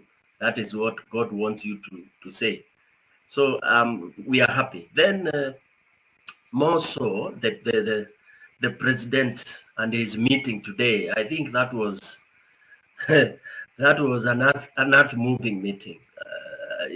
What he did today, I think this man is a genius, unlike what people have been thinking. PK, please. Yes. Bernard. Yes. Nenda break kidogo 2-3 minutes to shower narudi tafadhali. Don't put me on stage, eh? So, okay, Joe. So what I'm saying is the meeting at State House, it couldn't have been any better than that, and as timely as it was, and as strategic as it was. I mean, this country's future lies on the youth, vijana, and it is true. Vijana have to be really put on the best strategy. We have to call them up. They have been intoxicated by this Wilbaronomics, and therefore they need guidance. And any country that does not have elders that prepare the youth to move on, to soldier on, then it can't stand. So Uhuru Kenyatta, as one of the presidents, one of the elders of this country, and also a leader, the president, it was in order for him to now call the youth and set agenda for them, so that they will not have empty excuses. Yeah? Once they get confused, wajue watakuwa confused on their own. He set one good top agenda, priority agenda in life. Where do you want to place your life? So it's up to them. And then he went further to suggest, for me, I think you will be better. We shall all be better and safer if we place our lives in Azimio. I think hapo alimaliza yote na akasema katambe. So UDA maneno yao kwisha. Now that youth represented from all the vitongojis of this city, it's the module that will be used to go to all other counties. Mr. Speaker, So, Mr. Speaker, sir, I'm sorry I've been away for some time. Why do you have your screen this black, or is the new law?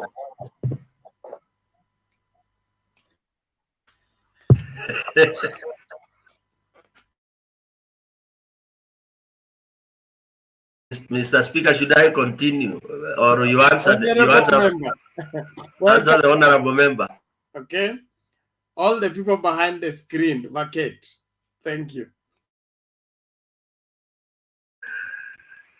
Thank you, Bernard. Yeah, I think that was a genuine question because it was getting very dark, and I was feeling like I'm talking to myself, me and Speaker only, and Patriot. Good. Yeah, it's encouraging when we see all our panelists on board. Yeah, so definitely what I'm trying to say is that this is what we've been praying for, that the strategy holds for Baba to ascend to power. We need that kind of approach, whereby now that is the youth. They have been commissioned in Nairobi. We commission youth in all the provinces, in all the counties, so that together they go. And it is us, those who are older, those who are in the lead, we are the ones to set the pace. And setting the pace is not pangeni laini, and then you give them 200 shillings, and then they start chanting. No, it's having a conversation, reasonable conversation. Yeah, you are being told that jobs utazipata na wheelbarrow. Let's reason and let's talk. So that was very good thing that the president did. And no wonder it has sent the KK team, kind of, they are on very, very, very high panic mode. Coming to the KK group, they are claiming to be watu wameshinda mapema. Those are just, kicks of a dying horse. One good thing that I'll give it to them is that these are very bold liars. Bold liars, somebody who lies to you boldly, na anafungua macho na anajua anakudanganya. They are die-hard liars. So they will say anything. You tell them it's black, they will insist it's white. Okay? They were saying, of course, from day one, we have numbers, and every step they talk of numbers, they fail. They talk of this, everything they have said, not one single thing that UDA has stated that has come to pass. So basically, and even now the media is tired with them because of the lies.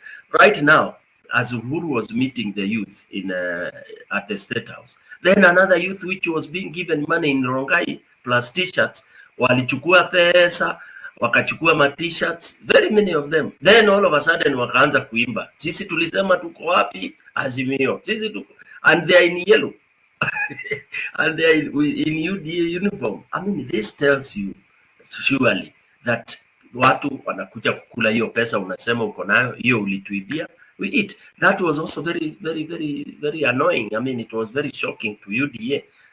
Umemaliza kupatia watu pesa, hata kabla hujatoka hapo, they are in uniform and they start chanting in front of you. I think UDA should give up, warudi kanisani. The other thing, I can feel like NYANZA, of course, AZIMIO is doing very well, as we all know.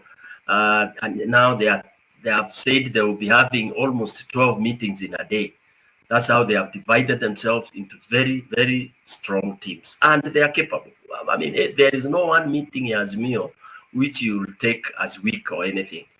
The only challenge we have right now is, which I think Baba will sort out as soon as he comes, is the rivalhood, this sibling rivalhood. They are fighting because they want, wanataka viti. It's competition. So, but I think Baba will manage it, because if there is one seat, we cannot all get it.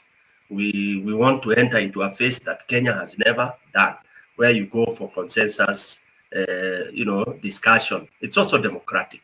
If we are 4 of us, na tunataka 1 seat, we can do some tests to know who has the edge over the other. If there are 2, then we make sure we agree if we are threatened. But if there is no threat, kama ni yetu 2 ODM and there are 2 candidates, we tell them, haya, kwendeni wawili tuone basi.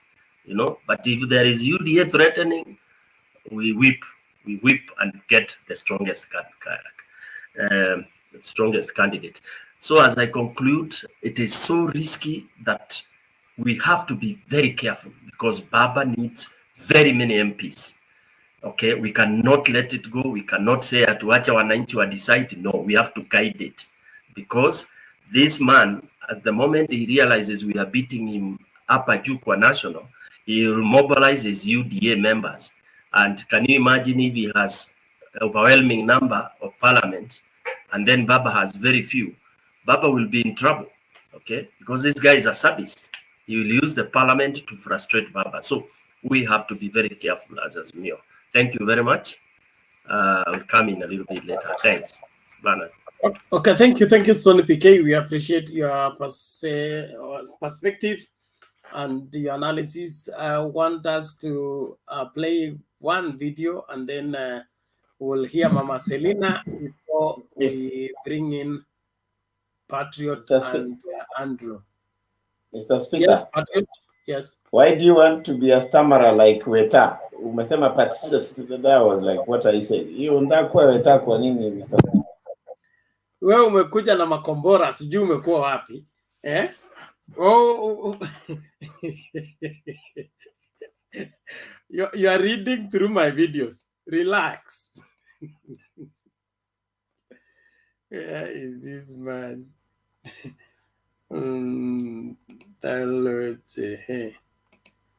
There goes your man. Najua kuna wengi hapa watasema watatajwa na Deputy President, watakuwa pale, majina yao mtayasikia, wa ANC ambao wanataka viti, wa UDA wanataka viti, wa Ford Kenya wanataka viti. Kuna nafasi yao inakuja. Asante sana. Sasa tusongeshe kwa Weta.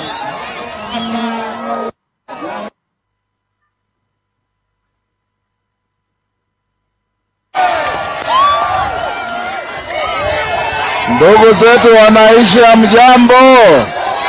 Haya, sawa sawa, naomba msikize. Ndugu zetu wanaishi, hamjambo? Hamjambo tena. Leo tumefika hapa kwenu tuonane na nyinyi mundu humundu. Mundu, na mnajua nyinyi ni wadhoniwa wangu. Tumekuja hapa na William Ruto na Musalia Mudavadi, Rigathi Gachagua na wengine wote, kuwaomba kitu kimoja: muunge mkono grupu yetu ya Kenya Kwanza, ambao tunataka kuwaletea serikali inayojali masilahi ya mwananchi.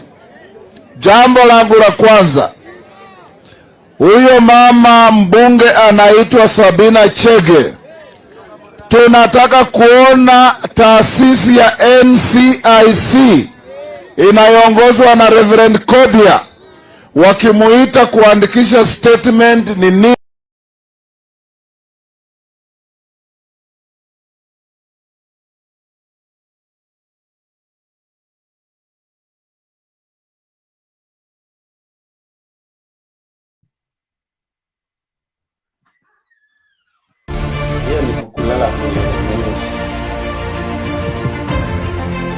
nataka niwatangazie. Listen to carefully. Kwa sababu tulikuwa tumesema mambo ya universal health coverage. Kila mmoja wetu hapa kabla ya mwisho wa mwaka huu utakuwa na bima ya afya ya NHIF. At the count of 3, 2, 1. High quality people, center. President Uhuru Kenyatta was in Mombasa County to launch the Universal Health Coverage Policy meant to accelerate the implementation of UHC across all the 47 counties.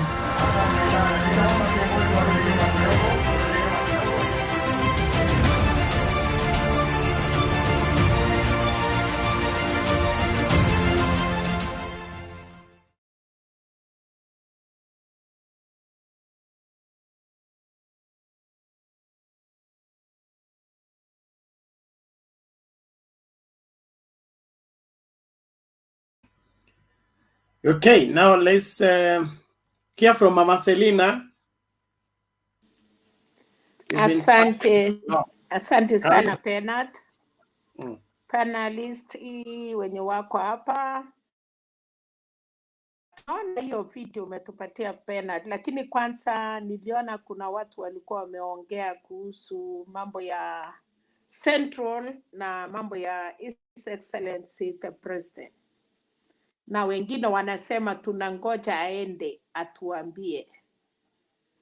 Mambo ya Central, Uhuru Kenyatta alipanga mapema na kitambo mkute wasee walianza kusema tunafuata rais wetu. Hii mambo Penat ameifanyia kwa kichini chini bila watu kujua, mpaka unakuta Raila anaenda anakaribishwa, ni mwenye amepanga ni rais. Hakuna vile rais atu Raila angeenda Central kweli, pila alikaribishwa na wasee Council of Elders, kiama hii vijana hii ya kina Maina Njenga, hii group ya Central, unaona. So watu wengi sana wajui msimamo ya Central. Hata wale wanatuongelesha hapa wanajua haki, lakini wataki kutuambia. Central siasa yao haipikwi 4 years. Central siasa yao haifanywi 2 years. Mimi naishi Nakuru, tumekaa na hawa. Mwisho ya kura ya Central ni kama imepaki miezi 3 ama miezi 4 to election, ndio utakuta Central wameamua. Na sasa ni kuamua, ameamua kwa sababu rais ameenda akakutana na watu wakaongea pale State House huko Nyeri. Watu wamekuwa wakikutana na yeye na unasikia watu wanatoa mambo moja moja. Nikasikia mtu ingine tena kuhusu Munya. Na kweli ya Munya na Kiraito ako na hasira, na Munya atakuwa na kiti kubwa kwa serikali ya Raila. Uhuru hawezi kubali watu wote waende wasimame viti ya chini, alafu ikifika national wako na interest na wanataka watu ile wataamini kuchungia hawa mali yao.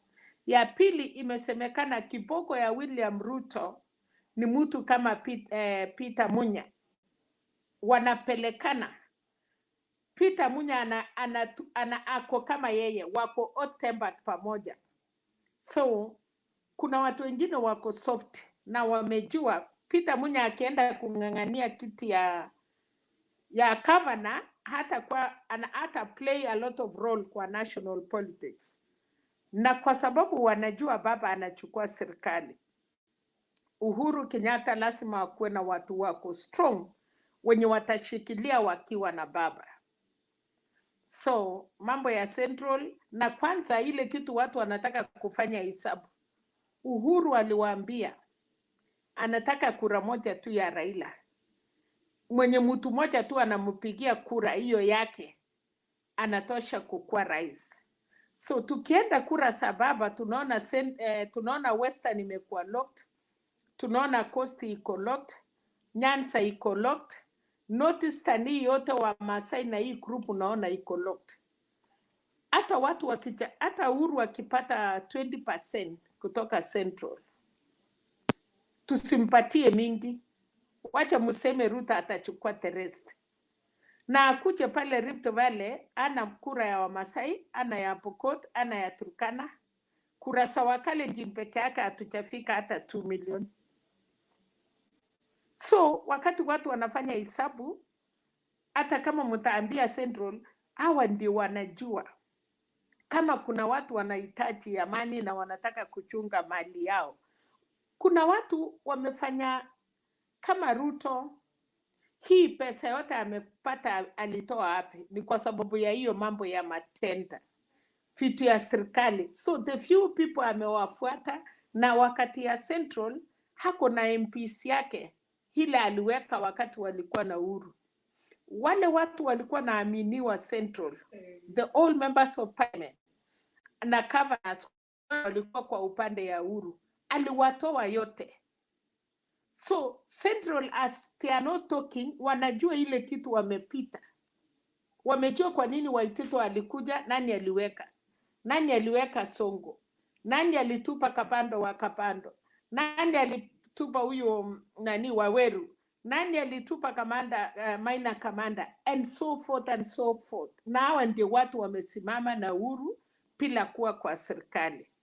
So Pena, tukiwa hapa ni mzuri tunasikia maoni, lakini sasa vile rais amesema amejitokesha.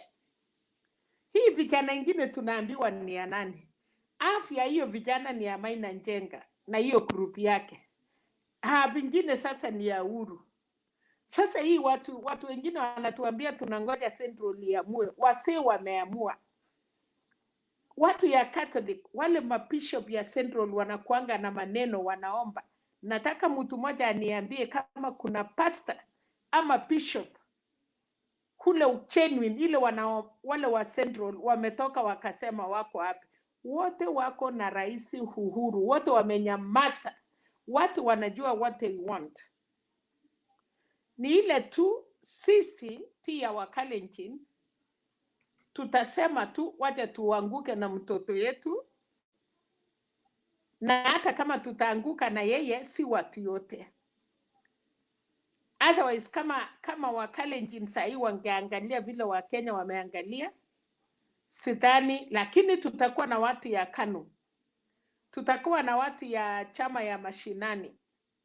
Ile chama hatutakuwa Rift Valley ni kama ODM la Jubilee kwa Wakalenjin, lakini hii si chama kidogo. Hii chama ya KANU yenye inahusika na hiyo chama ya Pokot, ile imeanzishwa na gavana ya Pokot. Hizo ndio machama itakuwa. Yes, thank you my sister. Huyo ndiye sasa, hawa ndio watakuwa na watu elected.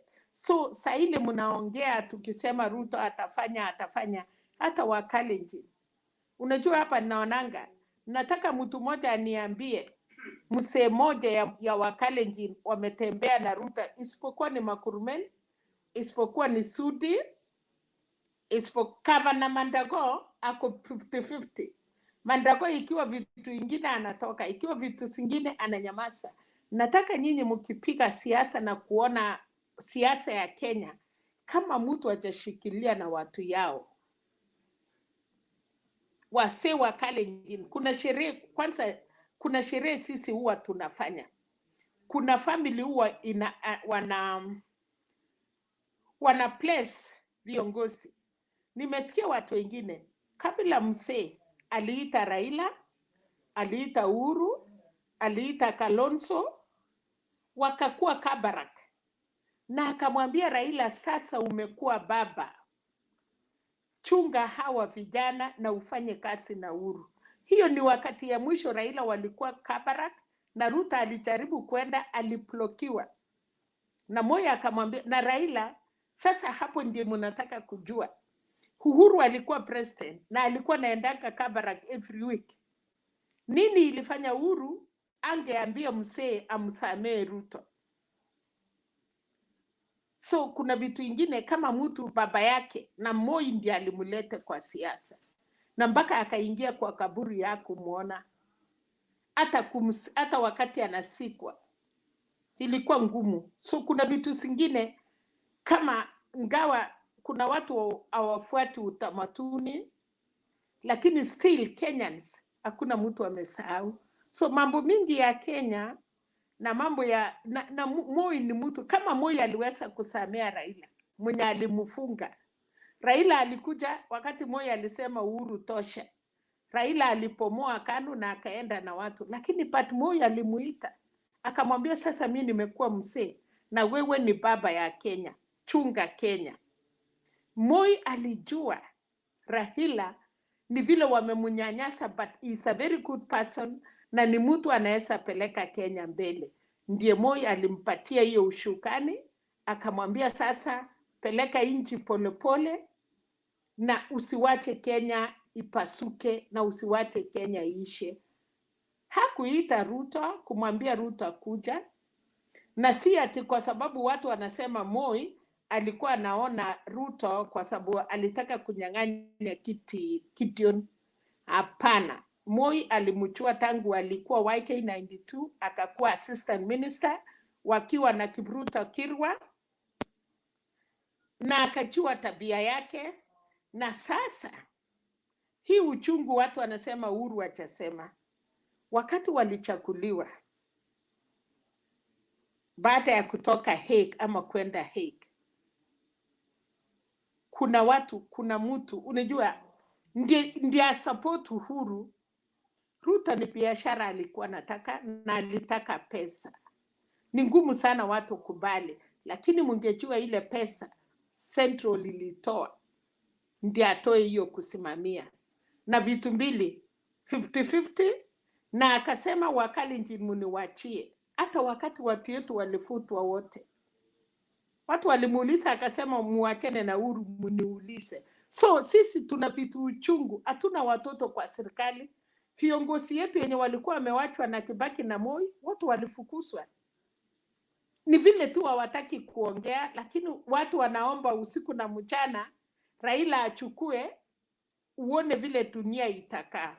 So naona Temba no, Penat yuko ameajarudi, na okay, Penat sitaki kuongea sana, lakini najua watu wasiseme mambo ya Central. Hii watu kidogo tunakuja danganyana hapa.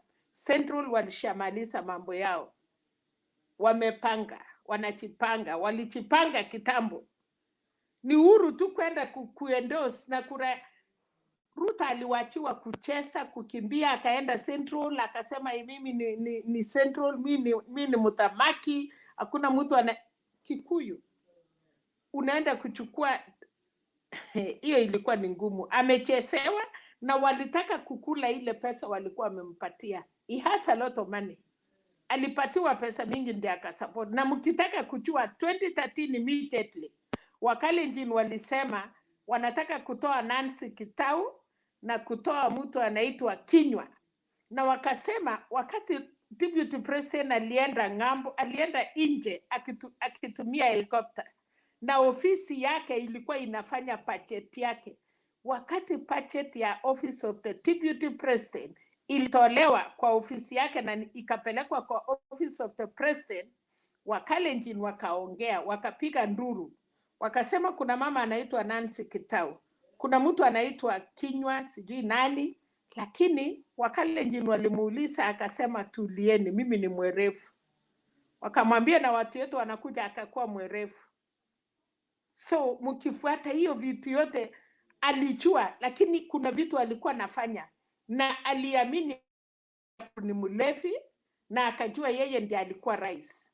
Ni vitu mingi mnaongea. Yeye mwenyewe alikuwa anaambia watu Uhuru ni mlevi, hakuna kitu anajua, but mlevi kumbe alikuwa anajua chenye anafanya. Sasa saa hii amejua kumbe Uhuru ni mwanaume kushinda vile alifikiria atamuongoza. Asante Penat. Thank you, Selina. That is brutal, but bearable. So let's, for the interest of ladies, the men can endure. We are in a women's world. Let's hear Princess first, and then Patriot, and then Andrew. Just a moment, Eric Mugambi, you are not configuring your device properly. So when you are, we add you on the screen, you keep buffering and not coming to conclusion. So please when you log in, allow StreamYard to control your camera 100% and control your audio 100%. Otherwise, itakuwa ngori. Princess? But I'm still queuing up. I'm still chewing. Okay. Patriot, karibu kwa Azimio la Umoja.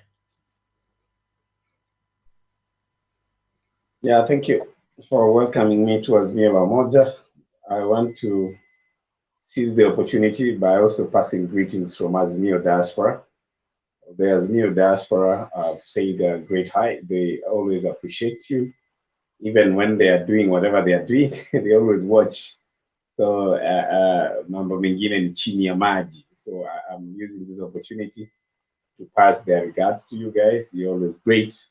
You guys are improving on your discipline. You've been a bit indisciplined for some time. I think we are happy that you've worked on that behind the bars. That's what we want. Because the Kenya that we want, anybody who relates with AZIMIO la Umoja must be a disciplined person. He doesn't need to be caned. Because if the cane comes, oh my goodness, hiyo itakuwa ni kuelekea huko kwa jela, na hiyo hatutaki. Baba anasema ukijirekebisha mwenyewe it is better than going to committee. Na hatutaki muelekee committee. Haya, sasa ndio hiyo maneno. So nataka kusema hivi, unajua watu hawajui, the deputy president William Ruto is a Kisii, is not a Kalenjin. Sasa wacha niwapee sasa uondo vizuri. Deputy president ni anatoka kwetu Kisii, anatoka sehemu inaitwa Bobasi. Unajua wale ambao Selina, nilijua utaongea, it's my turn. Ngoja mama. I know you know a bit of that, but let me give you the details. Unajua ni ndugu yetu, so kwa hivyo mchezee mtoto yetu kwanza, muelewe hivyo. Mchezee mtoto yetu, I'm here to defend him. Sasa huyu ndugu yetu, the deputy president, alikuja wakati, kunajua zamani kulikuwa na ile taharuki ya maneno kati ya wenzetu toka Kisii na wale the Kalenjins. Sisi tunawaita Abasigisi na wale wanaituita Gamama. Na Gamama kuna Goso Bindate. Hii mambo unajua hiyo ni Kiportuguese. Ukiuliza sasa Bernard, you need to understand all those languages ndio uweze kuelewa hii maneno. Unajua leo ni afadhali tuambiane ukweli. Msali alisema tuambiane ukweli. Na sisi tunasema kwa AZIMIO la Umoja lazima tuambiane ukweli.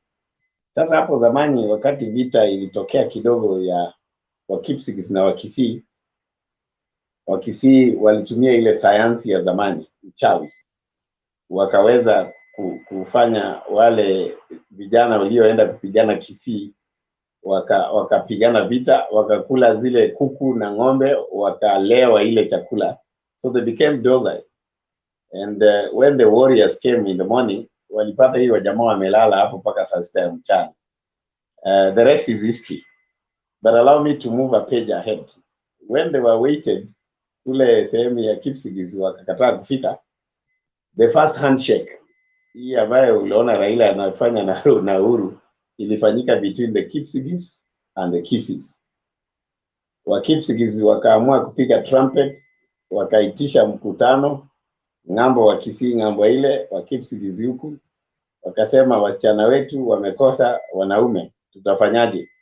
So the Kisiis decided to have a handshake na Kalenjins. Wakapeana vijana from the Kisiis, wakauzwa kwenye wa Kipsigis ili waoe wasichana wa kiwango kile, ile kizazi kisiharibike. So katika ile group iliyokuja katika hiyo assimilation, because you get assimilated, unakuwa Mkalenjin, huwezi rudi kule mahali ulitoka, na matambiko yalifanywa na mila. Hiyo clan iliyotoka Bobasi ikakuja kwenye Kipsigis. Hiyo ndio clan ya ndugu yetu anaitwa Makori Ruto. Huyo ni Makori, huyo ni mtoto wetu. Shida tu alichukua sira ya Wakisii ile ya nyumbani akaenda nayo. Hiyo ndio kitu tungeomba angebadilisha kidogo. Lakini vile mimi najua Ruto ni Mkisii na sio Mnandi alipotoka Kipsigis, baba yake akanunua shamba kwa Wanandi huko, na mtu atakwambia vizuri Wanandi ni amalgamation. The true Nandis walienda. Hii ni group tu ya watu wa Kipsigis, wa Keyo Marakwet ndio wanaitwa Wanandi. So the truth is this, Ruto akishinda kura wa Kisii tutasema ni mtoto wetu, lakini sasa hiyo ilikuwa tu ni asa, by the way, for people who need to know. Na mkisema ati ni Mkalenjin, kwa hivyo mjue hata wa Kisii wana shares kwa hiyo serikali, ndio sababu unaona Ruto anaendanga Kisii sana. Ruto akienda Kisii ujue ameenda kwao. Anyway, that was the part of history, na sitaki mtu apinge. Kama wewe unajua yako utafanya research. Thank you Bernard. Now let me talk to today's matter, because that was important. Azimio la Umoja limeshika moto sana, to the extent sasa Mlima na Red wanaitwa Bazoo. Unajua hiyo Bazoo? Umejua maana ya Bazoo Bernard? Wanaitwa the Red Mountain Bazoo. Angalia hizo kofia, enda uangalie maana ya Bazoo. Bazoo inamaanisha wewe ndio jabali, yani wewe ndio kwa watu kama maybe Joe anajua huko kwa Wajaluo wanasema Jacom. Bazoo ni Jacom. Sasa hiyo Joe behave, acha kuonyesha kidole, sitetemeshwa ngwingwi. Wait for me to finish. So this is how we do things. Na ukweli ni kwamba Mlima sasa umeshika fire. Nimeshangaa leo reggae imechezwa State House. Yani tena imechezwa reggae ya Lucky Dube. Yani inamaanisha sasa kumeiva. Na president amesema sisi tulikuwa tunafanya kazi, sasa tumekuja siasa, tunaenda kuchapa siasa. And I want to tell you this, Mr. Speaker sir. Wanasema the end justifies the means. The end justifies the means. It is never too late to do the right thing. It is never over until it's over. You know, it's very easy to be number one, but very difficult to maintain number one. Because when you are number one, unaendelea kuangalia nyuma usifikiwe. But when you are running to be number one, it's very easy for you to set the pace of catching up. I want to say this, Mr. Speaker, Sir Bernard, with a lot of respect. I have never seen a victory early this much. I have never seen a victory early this much. In fact, now we are putting weight bila kukula. Atukuli lakini tunaongeza tu weight. We have no stress. Tunalala like small kids. Unaona sasa, tayari, for your information, tumeanza kuangalia baba anaenda kuapishiwa wapi. And you know, some people will start telling me, oh, Patriot, don't be confident, whatever. You forget it. Those ones, najua wenye watasema, akina Joe, sisi tuko confident, tumeshinda, na tutetemeshwa ngwingwi, Mlima imeingia ndani ya maji. Ushawaona Mlima ikiingia ndani ya maji? Mlima ikiingia ndani ya maji, you'll only get two things. Utapata mamba hapo, utapata kima ambayo imetoka kwenye miti, ziko pamoja. Sasa saa hizi mamba na the monkeys, they are together, na hawakulani, wako tu pamoja. Sasa mamba ameamua anabeba kima juu ya mgongo. Na jambo ambalo unatakana uelewe, my brother, as I finish, if you want to treat a disease that is caused by a virus, a bit of science, unatumia protein ya ile virus kutengeneza vaccine, na hiyo vaccine ndio itatumika kutibu hiyo. What do I mean? Ukijua virus kama mfano COVID, lazima tunatoa chembe ya COVID ambayo haiwezi kufanya nini? It cannot cause disease. Ile ambayo iko non-pathogenic element, tunaichukua, tunaichanganya, tunaunda vaccine. Alafu vaccine inamaanisha inakuwa introduced to the body. Lakini mwili unadanganywa, ikiona hiyo inafikiri ni virus. Alafu inatoa army. Hiyo army inafanya training. Inatrainiwa, mwili unatrainiwa kufight hii protein. Wakati virus inakuja yenyewe, inapata wanajeshi wamefanya mazoezi, wako sawa, wako ngangari, wanawanyorosha. Sasa kuna vaccine ambayo ilikuja. Hiyo vaccine inaitwa AZIMIO. Hiyo vaccine imetengenezewa ugonjwa unaitwa yellow fever.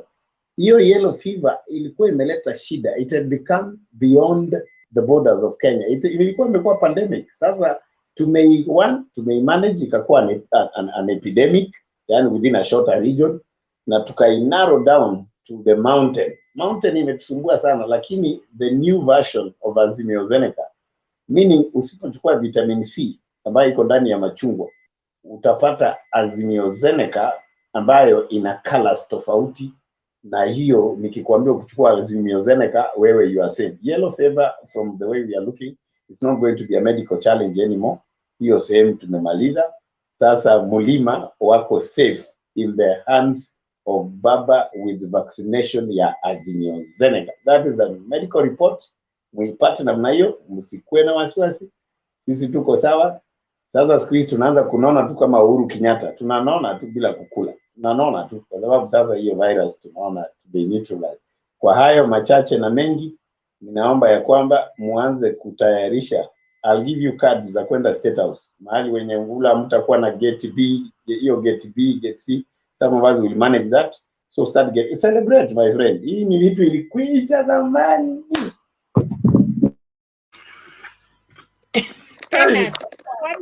One minute.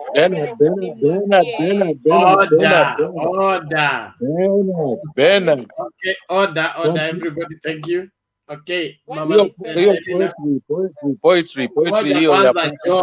Joe, be a gentleman. What's your problem? Mama Okay. Selina? Yes. Nilitaka kuambia Patriot. Jina ni ngumu. Okay. Wakalenjin. Ninaitwa Patriot. Period. I'm called Patriot, please. Yes, Patriot. Wakalenjin walipigana na Wamasai. Wamasai wakaua wanaume ya Kalenjin wote. Sasa wamama wakaenda Kisii kuchukua watoto wakukuwa wametayari, ndio wakuja wasalisha Wakalenjin, ndio tukakuwa na watoto. So nilitaka tu kukwambia very accurate. Tuko na Wakisii kwa sababu I'll give you that evidence. No. I have evidence. Selina, let mom continue. let's not discuss it. Order. Now, what are you arguing about? Let Mama Selina give her evidence the way you gave yours. Joe will come and challenge it. Relax. Mom is right, especially the Kipsigis. Mom is right. Let her continue, please. Ngoja keep you out of order too. Nimesema wewe Joa ujui ya maneno, nilijua utaleta tu vitu hivi. I knew you would start from. Wewe Patrick ni mama. Kipkali ya Cornes. Ruto ametoka familia inaitwa Sato. Lakini wakati walifika kwa Kisii, unasongesha Ruto mpaka karibu apite karibu Kuria. So baba ya Ruto, mama yake ni Munandi, baba yake ni Kipsigis. Kwa ile watu Kimng'eno, Arab Ng'eno kama mulisikia, hawa ndio walikuwa wa Kisii. So tuna manyumba mingi sana ya Kipsigis, wale hata sahi njia Sato kwa sababu sisi tunaenda na clan.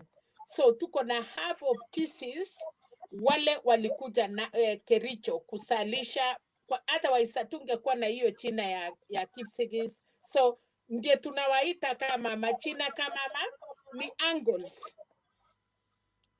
So wanaume ya Kisite wa very strong, watoto wadogo hawachatairi kukuja kusalisha wamama na watoto wakapatikana. Kwa hivyo kama mama tunawapongeza na nyosore mkalete na ndio watu wakasaliwa. Asante.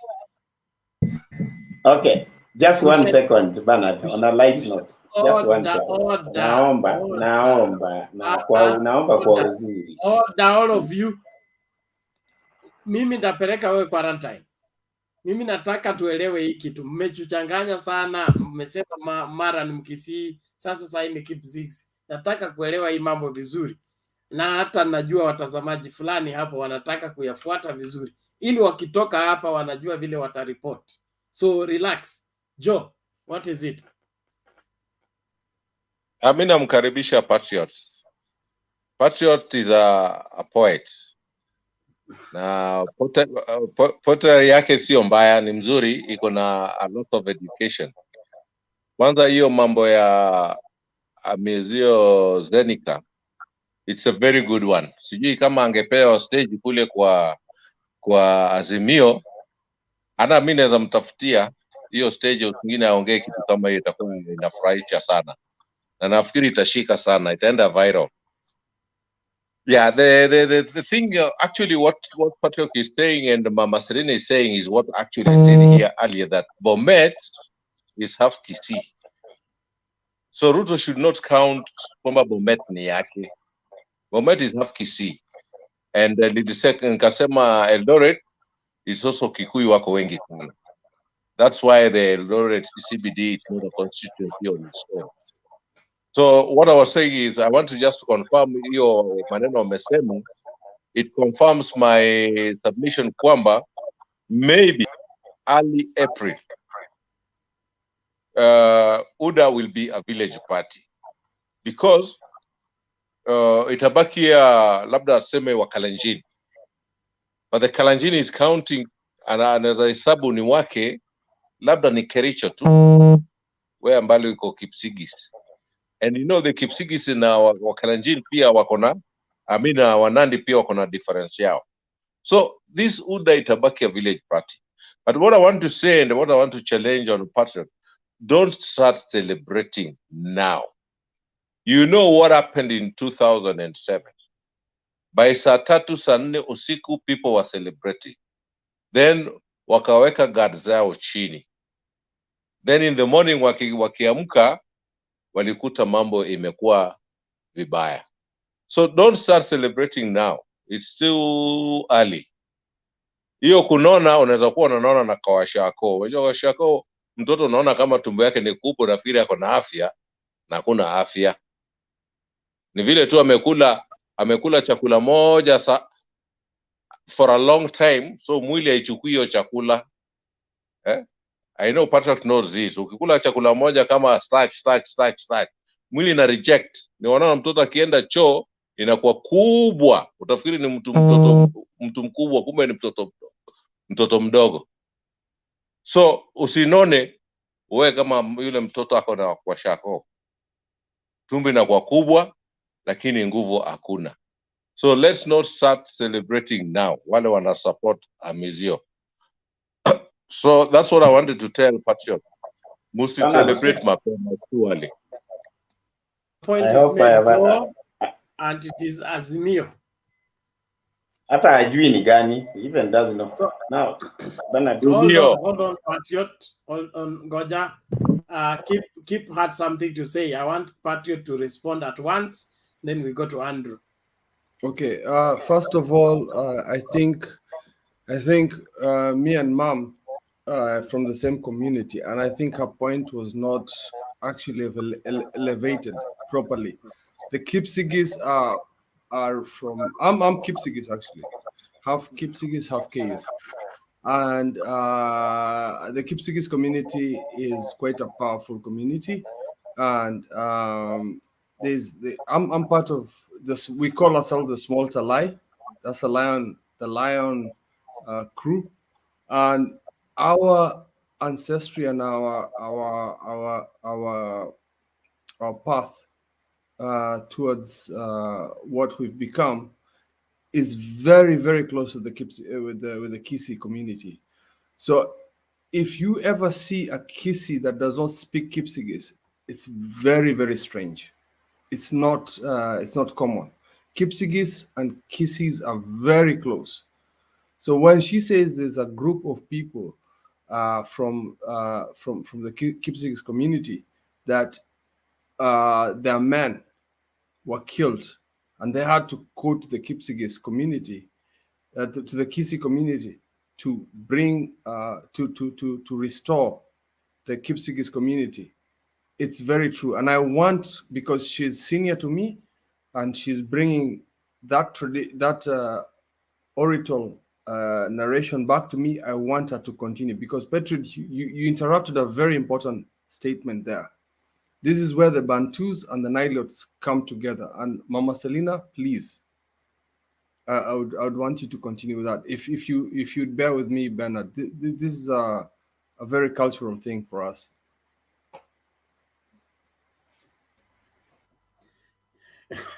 Okay, Mama Selina.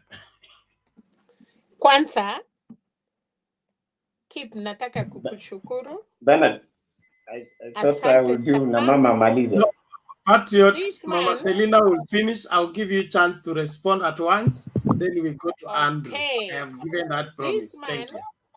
This is very sensitive. Kulingana na vile amesema, huyu ni Mkalenjin nyumba kubwa. That is where we get the blessings of Kalenjin. Amesema ametoka Talai. This man anatoka kwa familia ya the Orias. Wale walisema hakuna reli kukuja Kenya. So even Ruto kuitwa Somoe, he has been trying to be part and parcel of the clan of Talai, of which he is not. So thank you sana Kip, na kutoka leo na kupatia mkono, chunga inchi, chunga watoto, chunga watoto yetu. By the way, I have to be very careful when I say Talai. I call myself small Talai because Talai, the Talai clan is feared. It's very feared, and it's you understand that, Mama Selina. So when I say that I'm part of small Talai, we are the ones who are annexed. That's why I say I'm half KO. We are annexed by the colonialists to come into Wasingishu. That's why I say I'm from Kaptagat. So she knows what she's saying. Talai is a feared clan. Not feared. Dalai they are blessing. Dalai atakwambia mambo yale Mungu amesema. So I'm saying thank you for that. Predicting the future. Yes, true. Na ni mzuri kwa sababu tuko na watu wanajua na msimamo na ninasema hivi. Leo mtu akisema kama sasa tumejua roots. Yeye amesema ako part of Keyo, part of Nandi, na tunajua ni kwa nini juu wasungu walikuwa natafuta, so walikuwa wanaoa kutoka kwa majirani yetu ndio wapate hizo machina, ndio hiyo kilani simame. So keep, asante sana, may the Lord bless you. Thank you.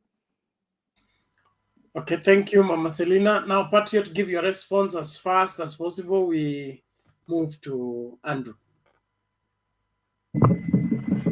First and foremost, keep AZIMIO.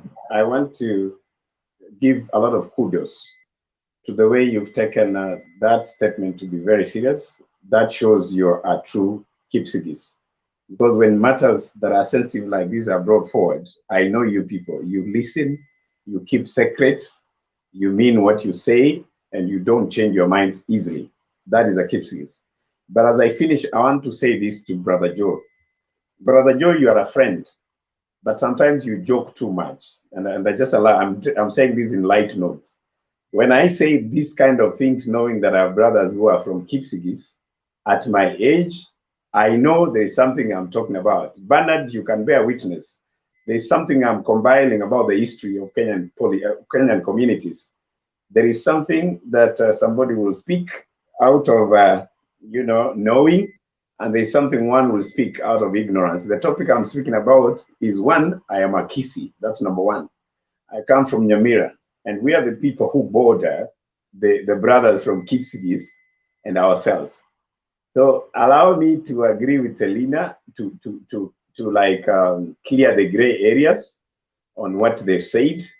But I think where I'll be factual than Selina, with a lot of respect, I will give you evidence, and I will challenge you to actually verify from that, so that we put the history together for you to understand that I know a little bit of that. One, there is a clan in the Kipsigis. When you people go for circumcision, that clan, because of the secrets that you don't want them to know, now that they came from the neighbors, they go a week earlier out of Kiondoni. You know, they go earlier from Kiondoni, right? Selina, you remember that clan. That is the clan of Ruto. They are never given all the secrets because they came from the neighbors. That is why in the secrets of the Kipsigis, that clan is allowed to go earlier because they are secrets of the Kipsigis they believe they cannot share with them because they are not sons of the local sons. They came from the neighbors. I'm sure we agree up to that, Selina. Number two, there is somebody. Before you continue, I really like the way you're putting your discretion with going inside. That I like the way you're talking. That is brilliant. That's how we talk. I like that. That's good. Thank you, Petrian. Thank you, Kip. Thank you, Kip. We are doing this for education, not for fun, so that people can understand. Number two, the clan that supplied the young men who went to our brothers, who are, of course, you guys are brothers and you're our relatives, the Kipsigis. That clan is called Ababasi from Bobasi. And I'll give you the list of those who come from Bobasi. Kipkalia Kones, all right? The late governor of Bomet, okay? And that group, okay? And even Kipkalia Kones used to say it, all right? They are from Bobasi. I want to give you the evidence. When you go to Kipkebe, yes, the former minister, yes. You're right, Selina. The evidence is there, Kip. When you go to Kipkebe Tea Factory, now as we speak,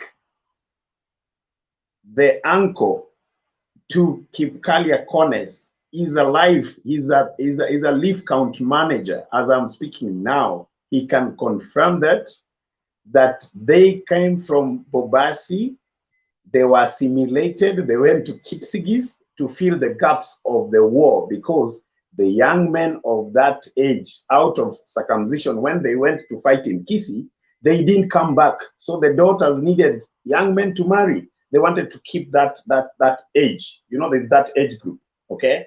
So they had to do a handshake with the Kisis.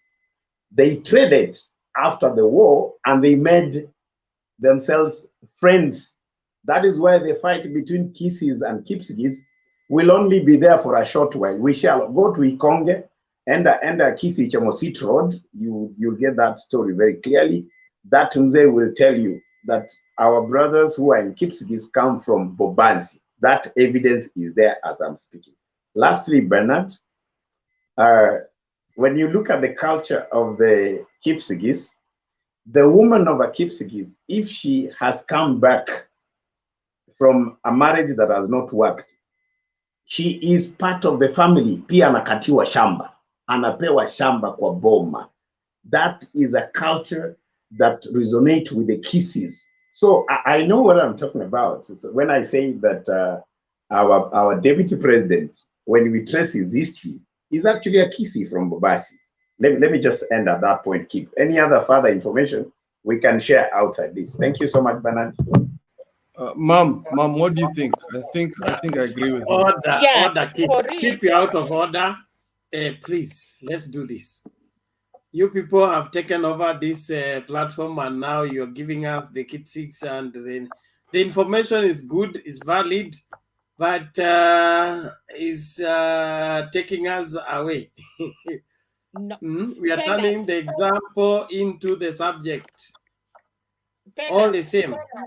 Yes, mama. Ni ukweli kwa sababu familia ya Ruto wanaitwa Kapsato na Wakalenjin yote wanajua wanatoka Kisii.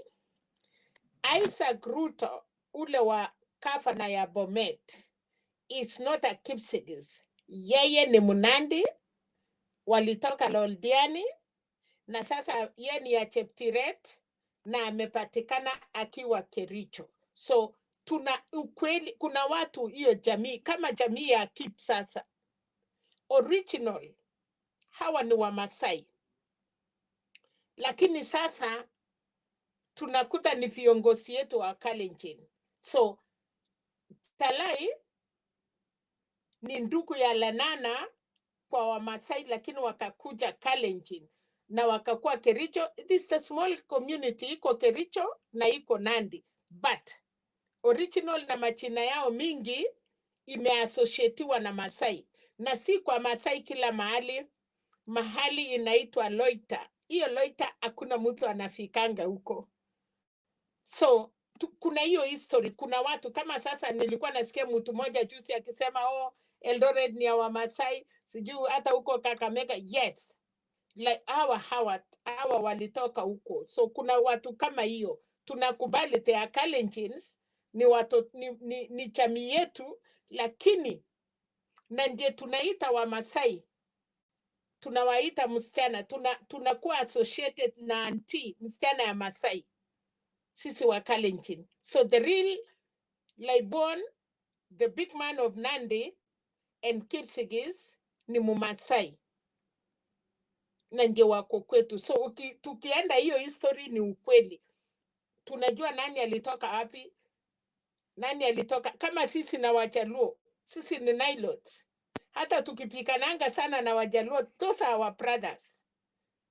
Tulikuja pamoja, sisi tuko wako Nile na sisi tuko Island Nilotes. Kuna watu hawezi jua. Mimi ni Mnandi. Tukitaka watoto, kwa sababu sisi kwetu, sisi hatuchukwangi watoto, hatuendi kwa Wakikuyu, hatuendi kwa Wakisii. Watoto yetu ukikuta tena Waluya, Wanandi wengi sana ni Waluya. Wale wamama wakusaa watoto ama kulienda aje, sisi Wanandi tunachukua watoto kutoka Luya, hatuendangi kabla zingine.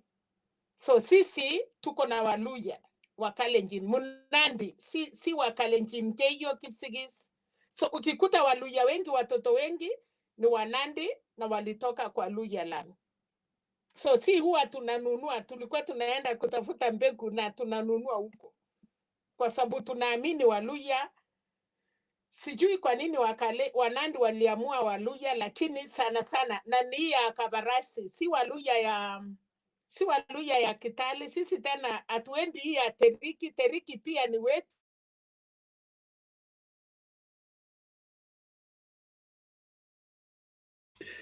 Sorry, History, I don't know history. what happened, but when she comes back, she may continue. Andrew, please come in.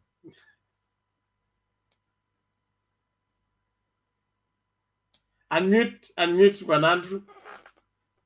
Morning.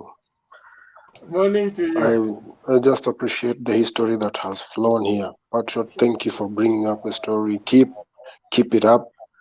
Mama Selina, when she comes back, those are the histories that President Uhuru and Mr. Raila Odinga, they have been speaking about. The history brings us back to where we belong. And I appreciate the history that you've put across. And more so, I just want to speak at what of the two rallies that have been going on. I watched it fully because I was at home. I believe AZIMIO has taken foot almost in all corners. Yes, UDA has some stronghold at the moment, but in the wake of April or March, when the parties will be deciding where to go, UDA might lose a lot of its members. And if their nomination will be shambolic, it's going to create a situation where independent competitors will be a lot. That's why I go with Patriot's point that UDA will be a village party at some point in April. And as Kip said, that clan that you're talking about in history, even in Moi's time, it was given the highest clout. When you talk about that clan, you're talking of a clan that blesses leaders for this country. And just to touch on points that Uhuru spoke today when he was speaking to the youth, we the youth are the ones to bring to fore where we want to be, how we want the country to be run. I've visited various countries and I appreciate what our president is trying to put across and whom he wants to continue with the legacy of building that country for Kenya. Most of us, we are outside the country because the education, the exposure that we have, trying to settle back in Kenya, like getting a job in Kenya with your experience, it becomes a problem. But if those resources are put back to where they are supposed to be put, the funds channeled to where we are supposed to be channeled, all of us who are out of the country, when you come back to the country with the knowledge and exposure that we have got, Kenya will be a leader in business. Talk of the oil industry. How many Kenyans are working in the oil industries outside the country? How many engineers we have outside the countries? How many doctors we have outside the country? It's the same thing that Chinese had before. Yes, they have a communist ruling, but the Chinese, how did they build their countries? They started from those county governments, and they made sure people in the county government, tenders from the county government, don't go to another county, remains in their county, and they serve the people of that county. If you have a tender from Kakamega County and you're a citizen or a nationality of that county, if you know what the county wants and they advertise the tender and you go for it and you get it, deliver to that county. All these resources are given back to the people. The benefit of BBI, as I spoke last time, it's a benefit for a common mwananchi.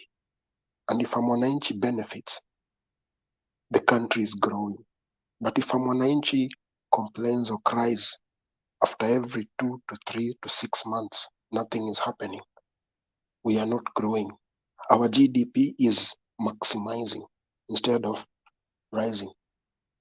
The point that I'm trying to put across, look at the 4 years that Uhuru has been with Mr. Raila Odinga and weigh from 2013 until 2016, what scandals they had and what they did. There's a very big gap. And his 4-point agenda, as I've looked at things, it's only 1 point that has not been done. And he's on the verge of doing it. And by the time he finishes his term, he's going to have done it. For example, part of it is done. Like when this highway started being built, the free highway, the big one, how many Kenyans got employed? Because the highway was being built day and night.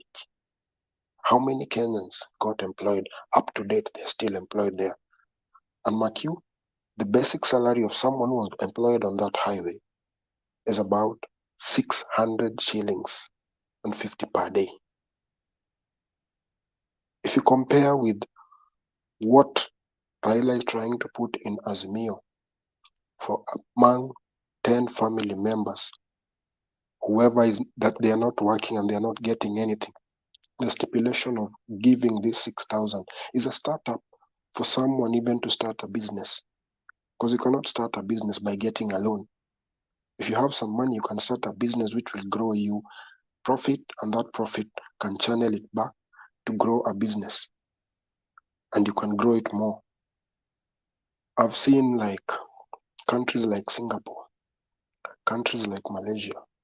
In the history of Kenya, Kenya gave Malaysia a loan in 1964. Look at Malaysia now and compare when Kenya gave Malaysian loan. At times I look at our country, the infrastructure in Malaysia, the infrastructure in my country, and the infrastructure of where I am. And I thank the president of what he has done in terms of the infrastructure that we have today in the country. I can be proud to say I'm a Kenyan because of the infrastructure that we have. There's a time even I came back to the country. You want to drive from Nairobi to home, you think twice. The dilapidation of roads. But as we speak, you can come back to the country, you can get your car, drive from Nairobi to home, and you feel, yeah, I'm proud to be Kenyan. Even when I go home, I take more photos than where I am today because I'm proud to see what is happening in my country. And that is because of togetherness, oneness. Let's put our difference aside. all the way we are here, we are different tribes, but we are not talking against each other. We are talking at a single aspect of the goal. Let's look at where we will be after the elections. Not after the elections we start this hula balloons of he's a Luya, he's a Kikuyu, he's a Kalenjin. It will not benefit us anything. And I just want to thank Mama Selina. She's brought us a history that Patriot brought it out in a way that me myself, I have learned in those sides of the Kalenjin. And what Mama Selina talked about Luyas and Kisses, it's true. Because where I come from, we have a lot of Kalenjins intermarriage with the Luyas. And even some of the Luyas bought land from the Kalenjin side. Even last post-election, I thought there would be war because of Kalenjins are this side, and only a road separates the Kalenjins and the Luyas. But the peace that I saw, I was even scared because mom is home, everyone is out, who will take care of mom? I was shocked that everything was normal, nothing happened, and people were at peace. And that's the Kenya we want. When we have peace, we have development, and our GDP grows, and our economy thrives. Uhuru has made us to be the hub of transport in East Africa by just building the roads he has built. With the help of Mr. Raila Odinga on an infrastructure level engineering, we are now going to have the Trans-African Highway, meaning that when we as Africa start trading by ourselves, Africa itself will grow. And as Kenya, as a hub of infrastructure in terms of fuel, in terms of sea, in terms of rail, in terms of road, we will benefit much more better and create opportunities for people who are coming from institutions. Because if a Tanzanian today and a Ugandan, today they talk of one thing. Which country in East Africa has skyscrapers? Everyone will tell you, go to Kenya. You want to see tall buildings? Go to Kenya. And that is the conversation that is going around East Africa. If Kagame can come back to Kenya and want to see what is happening in Kenya, Museveni sends his son to want to know what is the infrastructure that is creating Kenya to be what it is. Even where I am, Kenya has more sound than any other East African country. And I believe it's because of unity. We have demonstrated to other countries we can be at peace, even if we have differences. And that's one thing that drove each and every other country wants to know why Kenya is growing fast. Finishing off, I just want to thank Bernard. I've not been coming in for some time. I've been a little bit busy being in the industry that I am. And I thank you all guys for taking your time and being here to educate and make sure other Kenyans know what is happening in the world of politics, in the development of Kenya at large, and also in educating us in terms of culture, like Patriot Selina and keep her foot across. Thank you. Thank you, Andrew. We appreciate your commitment and followership of what happens, and we look forward to interacting more. Kuja replace Musalia. Andrew, kuja tukupe nafasi ya Musalia. Wakati Mungu atakubali nitakuja. Nitakuja Mungu akikubali. Unakawa viti zetu kwa nini?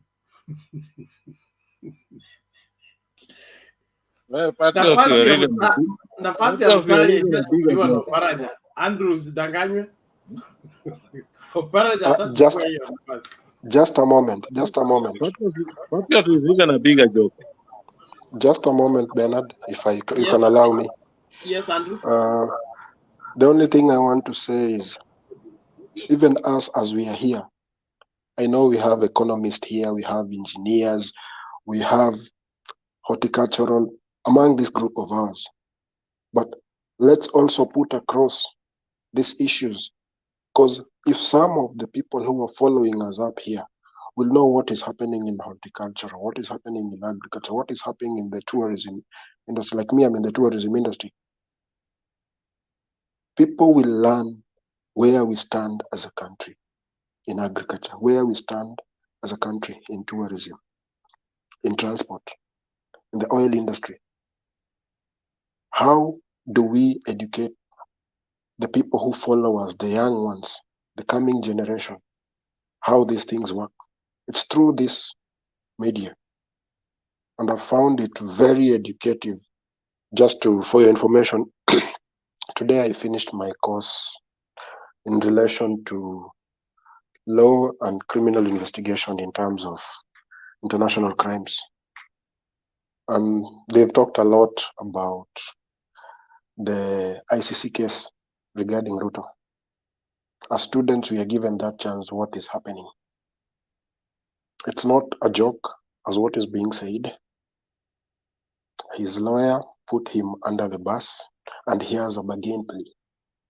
So, as much as Atuoli is saying Ruto will not be in the ballot, to some point he's right. And the lawyer already have a bargain plea to cover himself. And so far as I'm a student and practically we were shown what was happening, this thing is real. And Hague, they are not joking. If Karim Khan, already requesting he wants Ruto back in Hague, he has a dossier that Ruto himself doesn't know because of his lawyer.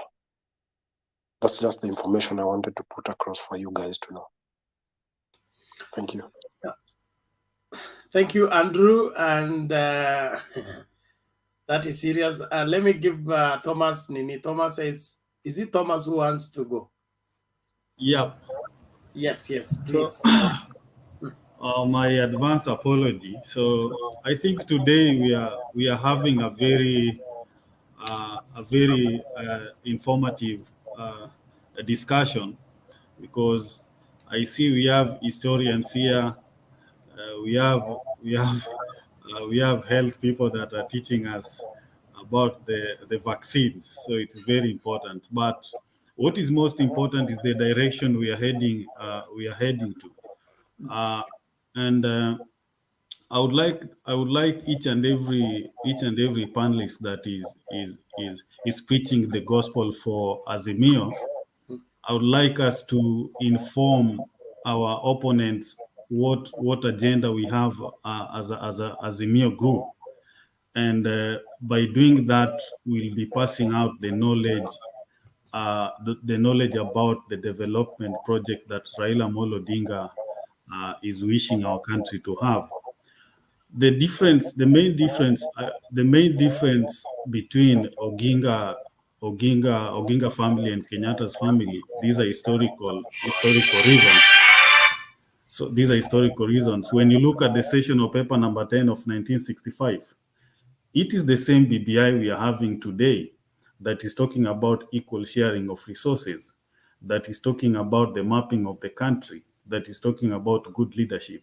So I think some of the ideas we have, we are being told we should not politicize everything. So I will have to go. I'll have to go right now. So thank you, everyone. I would wish you a good night and be safe. Okay, thank you, Thomas. All the best. See you later. Mama Selina, the net threw you out before we bring Cliff and Princess. Yes, Princess. Your hand is up. I just want to tell my brother Patriot that in Kenya, most of people are related. These tribes you see, they are related to each other. Let me tell you about you Kisis are everywhere, I think so. Because if you go to Subaland, they're also Kisis. They are brothers. And an history, if you see, they call themselves Luo, but they're not Luos. There's this Karachuanyo, and Rachuanyo was a brother to Wanjare, and Wanjare, they didn't get married to Karachuanyo. But nowadays, as time goes by, they still do say they are brothers, and that's where Nyachai come from. And they don't marry each other so much.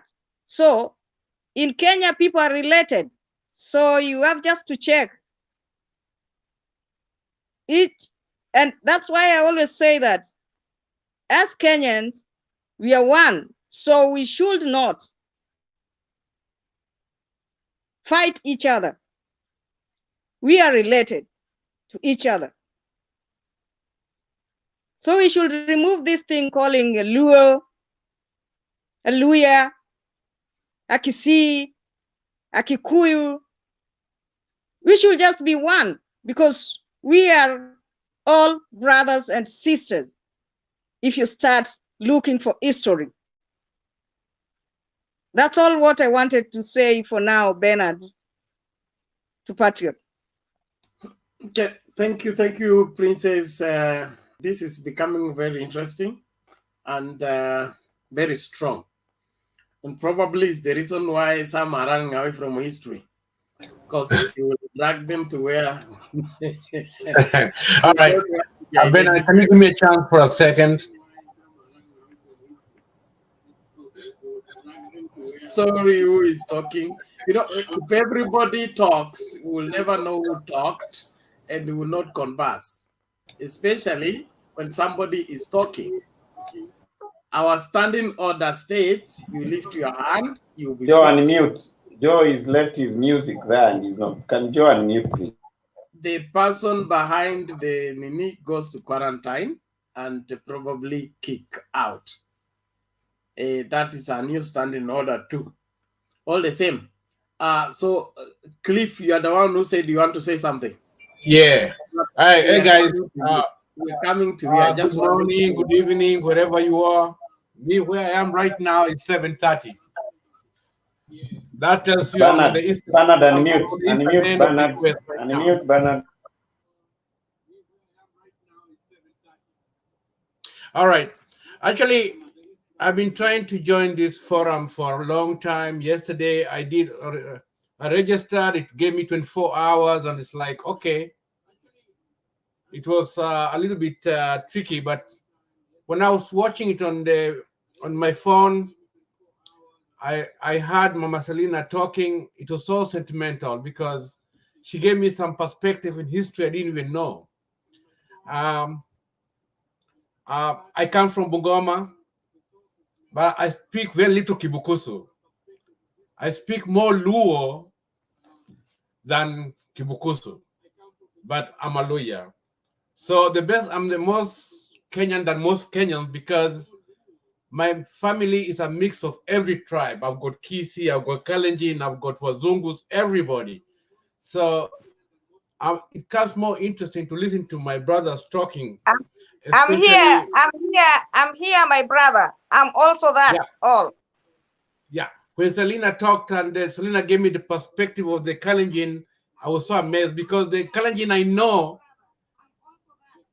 is the one, I know of the Nyangoris. Maybe she knows something about Nyangoris, where there's a mixture of Luo, Luya, and Kalenjin. That's why they're called Nyangoris.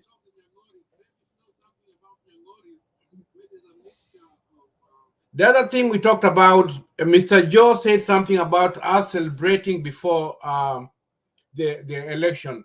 Actually, in politics, one day can make a very big difference. Anything can change within that time frame. Right now, what we should be talking about is how to push AZIMIO to the finishing line. And if you take every day in perspective, We cannot make judgment. People can change. Anything can happen. Politics is very, very interesting.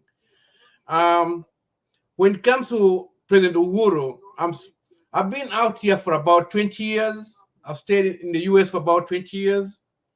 And it's such a time when I lost interest in everything Kenyan, my own people, because everything I was doing, I was failing.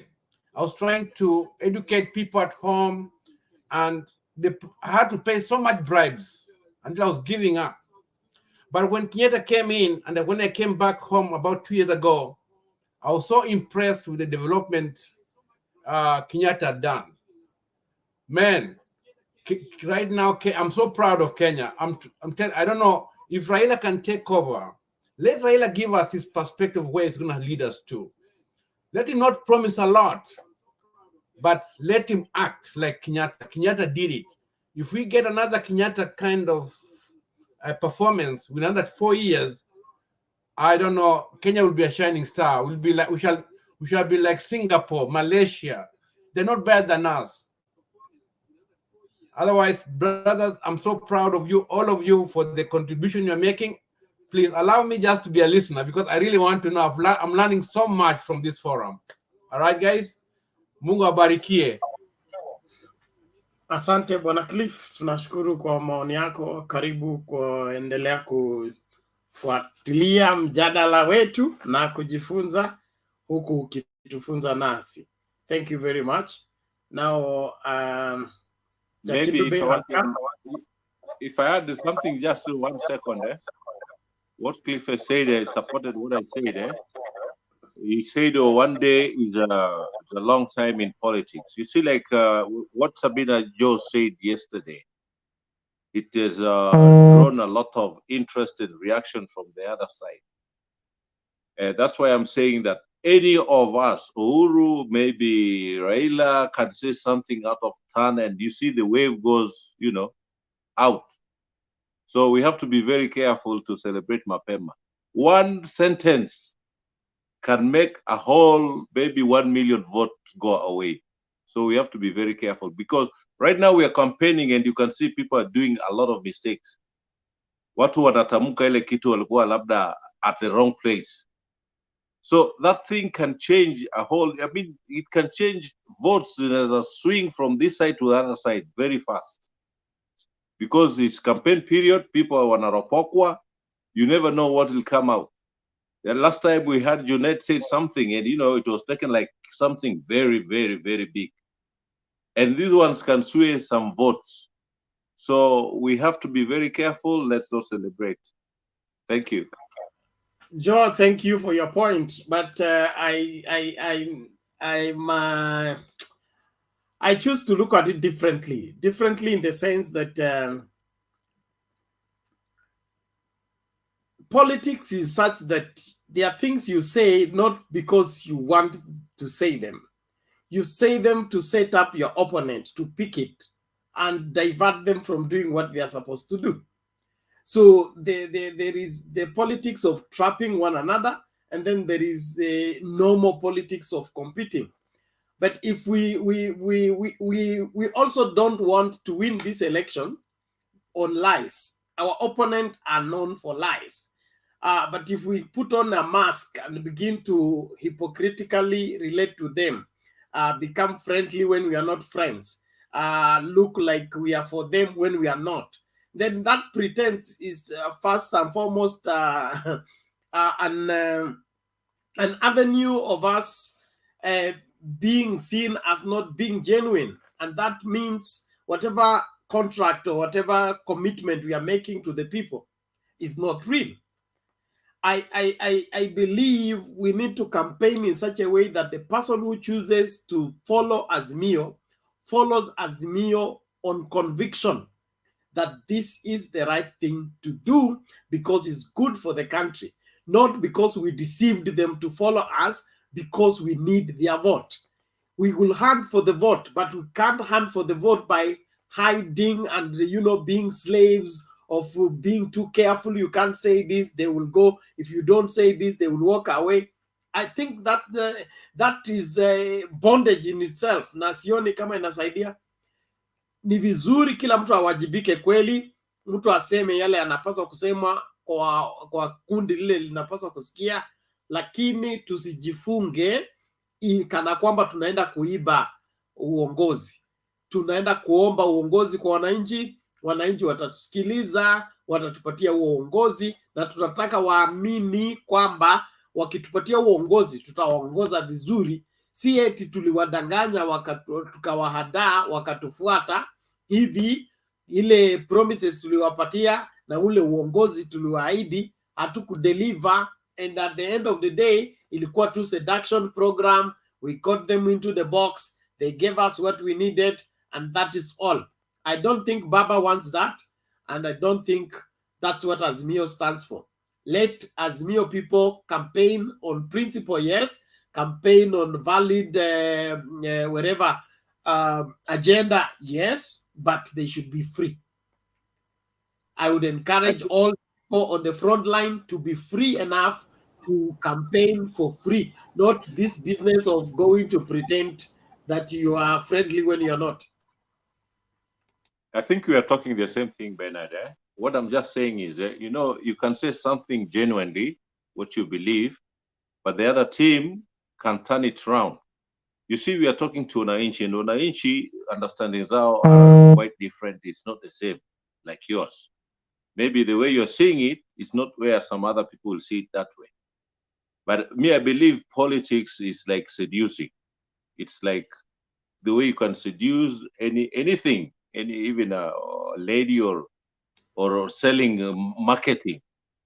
So if you say something out of turn and the opposite side can change the meaning of what you wanted to say, and so many voters would believe your opponents, and this one can swing votes. We are saying the same thing. Yeah. You see, like at one time, early enough, Raila talked about going after all the corrupt guys. And even in other past campaigns, he talked about civil servants, what he'll do to civil servants. You see, there's so many civil servants, and they have influence, they have families. So when you scare them, and the opponent uses that word to convince these civil servants, definitely they'll go against you. That's what I'm saying. So in politics, sometimes you have to keep silence until you reach your goal, and then you can do what you want, other than scaring some people. Like if Raila was to go for all corrupt people, you're not right, Joe. I think you're off the line. You're not. You are just too off. What we are saying is, no. Patriot, relax. Thank you. Let me everybody. Let me just say what I believe. Joe, relax. You have made your point.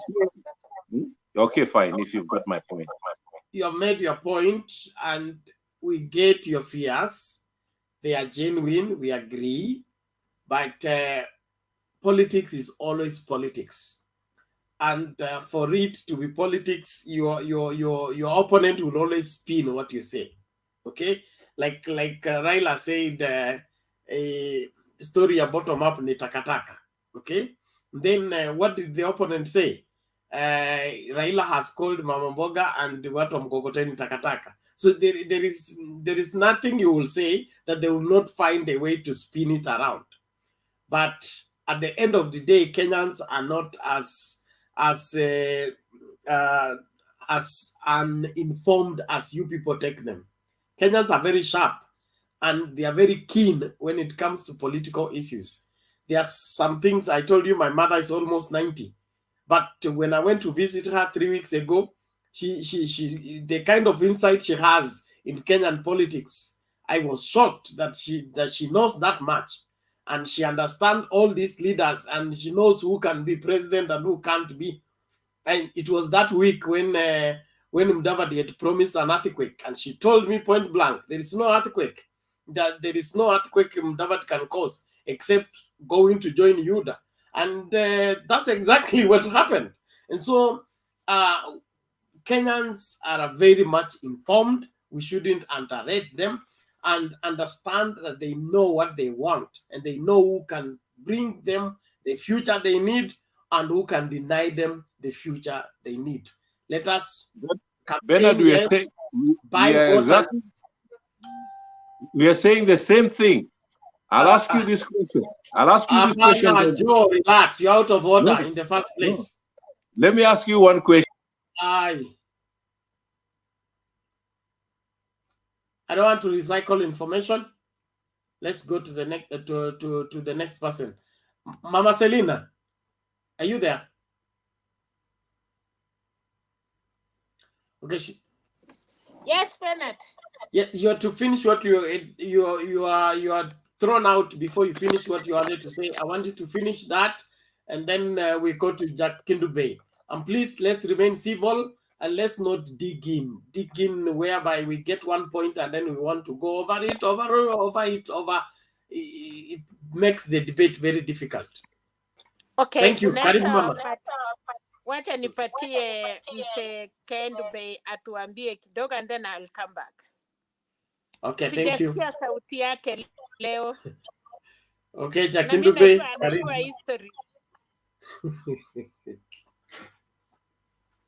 Asanteni sana, habari zenu. Princess amenifanya nikaingia. Nilikuwa nasikia kwa nani, lakini Princess aliposema mambo ya Raituonyo nikasema nataka kumsaidia kidogo tu. Princess, unajua mimi natoka kwa bibi ya Raituonyo mkubwa Nyaluo. Kwa hiyo Raituonyo na Wanjare, hiyo ndio maana nasema sisi wote ni ndugu moja. Wanjare mulisikia Onyonka akisema babu yao ni Mjaluo ambaye ni Wanjare. Wanjare ni ndugu ya Raituonyo. Na kwa muda mrefu sisi watu wa Karachuonyo hatuowi Wanjare, tuowi wa Kisii. Wale wako Wanjare. Na hata Raituonyo mwenyewe hakuwa ameng'olewa meno, alikuwa anajua Kiluya kwa sababu wasichana wawili walipatikana vitani na walikuwa ni Waluya, yeye ndiye alipewa na ni sehemu ya Karachuonyo. Wako wengi sana. Kwa hiyo sisi wote ni ndugu moja. Kwa hiyo hii mambo ya kusema kabila ati we kabila fulani ama unapiga Mkisii au unapiga Mjaluo au unapiga Mnandi, sisi wote ni ndugu moja. Hii upuzi ambao tunajibagua ndio maana hatuendelei. Kuzozana kikabila. Yes. Jakindu alikuwa Maragoli. Yes. Alikuwa Maragoli. Kwa sababu alikuwa anajua Kimaragoli, ndio maana alipewa hao wasichana. Walikuwa Maragoli, wasichana wawili. Nyipir na Uma. Hao ni walipewa tu hizo majina, lakini wao walikuwa wasichana wa Maragoli. So mimi naweza kusema kwamba umoja ndio tunatakana tuwe nayo. Tukiwa na umoja, economy ile tunataka, maendeleo yote ile tunataka itapatikana. Na mmeona kwa mfano sasa tukiwa na umoja, mnaona yale maendeleo ambayo yamefanyika kwa muda mfupi huo ambao tumekuwa nao. Kila mmoja anasema hapa president amefanya vizuri, kwa sababu kuna utulivu, kuna amani, kuna umoja, kuna ushirikiano, kwa sababu nchi ni kubwa, lazima tushirikiane sisi sote. So ni jambo la muhimu. Nimesikia watu hata wakizungumza wote tuko ndugu moja. So nataka tueleze watu kwamba sisi ni ndugu moja. Jambo lingine la pili ambalo nataka kusema ni kwamba mimi nataka tugeuze siasa zetu. Tuache kusema uongo, kwa sababu uongo ndio maana watu wengine hawataki kupiga kura, watu wengine hawataki kuchukua kura, kwa sababu wanasema watu wa siasa wanasema uongo. tukataeni mambo ya uongo. Mtu aseme ukweli, ile kitu anaweza kufanya na kitu hawezi kufanya, kwa sababu unapokuja na uongo, unasema uongo, alafu watu inafika wakati unatakiwa kufanya hizo vitu, inakuwa ni hakuna kitu unafanya. Hiyo si vizuri. Nchi haiwezi kuongozwa na uongo. Chochote ambacho kinafanywa na uongo huwa ina madhara makubwa sana. Mnakumbuka Waamerika walienda Iraq na uongo, na yale madhara ambayo yamefanyika huko hayawezi kutibika kwa urahisi. Yeah? Imefanya jina la Amerika na Waingereza imeshuka kwa sababu ya kutumia uongo. So tuacheni hiyo mambo ya uongo kabisa kabisa. Siasa, sisi hapa tufundishe watu kusema ukweli. Tuambie tukitaka change, lazima sisi tuanze kubadilika. Ndio maana mimi nasema hata pesa ambao watu wanasema ati tuwe masikini jeuri, tusikubali mtu, kwa sababu ukikubali akupatie hiyo pesa, ukisema ameiba ni zetu, atarudi kuiba tena, na hiyo inaleta madhara kwetu, kwako. Ukichukua 20 na yeye aliiba 10,000, wewe amekupatia 20, ni wewe ndio unadhurika zaidi, kwa sababu ameiba pesa zako. So ukikataa, itaanza kumfanya jue huyu jamaa anataka kujua nimepata hizi pesa wapi, na hata kubali manake tukianza kuuliza umepata wapi, tunamwelekeza kwa jela, kwa sababu sisi Wakenya wote tukisema huyu mtu tunataka tujue pesa ametoa wapi, atafungwa. Hakuna mtu anaweza kushinda Wakenya wote kufunga. Kwa hiyo ni lazima sisi kama wale ambao tuko hapa, lazima tujifunze, lazima tuanze kuambia wale wanatusikiliza kwamba uongo ni mbaya, na lazima tuseme siasa zetu za ukweli. Mambo ya kuenda kuwadanganya watu ni makosa, haifai. Mimi hivyo ndivyo ninavyosema kwamba hatuwezi kudanganya watu. Jambo lingine, nilimsikia Alex akijaribu kumpatia Ruto advice. Kwa nini unampatia advice? Wacha afanye zake vile anavyofanya, sisi tufanye, Azimio ifanye yake. Kama yeye anataka kudanganya watu, wacha afanye zake, lakini hatuwezi kumpatia advice ati ndio ati afanye. Wacha afanye vile anavyotaka. Sisi kama wana Azimio tufanye mambo ya kizalendo, tuache mambo ya porojo. Tufanyeni mambo ya kizalendo, ya kusema ukweli katika siasa zetu. Kusema kitu fulani utafanya, na iwe ni kweli, watu waone umefanya, ndio watu wataamini kwamba siasa ni jambo la muhimu. Kwa sababu watu tunaposema uongo, watu wanafikiria wanasiasa hawapangi mipango za barabara za nini. Kila kitu kwa maisha yetu inapangwa na watu wa siasa. Kwa hiyo ni lazima tuanze kuwahimiza na kudemand kwamba wawe wanasema ukweli, wasiseme. Tusikubali mtu tu anakuja anasema uongo, na huyo mtu anaenda kwa bunge kutunga sheria ambazo zinakuja za zingine za kutugandamiza, ama zingine za kutufanyia makosa fulani. Hatutaki namna hiyo. Mimi nawasihi tusikubali mtu kusema uongo. Mimi sipendi siasa ya uongo, kwa sababu uongo inabomoa, uongo haijengi, na tunataka nchi yetu tuijenge. Asanteni sana. Okay, thank you, Jakindube. I believe that is solid, and I support that. We can't build a strong nation by elevating propaganda over what is true and what is right. As much as we would want to gain support and gain votes, they are, at the end of the day, after all the lies have been said and the persuasion has taken place, we will have a country to confront and a reality to confront. Let's make it not let's not make it very difficult to pick up immediately after the elections, because we promised heaven and earth put together and we have no idea what to do to start off the first day.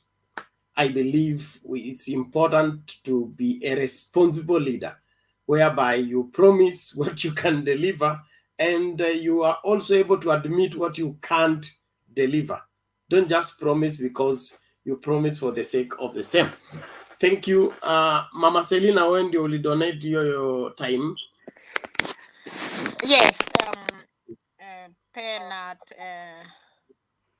naona Kipa ametoka. Ni mzuri saa ingine ukisema mambo ya historia, kukuwe na mtu mmoja mwenye anaweza kusaidia as ukiendelea, so bado tutakuwa.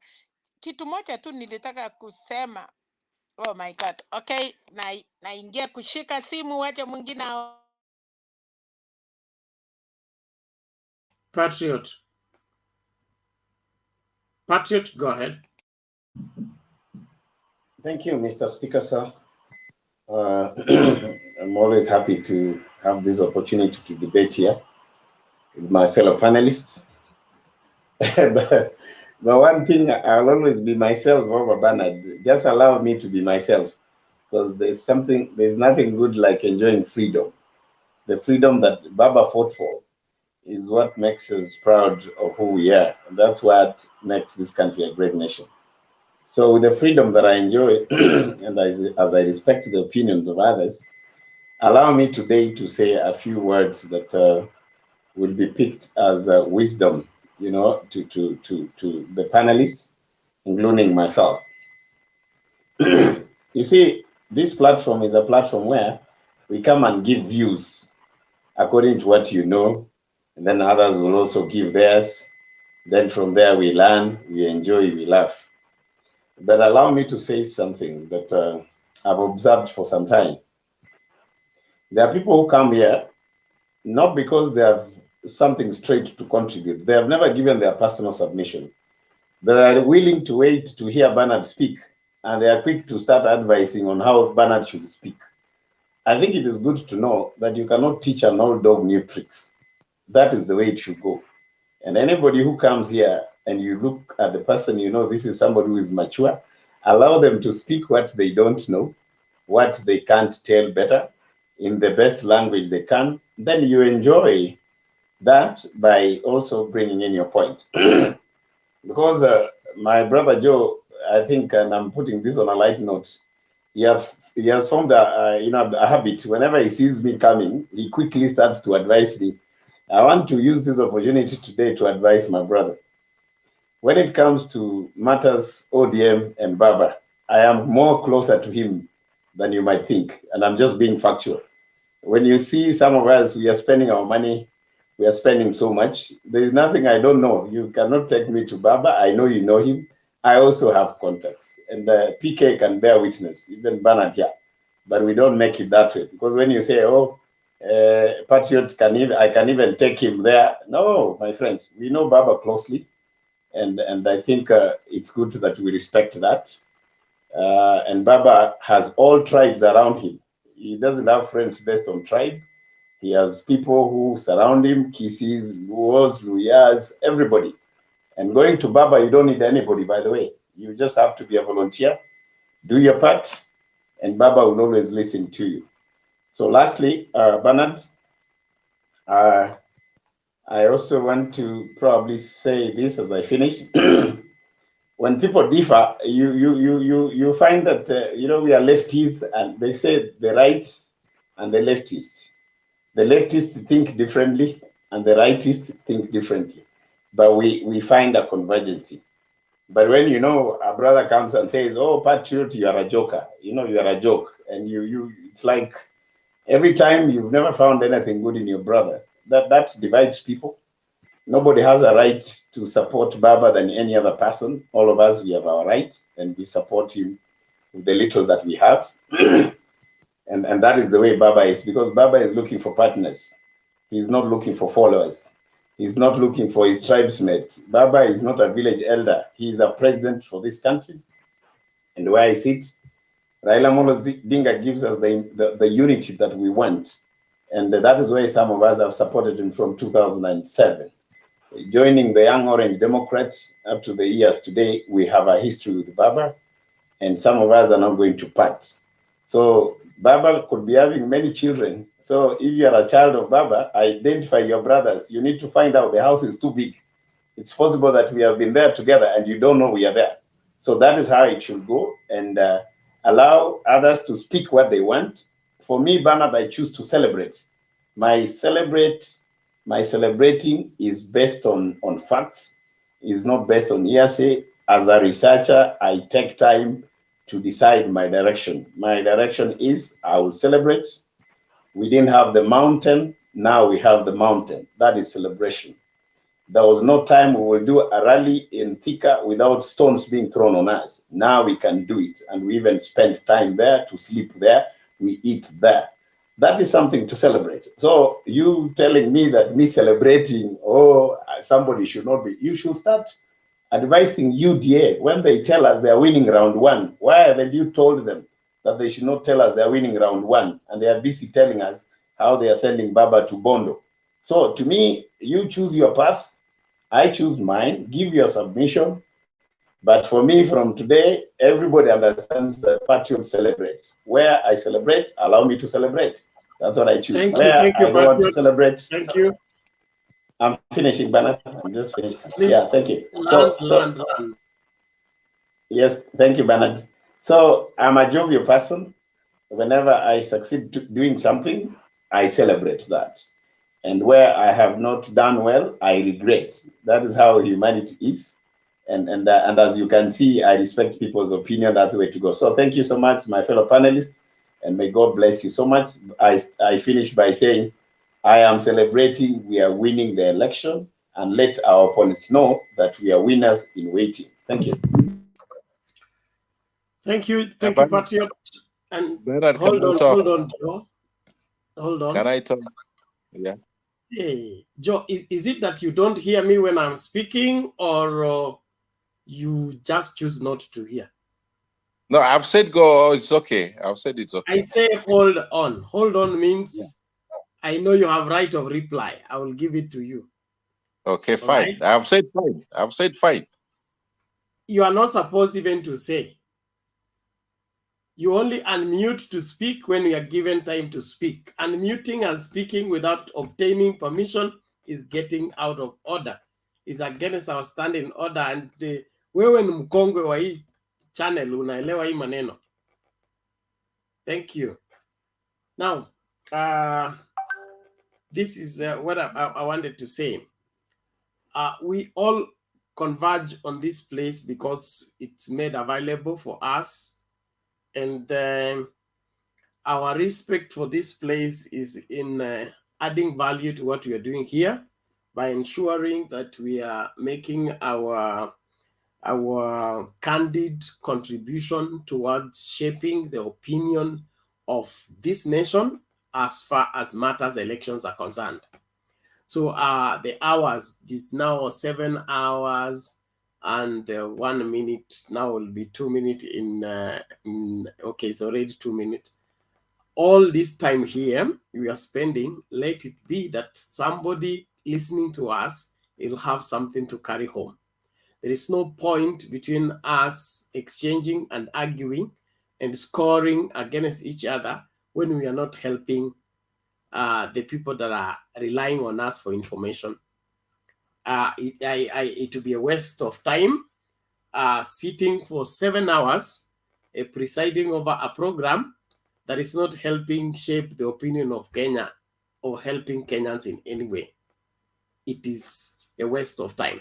So I want us to respect this platform and understand that this is a serious calling that we are answering to, and the people relying on us should get what they are looking for.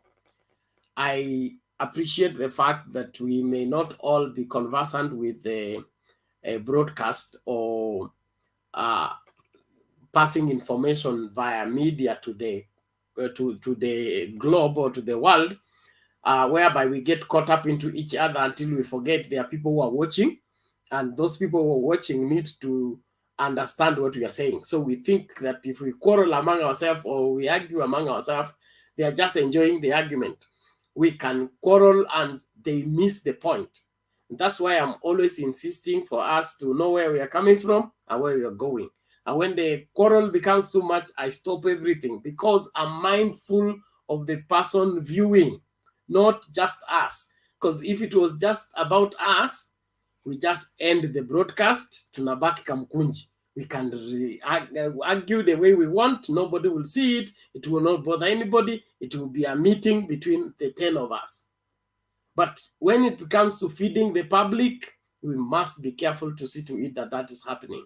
Na hiyo ni kitu ambayo ningependa kila mmoja wetu tukumbuke. We keep it behind our mind that when I cut somebody in the middle of the sentence, pop, that sentence will not be complete. But I was listening to it. I wanted to know where it will end. Then from there now another thing will come up. Then will become a platform that is spreading confusion, helping people get away with their lies because we are also speaking half-truths. So let's respect one another, do what we're required to do. We met on this platform. We are all at different levels. We are in different fields, okay? And each of those fields are also necessary for what we are cooking for Kenya. I just want us to do that. And then I want to end this program in the next, I think, 30 minutes. Now, before I end this program, there is something we were doing, a campaign we were doing the last 2 weeks on the Marsabit relief program. I've been tabulating the money that came in, and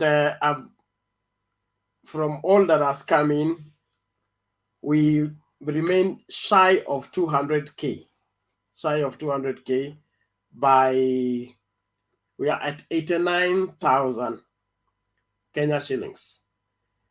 I want us to end this show by completing this thing. We round it off to 200K, then send it to Marsabit with the whatever organizations that are concerned. I hope that doesn't go down wrongly to anybody. I just thought if I said that, we may be able to balance this and be able to finish that by tomorrow. So, Joe. Okay, thank you very much once again, Bernard. I've understood your statement and your concern. I'd like to say this is an open forum, and I think we have different views, and we can express them different views. If somebody feels they should rebut it, they should rebut it. It's okay. I think that's why we're here for. For what has been said about me, I don't want to mention names. I think I was called a joker first, and I said somebody is even a more bigger joker. But I was called a joker. And then the other thing, when I said what he gave about AZIMIO Zenica, I thought it was a complimentary I was giving, that I said, okay, we don't know who has access where in this forum. So I was offering myself because it's a complimentary. I thought it was a very good one. So I didn't have any ill motive. I was not looking down at anybody. And if somebody feels that I've downlooked at them, then I'll apologize. I think I'm a gentleman enough. I can apologize. If somebody thought I was rubbing them the wrong way, no. It was a complimentary, and I thought, okay, I have access, I can give it. I mean, I have access. We don't know who has access where in this place. Somebody said some of us are doctors, some of us are politicians, some of us are engineers, and we can help each other in one way or another. So I was doing it in good faith. I've never been personal in this place. It's okay, Joe. It's okay, Joe. If somebody feels I've wronged them, yeah, let me finish. If somebody thinks I've wronged them, then I apologize. I think the whole world is watching. But I can say I was first called a joker, before I said somebody's a bigger joker. So if Okay, somebody thank you, feels thank I'm you. wrong, Thank I'm you, sorry. Joe. Imetosha. I'm sorry. I'm Thank sorry. you. I'm sorry. Yeah. Let's do this. You know, you people, you surprise me in the sense that you are senior citizens, okay? You by now you should know how to go about these things. Yeah. I don't appreciate the fact of getting at each other's neck like you know, as Exactly. if we are Exactly. We should no, enjoy please. this thing and go home happy, learn something that we can pass to others.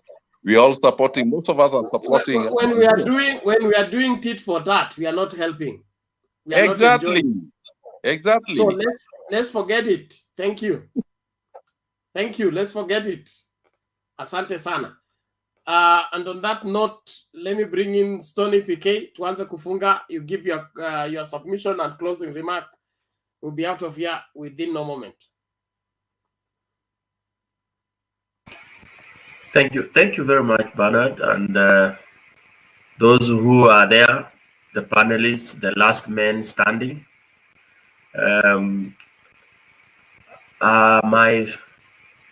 My submission, I'll begin with an open question, because of what I hear people talking so much about. My question is, would there be anything wrong if I was a president today and then tomorrow I'm handing over that presidency to another Kenyan?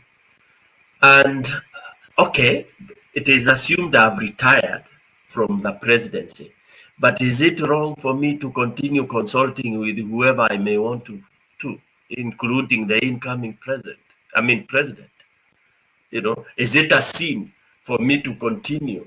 If so, if the incoming president would wish, or anybody else, deputy, or anybody in the government, if they came to my home to consult, or even asked me to come and help them run the government, is it a sin? Is it criminal?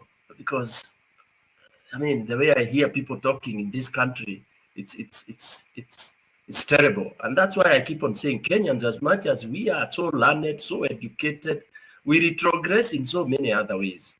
We know we go to school, become very highly educated, but in some matters we behave like we've never seen windows of a classroom. Like it, you know, if you listen, even people talking on political platforms, it's like it's as you know, Uhuru is supposed not even to retire, but afukuzwa atoke nchini Kenya. Yeah, it is like a criminal to ever become a president in this country. Unakuwa umejiletea tabu. So my open question is it a sin? Is it illegal if Uhuru retires and in his home in Gatundu or Nairobi he's seen walking around offices of the and a visit kwa Jacom ako huko State House, vipi bro, mambo ni aje, mara wameenda hata meeting hako, you know, wanaongea, they go have a drink together. Will Kenyans come up in fire and start saying Uhuru is still hanging around? Anyway, any of the panelists can answer that during their submission, or can just say a few words.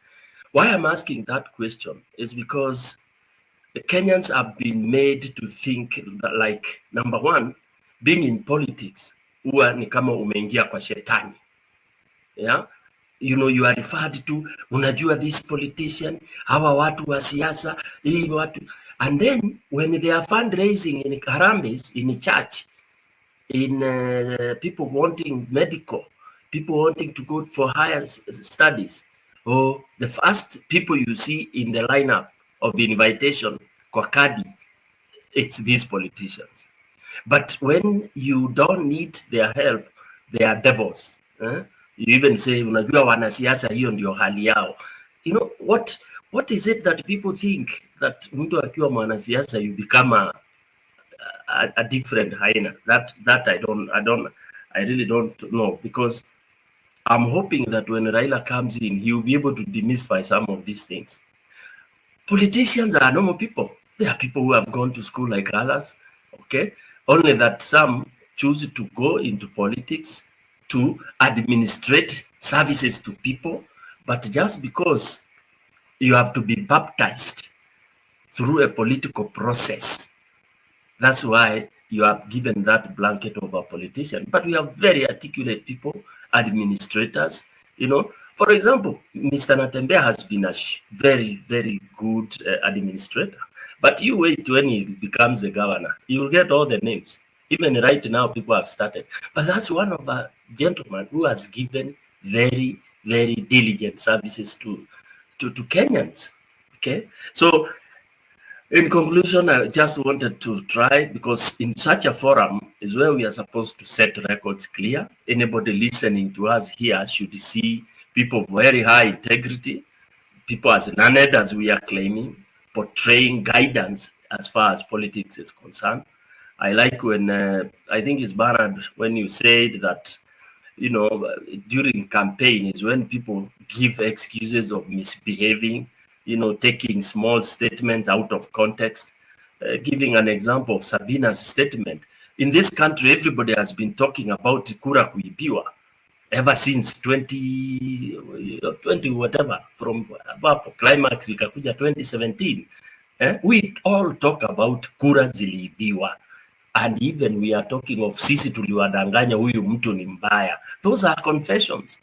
We've not had people being summoned to go and say, munasema kura ziliibiwa na Jubilee vipi. We've been talking about vifaranga, yeah, whatever. So I think let's try and, you know, kind of put things straight, call up those who are trying to implant lies, as Jakendube has said, peddling lies that are not even, they are not necessary.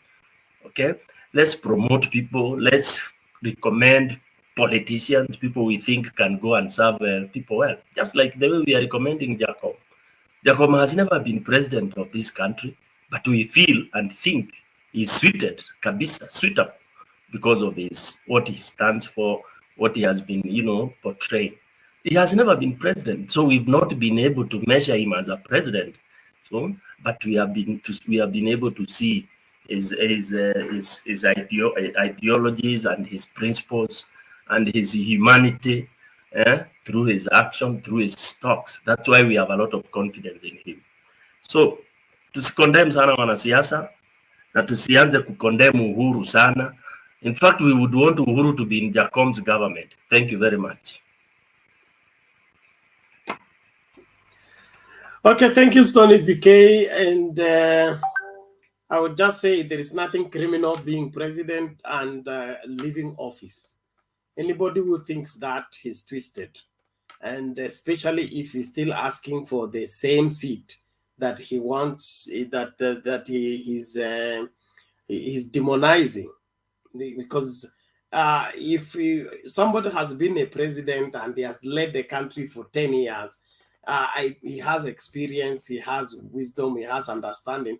We should all be celebrating the person and needing his wisdom, even in our pursuit of getting into the very seat.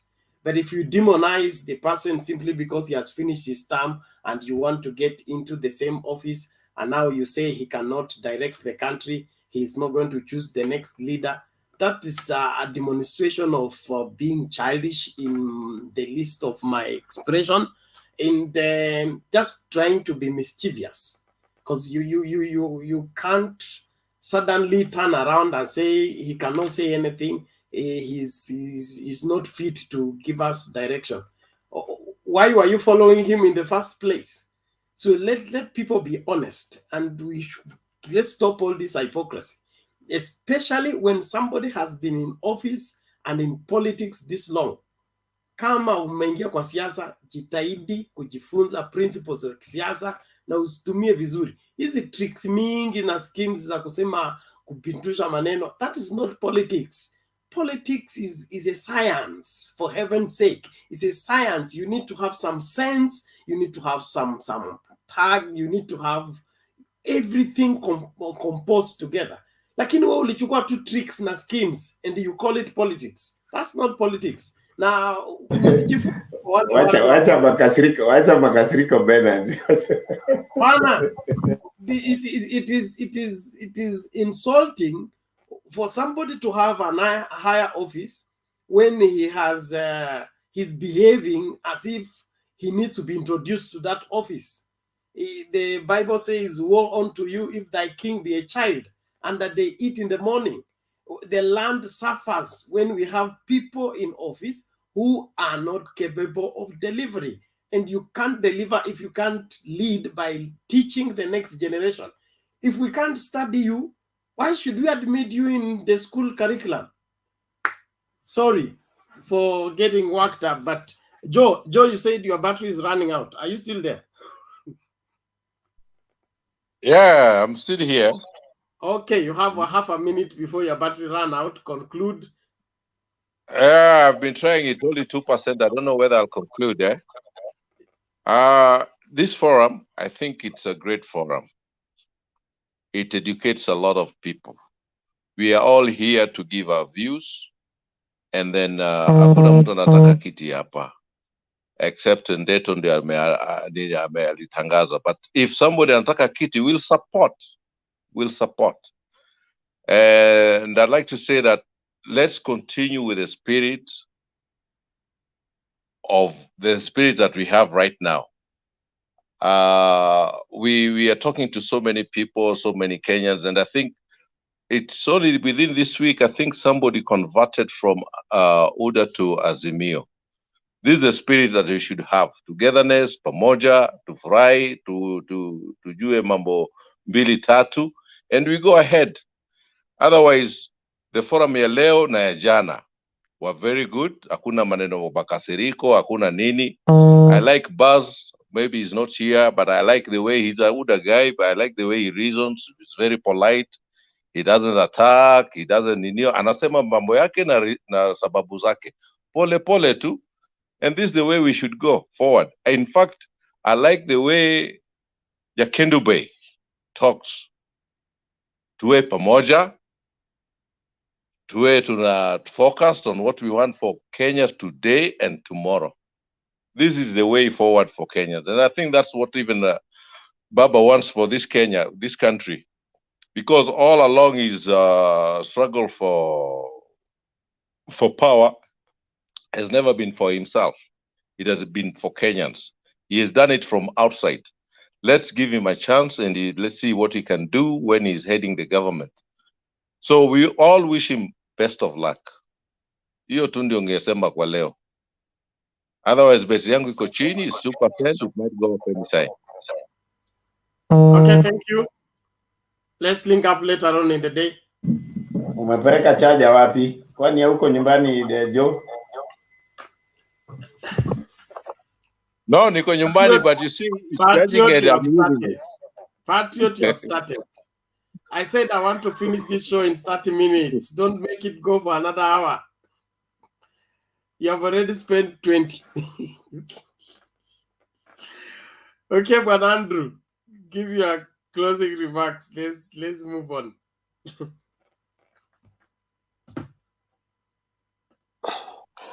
Mine, I'll just say, we all need to be patriotic. I don't care you are Luo, I don't care you are Kikuyu, I don't care you are Kamba. You are a Kenyan by birth and by right. And the fact remains, together we succeed. Divided, we will fall. We are all here in different aspects of our profession and experiences. But the only thing that brings us together is that unity and peace. If we have peace, we focus and work as a team. We fight here in this panel. Do you know how many people are watching you in the world? You're portraying yourself to the world who you are. Let's portray ourselves positively. Go outside countries. They will tell you you can never handle a Kenyan on social media. He will beat you hands down. Nigerians can be gurus in stealing money for people online. But when it comes to facts put on the table, Kenyans beat them squarely and fairly. So let's be proud of ourselves. Let's be proud of what we are doing. Let's be proud of what we are putting across to the world and to the coming generation. They will learn from this family. They will not learn anywhere else. This platform. And I believe whether we argue, whether we disagree or agree, let's remain to be one. We rise up as a nation, not as an individual. Those are the only remarks I'll give you. Thank you. Okay, thank you, Andrew. That's deep. I believe we need it, and we needed to hear that. Let's keep moving. Princess?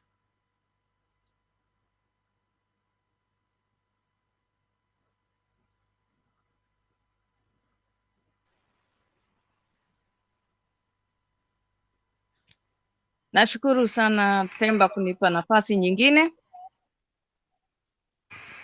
Bernard, not Themba. Oh, Bernard. Oh, leo ni Bernard. Unajua saa hizi inakuwaga ni saa za watoto wameenda kulala. Wacha kufikiria Themba hapa, huyu ni Bernard. Wacha mambo yako. Kiswahili mingi. Huyu ni Bernard, huyu hapana Themba. You guys. Tafadhali unamaliza dakika zangu. Unamaliza dakika zangu. Bernard, I'm sorry. Lakini unajua saa hizi ni saa za watoto kwenda kulala, ndio sababu nilikuwa nimesahau, nilikuwa nafikiria bwana Themba ndio yuko hapa. Lakini niwie radhi. Kwani Bernard ni mtoto? Jamani we patriot. Hiyo slogan ya watoto kwenda kulala ilianzishwa hapa na Alex. Na nitampiga fine.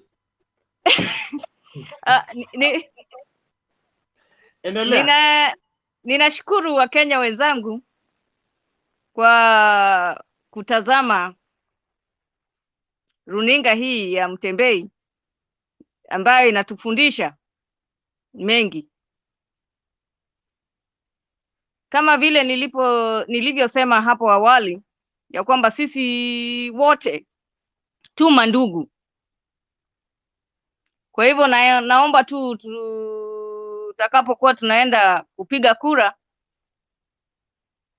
tuwachague, manake hata kama ndugu yako akiwa ni mwizi usimchague kwa sababu ni ndugu yako. Tuchague wale watu ambao watatufanyia kazi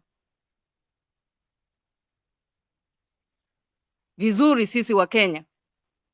Kuanzia MCA wako, huyo ndio yu karibu nawe. Ukienda kuomba hata gari ya kupeleka mtu wako hospitalini, ni huyo ndio wa kwanza. Lakini ukimchagua mwizi kwa sababu ni ndugu yako, unafikiria hata gari yake ataiondoa pale? Atakuomba hela la mafuta kulitia kwenye gari ndipo akupeleke, kwa sababu amezoea uwizi. Kwa hivyo mimi naomba tu Wakenya wenzangu tuwachague wale watakao tufanyia kazi.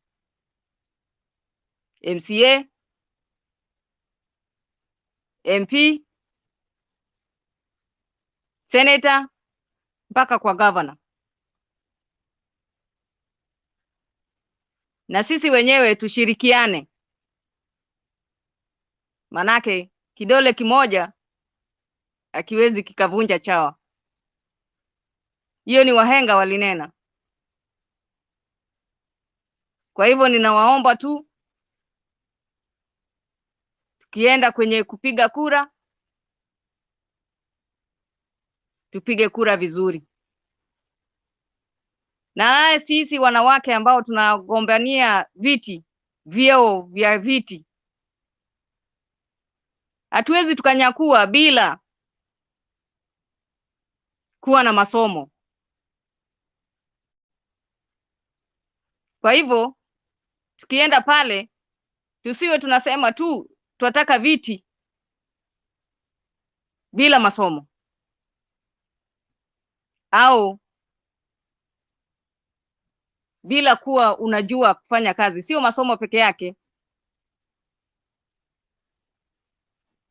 Waweza kuwa umesoma lakini hujui chochote.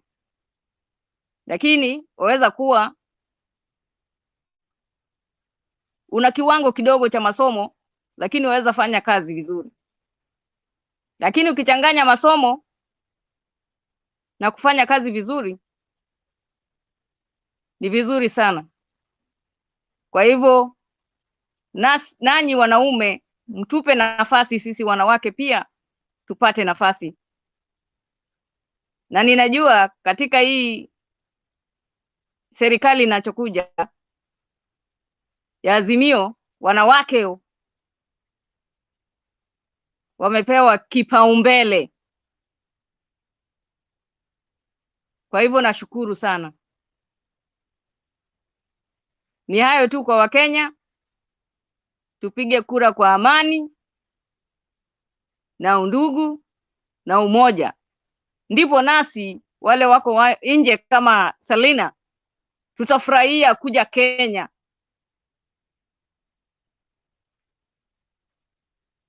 Ni hayo tu ndugu zangu. Okay, asante Princess Diana kwa wasia wako na ombi lako kwa Wakenya. Amani tudumishe, tuhakikishe kwamba tunahusika katika kufanya inji iboreke kwa vyovyote vile, kama ni kumsaidia jirani yako ama kumuhimiza jirani yako, kumwelekeza. Let's do everything in our power to see to it that we are part and parcel of what makes this country move forward. If we all did our small part, it will eventually result into a big change. But if we refrain from doing our smallest part, I think it's Mother Teresa who said, we can change the world by everybody sweeping their doorstep, okay? The front of your house. You will have a clean world if everybody did that. Thank you. Mama Selina. Yes, Penat, kan kidogo Rachel. Yes. Tunapeana mchango wetu wa mwisho tukifungasha. Okay. Naonekana Temba hata make it. Okay, Penat, nataka kusema nimeshukuru kwa msaada ya leo. Nataka kushukuru kila mtu. Temba amewasili, so unasema na kumbe watoto wakalale. Watoto waende walale, wasee wapaki. Hata saa ndio hiyo, it's 30 minutes, the show must be over. It will be the 8th hour. So tulikuwa tunasema kwanza mimi nataka nimalizie ile kazi ya His Excellency the President aliongea na hao vijana 3000 wenye walikuwa State House na wanatoka Kenya mzima.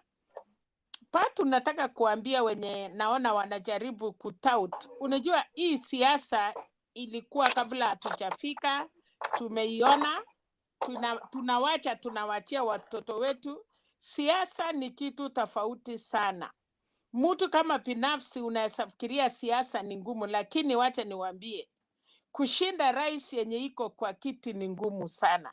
Na alafu ya pili, Raila mwenyewe si mtu anashikwa mkono kuonyeshwa siasa. You know, people are talking about a person that alishinda Moi akili, alishinda Kibaki akili, ndio hiyo ameshika Uhuru. So saa ile watu wanaongea kuhusu Raila as a person mwenye ni mkonge wa siasa na ni mtu amefanya mambo mingi sana katika Kenya. So mimi huwa nasema kurasa Raila hiyo milioni 5 milioni 6, kama mwenyewe rais alisema it is so difficult kuongoza inji kama nusu ya inji wako na baba. Na ni ukweli hiyo watu ya baba. Hebu mniambie watu wenye wametoka as kama hii kampeni inaendelea. Mombasa wamepaki jinsi ilivyo. Hata mnaona Amason Kingi aliruka akataka kuanza chama yake.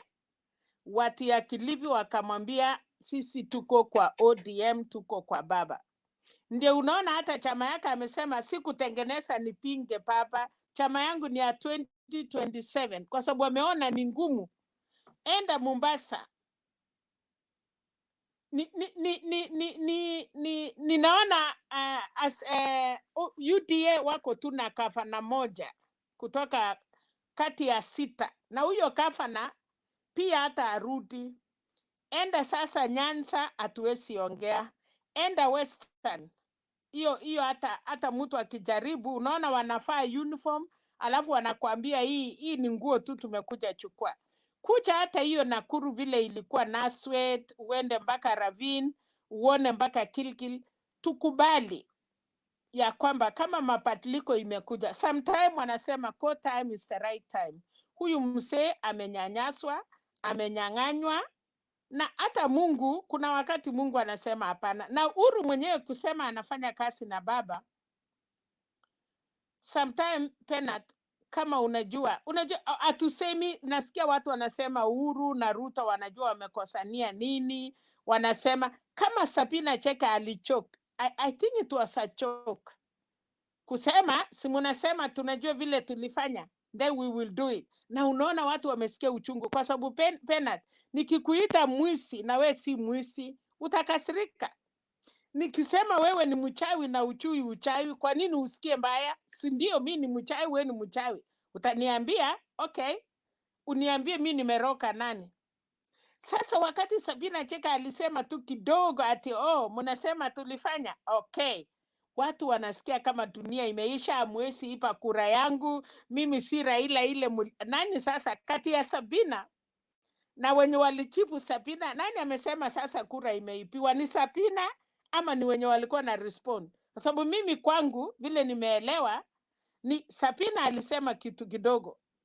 Lakini sasa wale wakasema mliipa ya baba, hamtaipa yangu. Wakati mlikuwa naipa ya baba ni nani na nani? Kama wewe tribute mliipa kura na Uhuru, si wewe pia ni mwisi? Uhuru hakujiipia kura na wewe ukakuwa tribute. Kwa hivyo nyinyi wawili mliipa kura. Na sasa unasema yangu utaipa. Na kwa nini mliipa ya baba? So sasa zingine mnataka kuonea huyo mama kwa sababu ni mama. Wafungue sava Selina.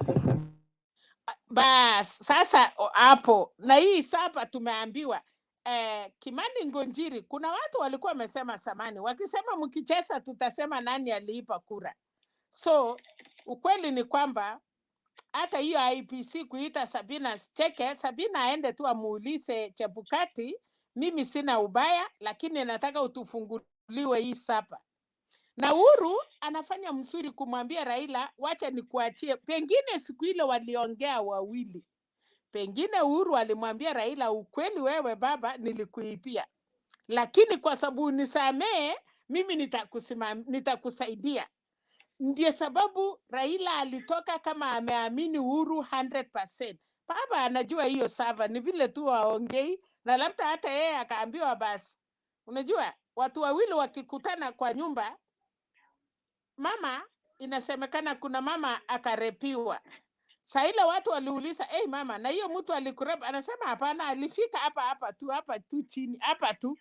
Kwa sababu hakuna mtu anataka kusema unajua, sasa hii maneno mnauma hapa na kuuma hapa.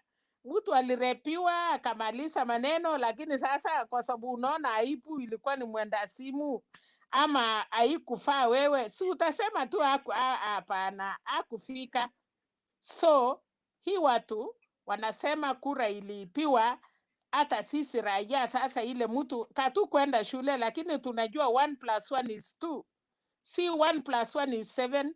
So Sabina Cheke, ongera, umeambia wa Kenya, lakini sasa wenye wanasema yao haitaipiwa watatuambia baba yake iliipiwa aje. Hiyo tu tunataka sisi wamama, najua yetu tukikubali mwanaume tunakubali. Sisi tulimaliza hiyo maneno, tumekubali. Sasa ni hiyo tu. Sabina Cheka anasema nilifika, nimefanya, basi peleka mimi mahali mnajua. So mwisi anasema utaipa yangu. Kama wewe umeipa bibi ya wenyewe, ukiona mtu akisimama na bibi yako unakasirika, unachapa bibi, ati mlikuwa mnasema nini na ule, kwa sababu wewe unaipanga. Asanteni. Hey. Umetumaliza. Nitakupatia award. This is serious. Thank you very much. Hongera. Mambo yamewekwa bayana wazi ili kusikuwe na yeyote ambaye atakosea kuelewa. Asante sana. So naomba sasa kuwakabidhi kwa Themba. Kama mnataka kuendeleza muendeleze, hizo dakika zimebaki 22. Themba, there is Njiru has not given his closing remark, and Patriot wengine wote walikuwa wamepeana closing remark. Mimi napeana closing remark yangu ya kusema Operation Marsabit, it is shy of 200K by 11K. I wanted to get that 11K from here before I close the show, and I didn't get any response. So Themba, I leave that in your hands. Hiyo inatoka kwa Themba. Let's talk later on in the day. Thank you very much. Glad to have to pass a night with you together. Let's link up again later on as we continue with our discussion. Making Kenya better is our responsibility, and this Kenya must be made better this time. Thank you. Bernard, mbona usisikie wengine wakimaliza? Bernard, enda upumzike. We see you later when you start the show. Thank you.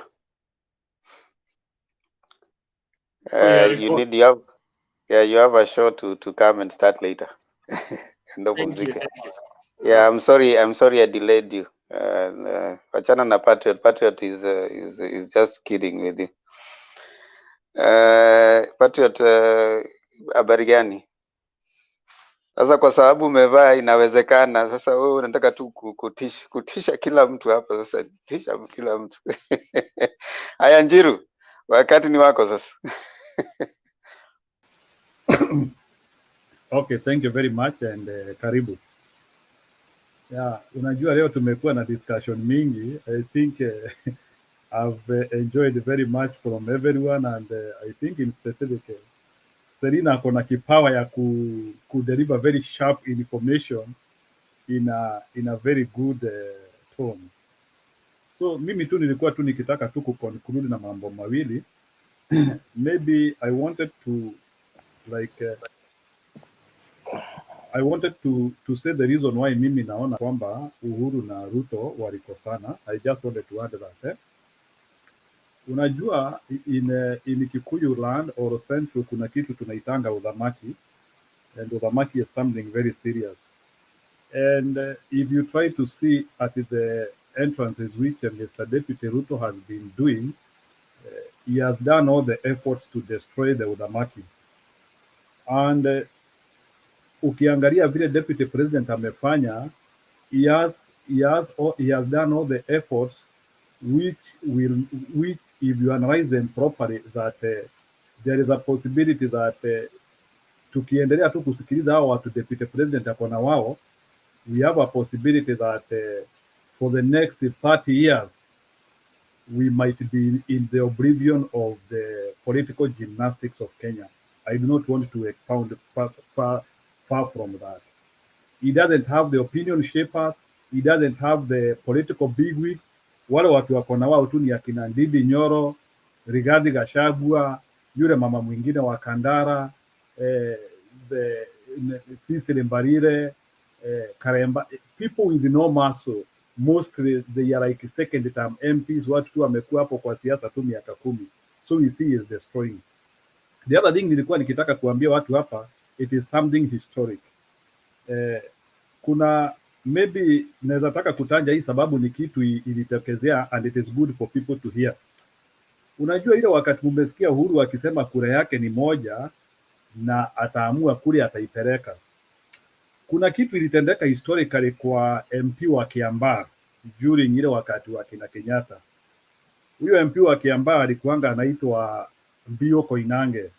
the guy who later came to be replaced by Akina Jenga Karume. There was a time when there was a lot of opposition from Biu Koinange, and even the people around Kiambu and and in quotes wale wanaitangwa pale Kiambu Mafia, I don't know if they still exist. Kukasemekana they didn't want Biu Koinange, and you know Biu Koinange was playing a lot of key role kwa serikali ya Kenyatta. He was the Minister of State and doing a lot of things. So sasa Kenyatta akaulizwa mambo ya huyo mzee unaona aje? Kenyatta wakati aliulizwa and there was a lot of opposition for that mzee, Kenyatta said a very serious statement, and I want to say that statement here because that statement ensured that guy stayed in power until Kenyatta government was over. Kenyatta alisema kura yangu inatosha kuweka huyo mtu hapo. You can read the history about Biu Koinange.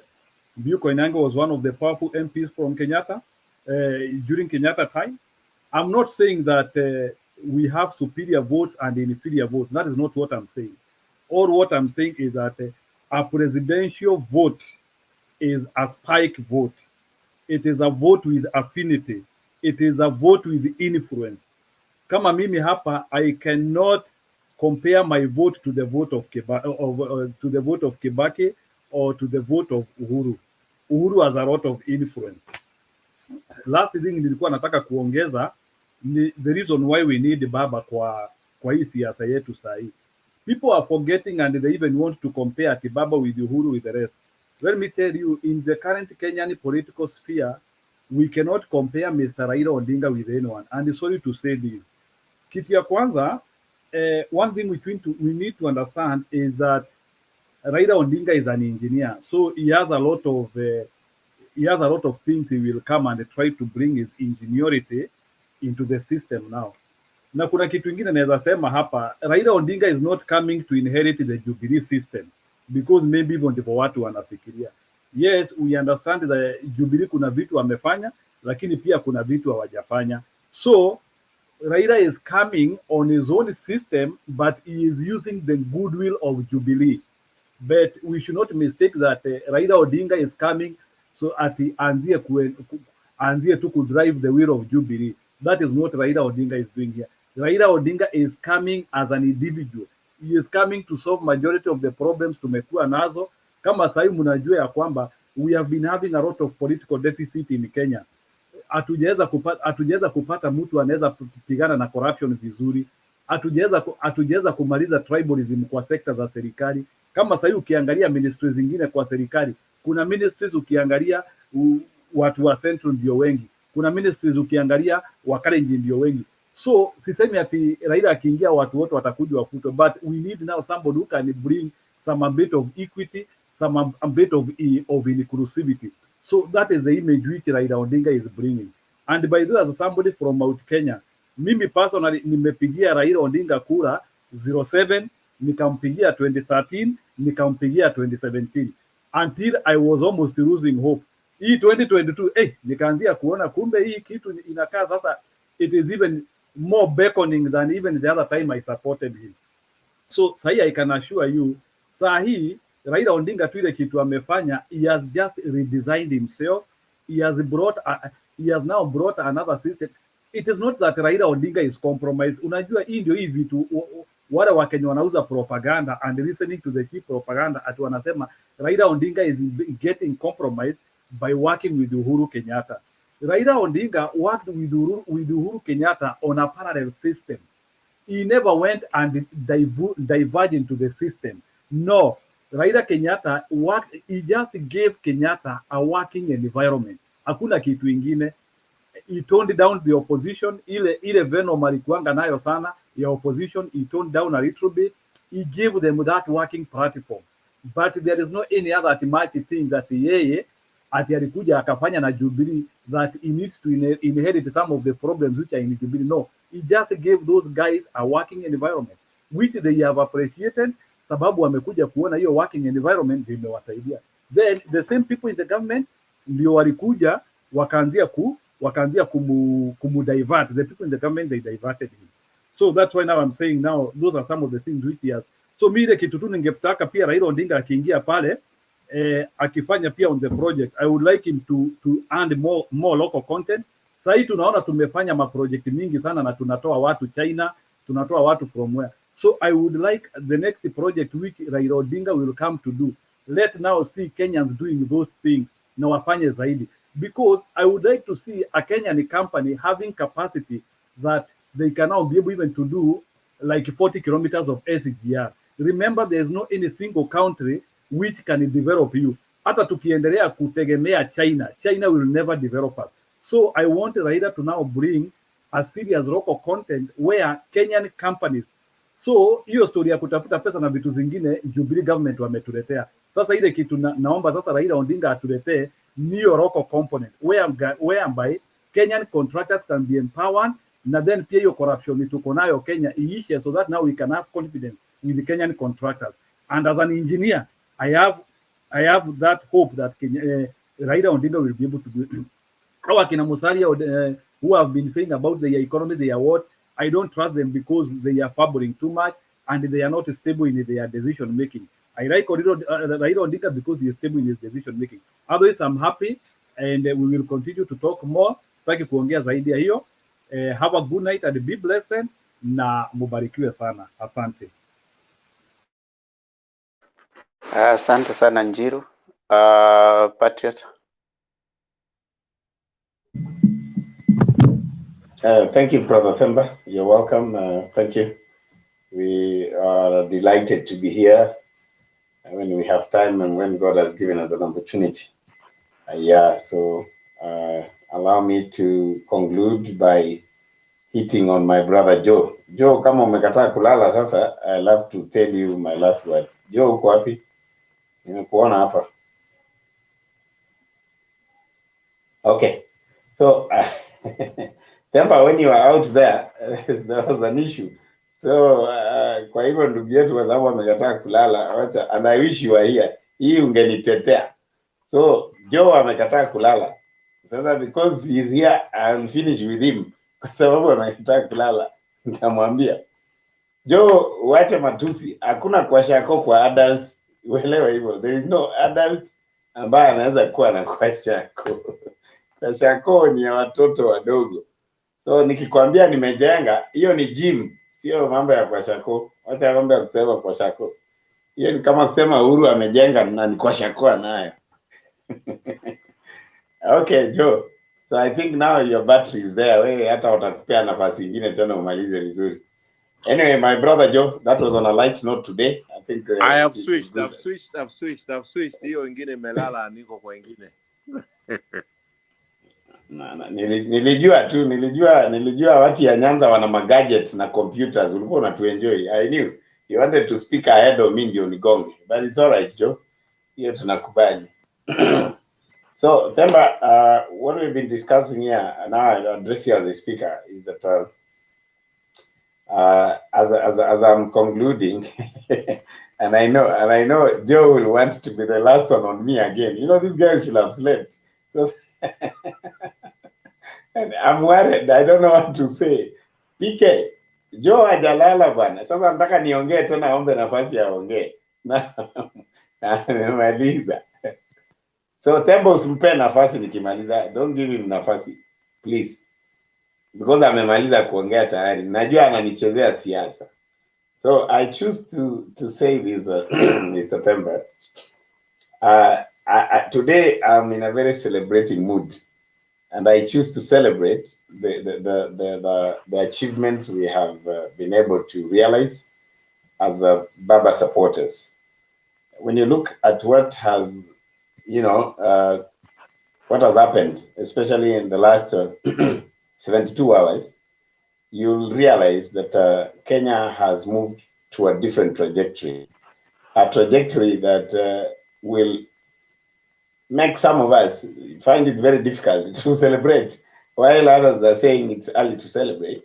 But I think I'll use the current assessment, looking at where we have come from, and actually conclude that the mood that some of us are starting to enjoy now is a mood one will easily describe as celebrating, which is to me is okay, and I don't want to be sorry about it, because the more things are getting clearer, the more I become happy.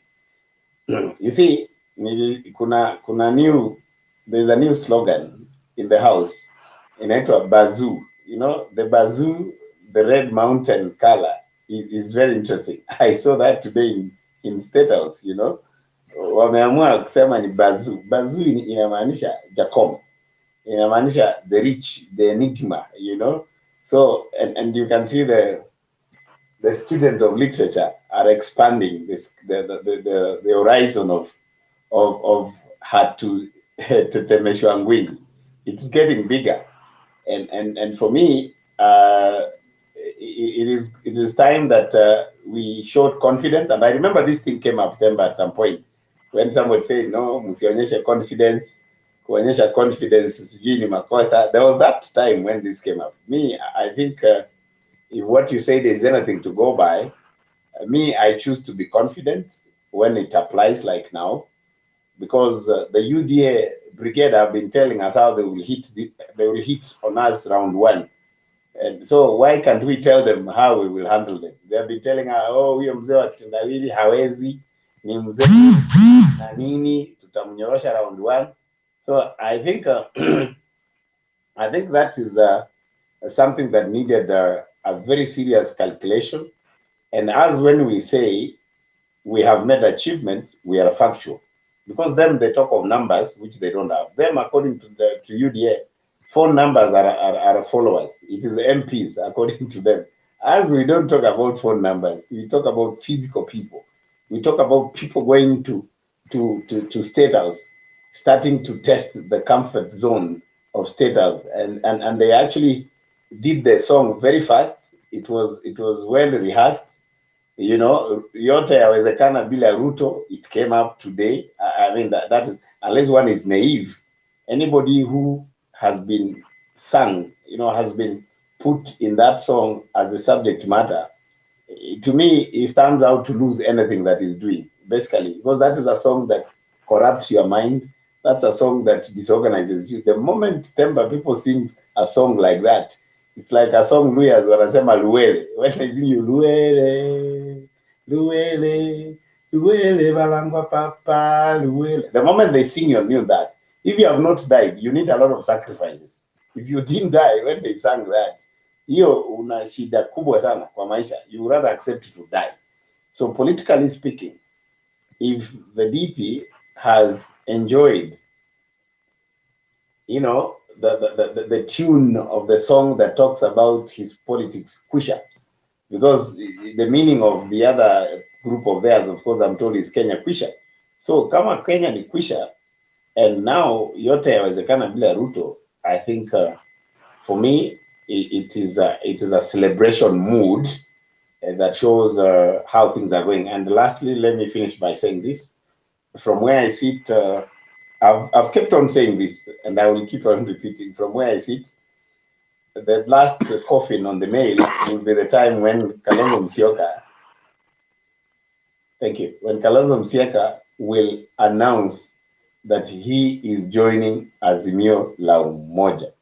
When Kalonzo says that, it's the end of the story, and that is going to happen before the end of the month, because the Jubilee NDC will happen at KICC the same day when ODM will be having their NDC at Bomas.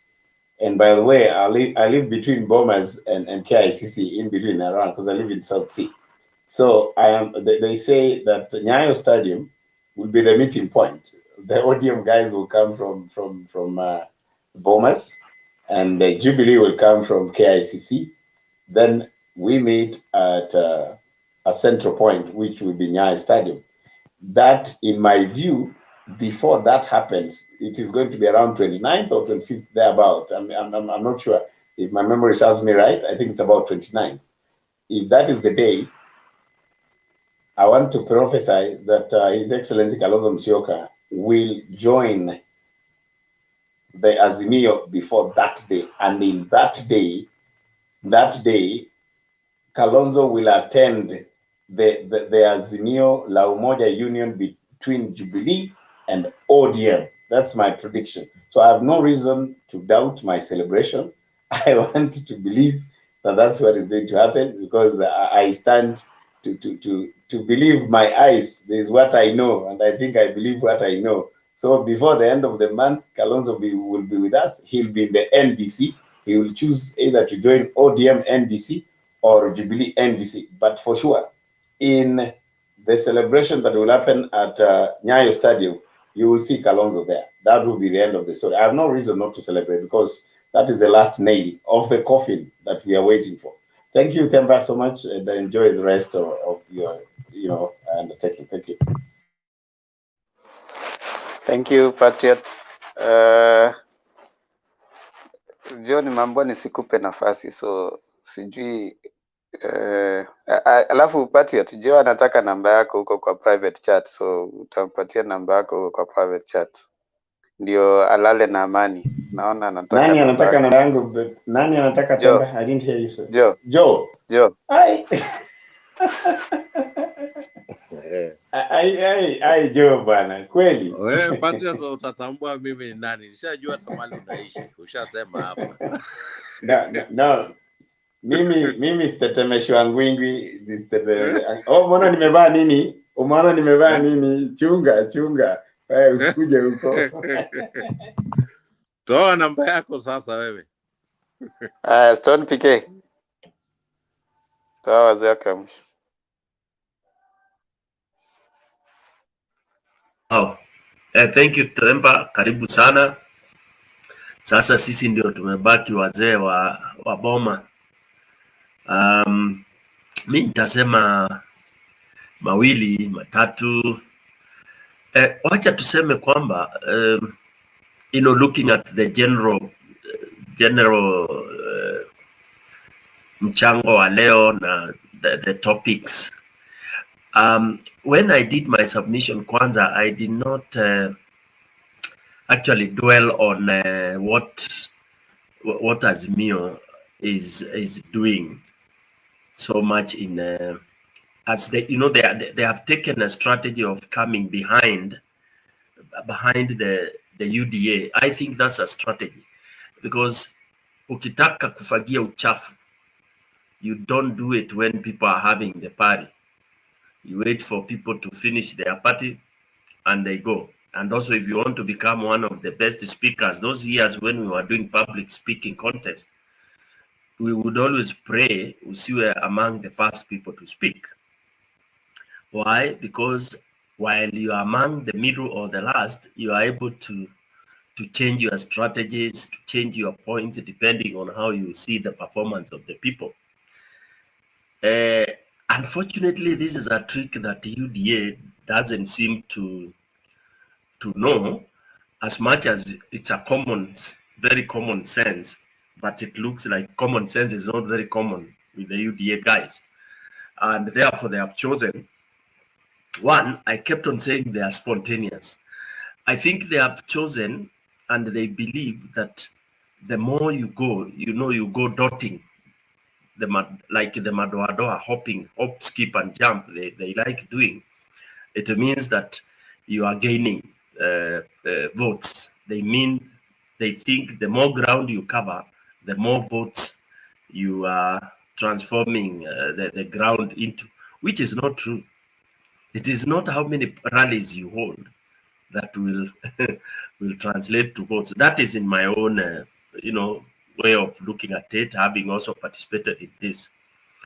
It is the quality of rallies or the quality of meetings that you hold, and quality depends on who do you organize to attend your meetings, who is your audience. So you could be having 100 people in your meeting of focus group discussion, and then your message is very well received, and that can translate in so many votes, other than having just a roadside rally whereby you find the people going along their businesses. So they did not purposely come for your meeting, but they were just there. You found them doing their own business and you are disturbing them. And because of your loudspeakers and all this, they have to listen to you. So it is not the same as I have a meeting at point A, you invite people, and then people bring themselves there to listen to you. So these are some of the things that, you know, tells you. And it's slowly dawning on UDA that all these rallies they are holding, it may not translate into votes. And that's why I understand they have engaged a higher gear on propaganda, and they will be picking each and every statement that is made by our AZIMIO people, try to transform it into a, you know, a contestation, a legal contestation, and all this kind of a thing. An example is what can see as Sabina's statement, and then all of a sudden she's being summoned by IBC. In fact, I don't think it is even irrelevant. If I were Sabina, I would not go to IBC. IBC is not a legal entity. What are they going to ask Sabina? I mean, Sabina to go make a statement to IBC, so what? IBC should have gone to court if they feel like Sabina made a statement that is detrimental to their whatever. And I don't think Sabina should go there, because that's a sideshow that we don't deserve. Anyway, so AZIMIO in NYANZA, coming after those kind of very damaging, and not damaging, but time wasting rallies of UDA trying to lie to people, and then you come with, you know, kind of verification, come telling people the truth, come showing people what AZIMIO will do. After people have been told about wheelbarrow, then you come with a proper Baba Care strategy. You are telling people that households will be able to be supported. It's in the plan. I think that's very good, and that's why I support the statement that AZIMIO is even gaining more ground as we move on. Then lastly, of course, the big occasion at the State House, I still think that was very strategic, and I believe we are going to see more. Looking at Nairobi now, having been mobilized, I tend to think Uhuru is preparing on how to enter to enter Central. He is hyping Central such that whatever will happen there will shake the mountain, and it will shake the mountain in terms of painting it totally red and making sure that whoever holds or comes to that rally, it will have been locked. When Uhuru gets into the mountain, I don't think any other campaign rally will make sense. And he knows, and all his team, they know how to arrange. He may not do that in the next 1 week. He may not go to Central in the next 1 week. Maybe in the next 10 days, yes. But he wants to build the steam, build the momentum, and then people will be like, we want Mwadamaki to come. And people will see what Kikuyus or what Central calls Mwadamaki. People will see how respectful the real Central people. Nyoros and Kinaichungwas, those are not the real Central people. Those have been bought with money. Those fall out of the category of Central people. Central people, you can rent them, you can't buy them. But these other guys, they have been bought, and they think that money will not end. Same thing with people like Rigade. Rigade is the type of Central people who, during Mau Mau's, they were called home guards. They were betrayers. Yes. Themba, I thought you would say something on that statement. On a light note. Themba will say after I finish my time. So I tend to think, yes, Mwadamaki is soon coming. You know, Mwadamaki has not been home, and he will soon be going home, and it will be homecoming. That is when things will fall asunder for UDA. In fact, I don't see UDA going all the way to the 9th of August. Ninaona wakijiuzulu katikati. It will be historic. Yeah, it will be historic because hawataweza, they will not withstand. It's not even a wave. I think it will be equivalent of a tsunami. Yeah, and that is what we are waiting. Then from there, of course, Mudamaki will move towards Meru. He will move towards Meru. He needs to go there, and of course, he will move towards northeastern. And by the time Mudamaki does 4 rallies, Kenya itakuwa imerudi pamoja. The river will have come back to its course. Okay, and the man from Sugoi atakuwa hana nywele, hivyo alikuwa amesema Kalonzo nywele yake imekwisha. Thank you very much, Themba. Kenya kwisha kabisa. Kenya kwisha. Thank you so much, PK. Princess Diana.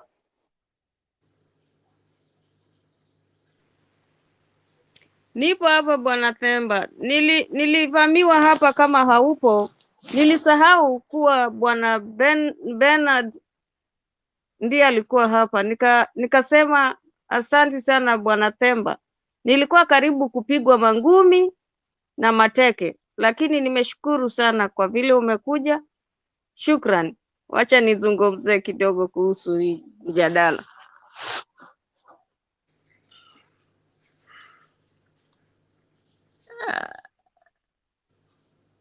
Kwa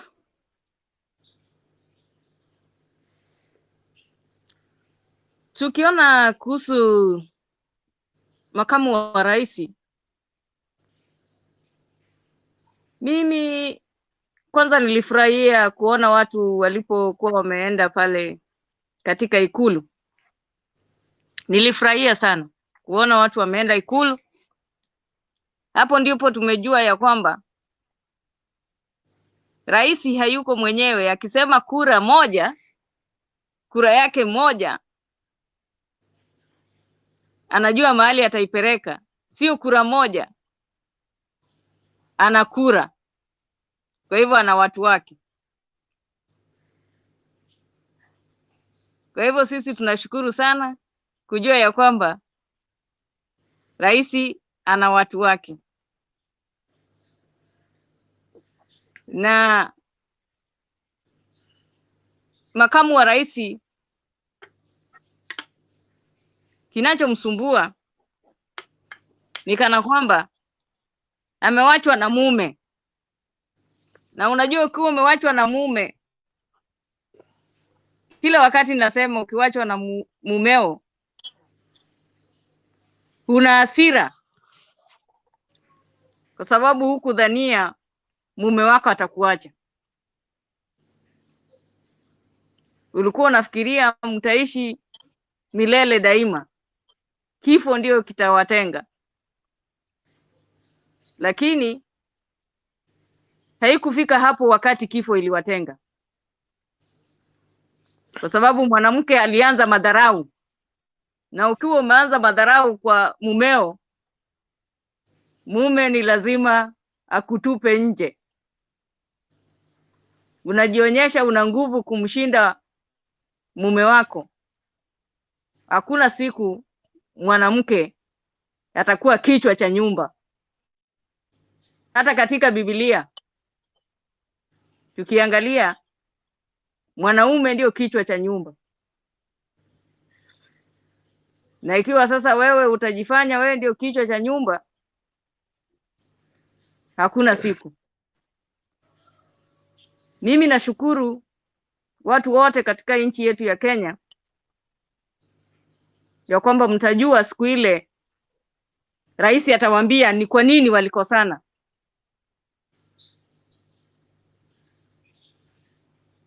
Naona wenzangu kutoka Mlima Kenya tayari wameanza kuingia kwenye ziwa. Na ziwa likimezwa na mlima, hiyo ni kitu nzuri, kwa sababu sote tuko pale ndani.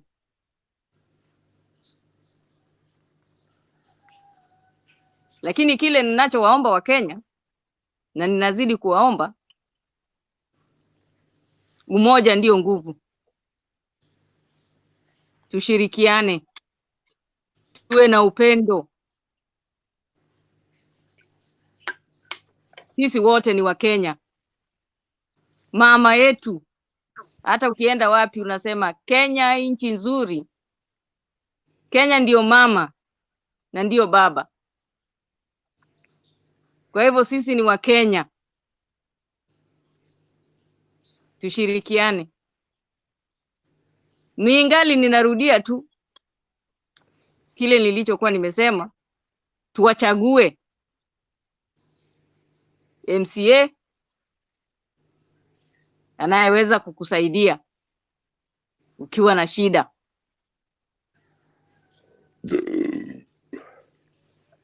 MP, hao ndio watu wa karibu. Tukienda mpaka kwa senator, tukivuka kwa governor. Na siku ile tutakapokuwa tumemchagua, kishachagua watu wa chini, hata una haja kuangalia rais ni nani, kwa sababu siku hizi tuna ugatuzi. Hela za letwa pale, tuna ugatuzi.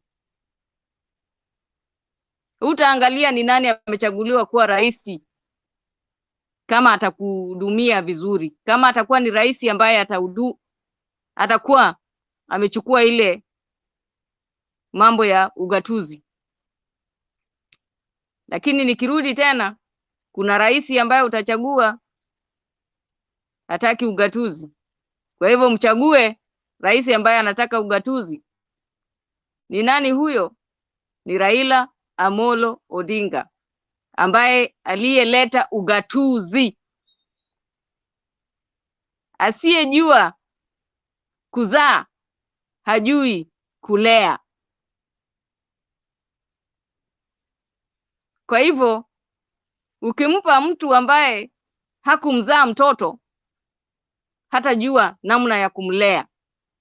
Kwa hivyo naomba Wakenya tumpe aliyezaa mtoto aendelee kulea mtoto. Wakenya wenzangu, tuwe na umoja na undugu na amani tunapoenda kwa uchaguzi. Ni hayo tu kwako Bwana Themba. Asante sana. Nashukuru sana kwa hayo maoni yenu kila mmoja wetu. And tumefurahishwa. Jose, ulikuwa ushamaliza? Mimi niliwekewa curfew na Patriot na meenda sasa, usiwache tu niongee kidogo. 2 minutes. Sawa. Yeah, me generally kwanza I appreciate for kunipatia hii nafasi niongee. I hope mnanisikiza ama mnanisikia. Mimi, from my own observation, this is a personal observation, and that is something that I've done for a long time. Generally, I think Uhuru is not a bad man. Uhuru is my age. We have 3 months differences. I happen to have been lucky to have met him in those childhood days when he could leave State House na nakuja hapo Nairobi's primary school. I used to live in Upper Hill. So we met on those mambo ya utoto. That is under 15 years old. So generally, Uhuru is a fun-loving guy. I know him as that much. Uhuru is not somebody ambaye anashikilia vitu kama ngumu, yani revenge or tribalism. Hana kitu kama hiyo. And even wakati amekuwa president, muona mtu anaenda kwa kuona hizo magari zinaitwa FI kule Dubai and all these things. He is a fun-loving guy. Uhuru, mkiona hata mkijua wale mnajua historia, he was reluctantly put into politics. He had no time for politics. He likes his fun. He He likes to enjoy life. So hizi mambo zingine ambayo iliweka yeye baina yeye na Raila mpaka wametukanana, I believe so from the bottom of my heart that it was not his. He was forced by circumstances.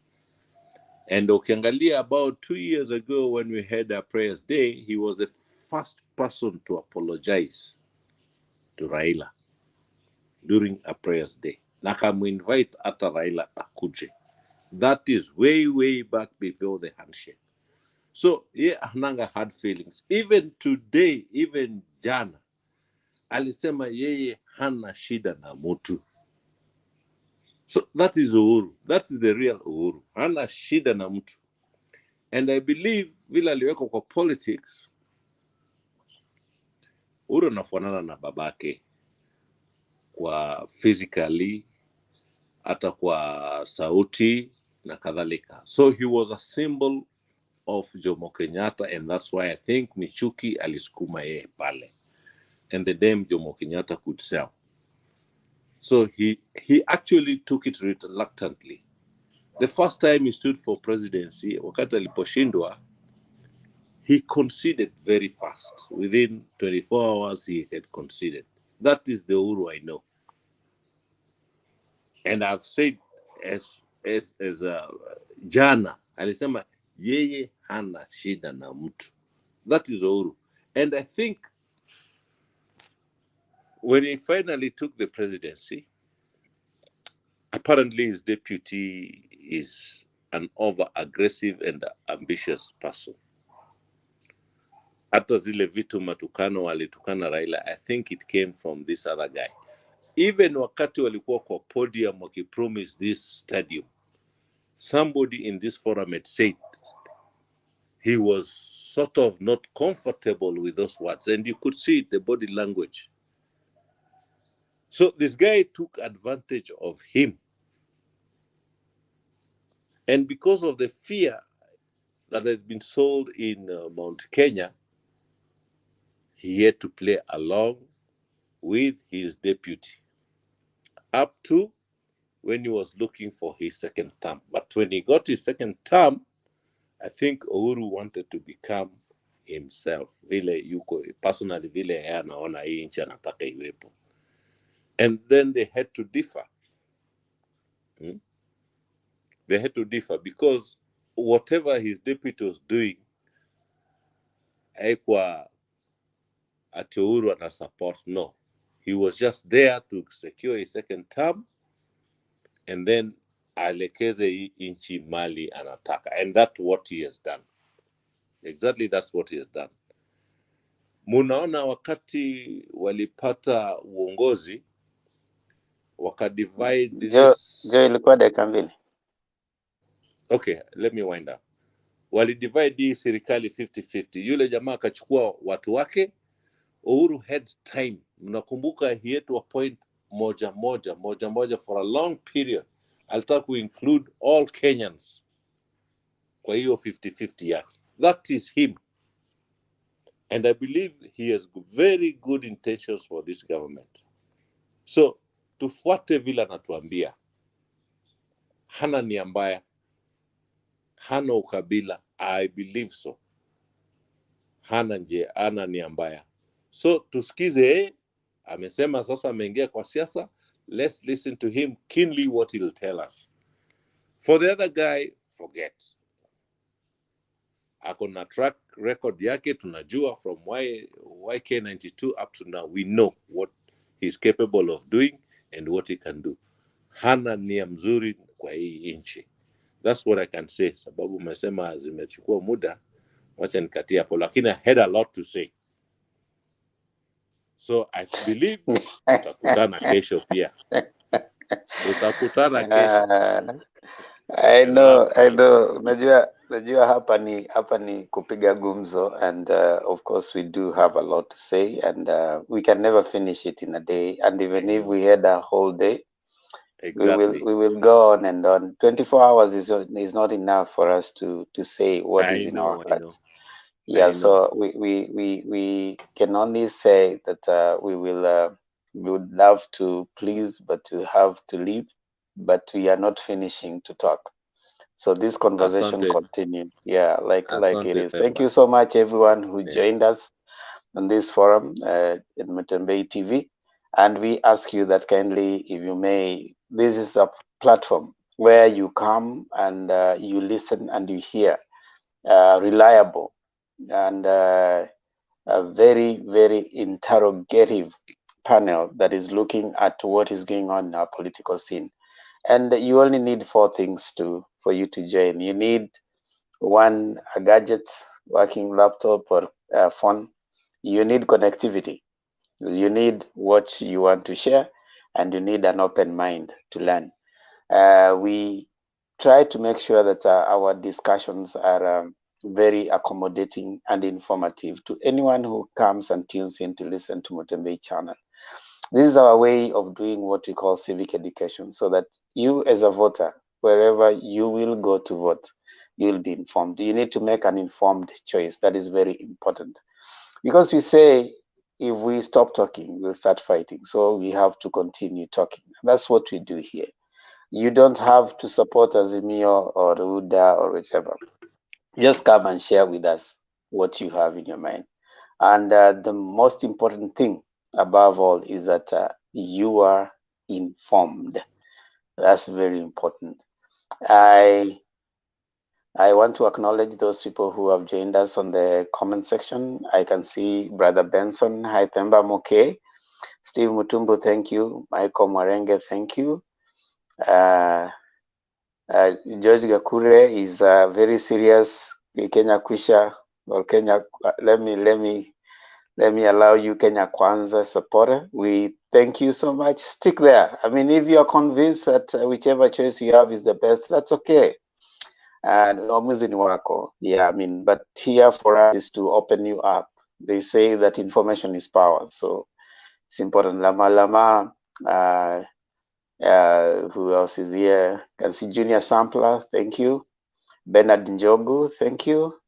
Patrick Mushiri, thank you. Okelo, Sarah, thank you so much for coming on. And Lusweti Nancy and all the rest. Those of Facebook left idea, thank you so much. Indeed, it's always our pleasure to come here and interact with you. Remember, Kenya is one, and all of us are Kenyans, and humanity brings us together. It is also the concern for Kenya that we come here to share our ideas. All these people you see here, they are not idlers. These are people who have their professions. They are people who are in very serious areas of the society. Their concern for Kenya and for Kenyan governance and leadership brings them here. So kindly, always when you come, be ready to learn. And even you, the fact that you are tuned here for all those hours, it means that you have a concern for Kenya. That is very important. As always, we ask you to subscribe to Mutembei channel, share the information widely. You can always come in again and listen and get to know, to hear something that you didn't hear well, and you can share to others so that we can learn. And I also have my channel, Themba Ondiege TV. Kindly go there, pass there after this. Tukimaliza tu hapa, tafadhali pitia hapo, subscribe to it. Nijenge at least nifike hata kama ni 1000. Jo tafadhali enda hapo, subscribe unifikishe hata I'll tonight. I'll do that one tonight. Tafadhali enda the enda. number ya hiyo ya operations juu ya Isiolo Marsabit. I don't know where. I need to give my contribution. I might not have it right now, but we can post it tomorrow. We actually closed it, but we'll post it. I'll give you maybe. Bernard akona namba yangu. Bernard will give you. Yeah. Okay. Oh, you'll give Princess Diana. You'll give Joy Bernard's number so that yes, I he will. can. Thank you. So that he can send it there. Send whatever amount you can. We had already closed it, but now that Bernard said there's 11,000, I'm sure by this Sunday we'll be done. Next week we'll come, give the poster, and where we are taking. I mean, all the arrangements. We'll post it here so that you can see, and also we'll stream it live, the delivery of whatever it is, if it is a check or if it is the food that you have bought. But we are working under the ground to work out the logistics so that all of us can, be part of that. Now, normally when we finish this, we say that all of us are united by, there are some Remember, symbols of nation. Yeah. remember, before you Yeah. finish, let me tell Joe to tell his family to subscribe. His family, if he has 5 of them, to subscribe on Temba on Diegi Yeah, TV. thank you. Vile How do you tunasema ya know I kwamba have 5? Jo, vile tunasema Uhuru kura yake moja si ya Uhuru peke yake. Hata wewe subscription yako moja si wewe peke yako. Leta wengine wote wa subscribe kwa Temba Ndiege TV. Tafadhali. Okay, All of you actually who I are have here. 5. Yeah, thank you. Now, we normally do this, Joe. We pray, but our prayer is in terms of national anthem. It is one of the symbols of national unity, and we do it in Kiswahili. So, would you kindly do for us the first answer, Joe, in Kiswahili? Thank you. Oh God of all creation. That's one. Joe, that is not Kiswahili. Yeah? You said That in is not Kiswahili. in. I'm very poor in Yeah. Kiswahili. I'm very poor in Kiswahili. I don't know the national anthem. Aya, Maybe I'll have to learn wacha it tomorrow. Selina Sego. Challenge me tomorrow, I'll do it. Tomorrow I can do Aya, it. sikia I'll have to Selina learn it. Sego akisema kwa Kiswahili. Kaa hapo sikia Selina Sego akisema kwa Kiswahili. Wow. He Mungu nguvu yetu, ilete baraka kwetu, haki iwe ngao na mlinzi, na tukae na undugu, amani na uhuru, raha tupate na ustawi. Wow. Joe umeshikashika hapo sasa. Kesho kuja kama uko sawa, kesho kuja tukifunga show. Unajua Let me tell you one tunaifunganga thing, Joe. Themba. Ngoja Joe. I've never done music. I sing with my heart, but voice yangu croaks like I croak like a frog. No, don't worry. We don't even want you to sing it. We want you to say it. Selina naimba, si tunataka uiseme kwa sababu ni maombi. Unasema Mungu nguvu yetu, ilete baraka kwetu, haki iwe ngao na I'll do all the mlinzi, stanzas na tomorrow. tukae na undugu, amani na uhuru, raha na tupate na ustawi. That is what Selina has done. Kesho wewe kuja unaisema na ukae hapa mpaka jioni tufunge show. Wengine kwa sababu wajui, wanahepanga, wakianza kusikia tunaanza kufunga, wanakimbia, wanatoroka. Okay, see you later today. God bless you. Okay, thank you. Bye.